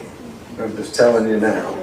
With over 150 people in the room, many spoke out strongly against this plan, expressing fears Hoover would become a Muslim community. It's not even fears, it's just line in the sand saying, no, we're not going to change our community. This whole phobia, Islamophobia, fears, you don't need to. The way that's being framed is just, I'm not doing it that way. It's line in the sand. They've decided that they're not going to allow it. It's not going to happen. It's their community. They're going to keep their community how their community is. Nobody has a right to come in and change your community. Unity likely played a role as the commission unanimously rejected the controversial plan. I want you to understand that we are a recommending body. The council is the final say so. Would you support Hoover residents? All right. So there you go. I'll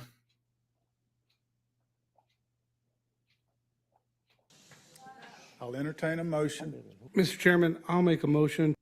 Yeah, the residents fear becoming the next Dearborn, says Eric Daughtry. Once again, they don't fear it. They're saying no to it. They're saying we like our community as it is, and no, we're not going to fundamentally transform our community. No, we're not going to fundamentally transform it. There you go. They rejected the plan to build a large Muslim school. Hoover residents showed up en masse, told the residents to vote it down. There you go. Minnesota Teacher of the Year. We showed you this earlier. The former Minnesota Teacher of the Year, Abdul Wright, was sentenced to more than 14 years in prison after he was found guilty of abusing a child when she was his student. There you go. She was only in 8th grade, and it happened multiple times, even in the classroom. What? There you go. More problems in Minnesota. Hey, let's check in on the Islamification of, I'm sorry, where now? South Portland, Maine? Policies, how can the politics in Somalia can be, resonate what we have here in the United States, the democracy that we have. How can you help us, be a better country and build back what we used to have back in long time ago? So hopefully we will be able to help our country, our former country, Somalia, policy. Democrat Rep. Dequa Dahalak says her goal in U.S. government is to get American taxpayers to fund Somalia and its development. Derek Evans says Democrat Maine representative says she wants America to give money to Somalia to pay for the people of Somalia and pay for the development of their country. I'm sorry, what did you just say that out loud? Wall Street Apes Democrat representative Dequa Dahalak says her goal in American government is to get the taxpayers to give money to Somalia. We must pay for the people of Somalia and pay for the development of their country. People like this shouldn't be allowed in government. Fox and Friends talking about President Trump set to launch a tourist economic agenda ahead of the midterms, kicking battleground Pennsylvania. For the Democrats to only make this an issue 9 months after they were in power for 4 years, it is kind of comical. Yeah, they have a long time to deal with this if they want to. In fact, because they didn't deal with it during Biden is the reason so many Americans feel stretched right now. So it feels like Democrats found a word, but they haven't found an idea. What's their plan to make life more affordable? I don't know what it is beyond more government control, more regulation. The president's got a really great opportunity here. He's going to hit the road early 2026. That's when all these tax refunds from the big, beautiful bill are going to hit. And I'm telling you, that's like $1,000 per tax-paying American in addition to what they've gotten in years past on the refund. That's going to be huge. It's a good time to be selling his plan right now. All right. Yeah, affordability is the number one buzzword. I might never get tired of this clip from CNN. Capitol attack. Brian Cole Jr., a 30-year-old white man from the D.C. suburbs, is charged with transporting an explosive device. Brian Cole Jr., a 30-year-old white man from the D.C. That's so good. Bad Kitty Unleashed said, hysterical catch, Mark Kelly. A Democrat senator and possible Kamala Harris VP pick going sham wow for China. Catch him masterfully sell Ace Shackley vitamins to the Chinese while he rides a blaze to glory on a motorcycle with both Chinese and U.S. flags on it. On a more serious note, recall Mark Kelly was also just exposed for owning a high-altitude surveillance balloon company he helped fund with Chinese venture capital. The video was 100% found by my good friend Ben Talmadge, although the humor is unequivocally mine. Watch this. 他穿越浩瀚的宇宙，审视狭隘。 It's got music, but this is so good. 奔驰而过，他。美国奋进号宇宙飞船指挥官。Get to Mark Kelly. Oh, geez, I gotta go full screen here. Don't you want vitamins from Mark Kelly, commander of Space Shuttle Endeavour? There he is. He's bald. He's hungry. He's virulent. You get his vitamins. You go to space too. Aboard the space shuttle. They worked very well for me in a very demanding environment. I took Shackley vitamins and the Shackley rehydration drink while in orbit aboard the space shuttle. They worked very well for me in a very demanding environment. Now it is up to you. It is up to all of you to take those tools that Shackley and Roger has given you and turn it into something big. Each and every one of you can create your own successful Shackley business. And it is the rewards from that business that will help you achieve your own dream. All right, shilling for Shackley. That was awesome. All right, what else? Rapid fire. President Trump now posting we only have two options: deport every single third world migrant, illegal alien, and America-hating visa holder, or surrender your nation the way the UK have and watch your society collapse in the coming years. I bet Stephen Miller loves reading this. It's time to save America. Representative Nancy Mace signed Representative Luna's discharge petition to force a vote to ban insider trading in Congress. This is Capitol Hill, not Wall Street. If you're using public office to pad your stock portfolio, you have no business serving the American people. Enoch Burke, Irish schoolteacher, jailed following his stance against transgender ideology. I think that's because he keeps going to work and they keep giving him like trespass orders, like you can't keep coming back here. And he's like, I should have never been fired from here. So they're throwing him in jail effectively for a life sentence. Mike Engelman, no relation, says Democrats can't identify a woman, a criminal, a peaceful protest, dementia, or which bathroom to use. But they sure can identify a fishing boat when they see one. Is this an actual picture or not? I can't tell if this is AI or real. Did they release this picture? Halle Berry explodes at Gavin Newsom for devaluing women. Dr. Drew and his wife agree. Doing something against menopause treatment for women. Zero Hedge says Goldman Sachs panic index collapsed after hitting a near record high just 3 weeks ago. That's good. C3 says the J6 pipe bomber Brian Cole and his family are anti-Trump leftists. I don't know if that's true or not. Once again, that blows up the whole January 6th was a Trump insurrection scam. No wonder Chris Wray's FBI never found him. And just a reminder that in 1990, a $100,000 salary would be worth more than $250,000 in today's dollars. A $100,000 salary today would be less than $40,000 in 1990.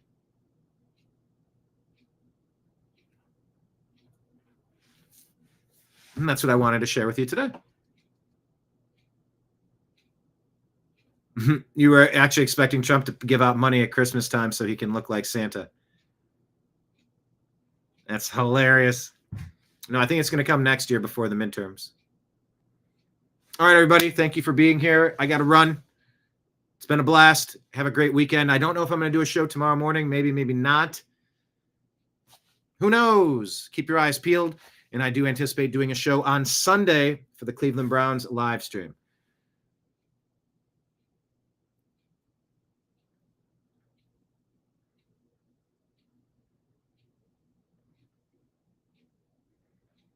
And so if Tucker Carlson were reading that,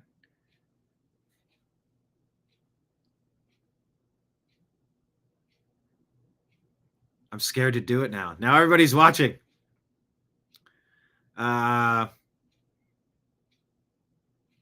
Yeah, the menopause thing. It's Gavin Newsom's against it, so everybody else should be for it, it seems. That's a pretty good strategy.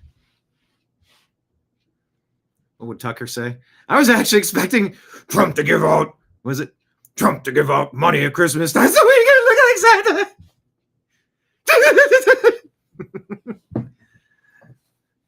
I was actually expecting Trump to give out money at Christmas time so we can look like Santa. Something like that.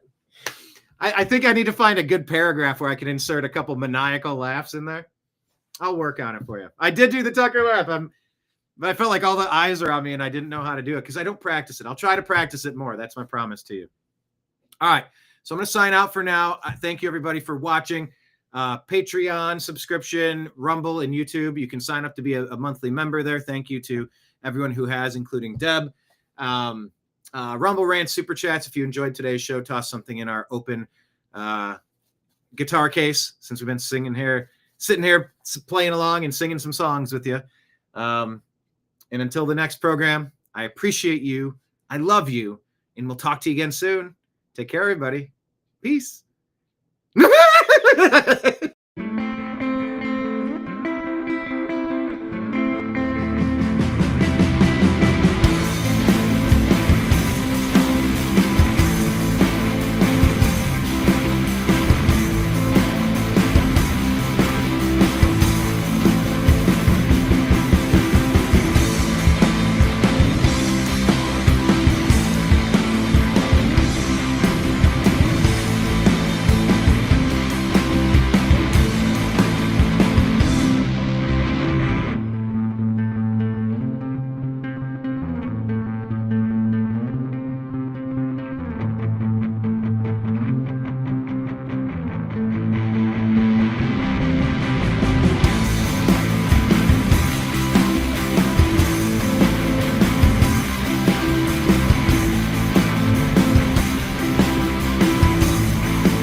Your guide to the truth. TheNewAmericanMedia.com.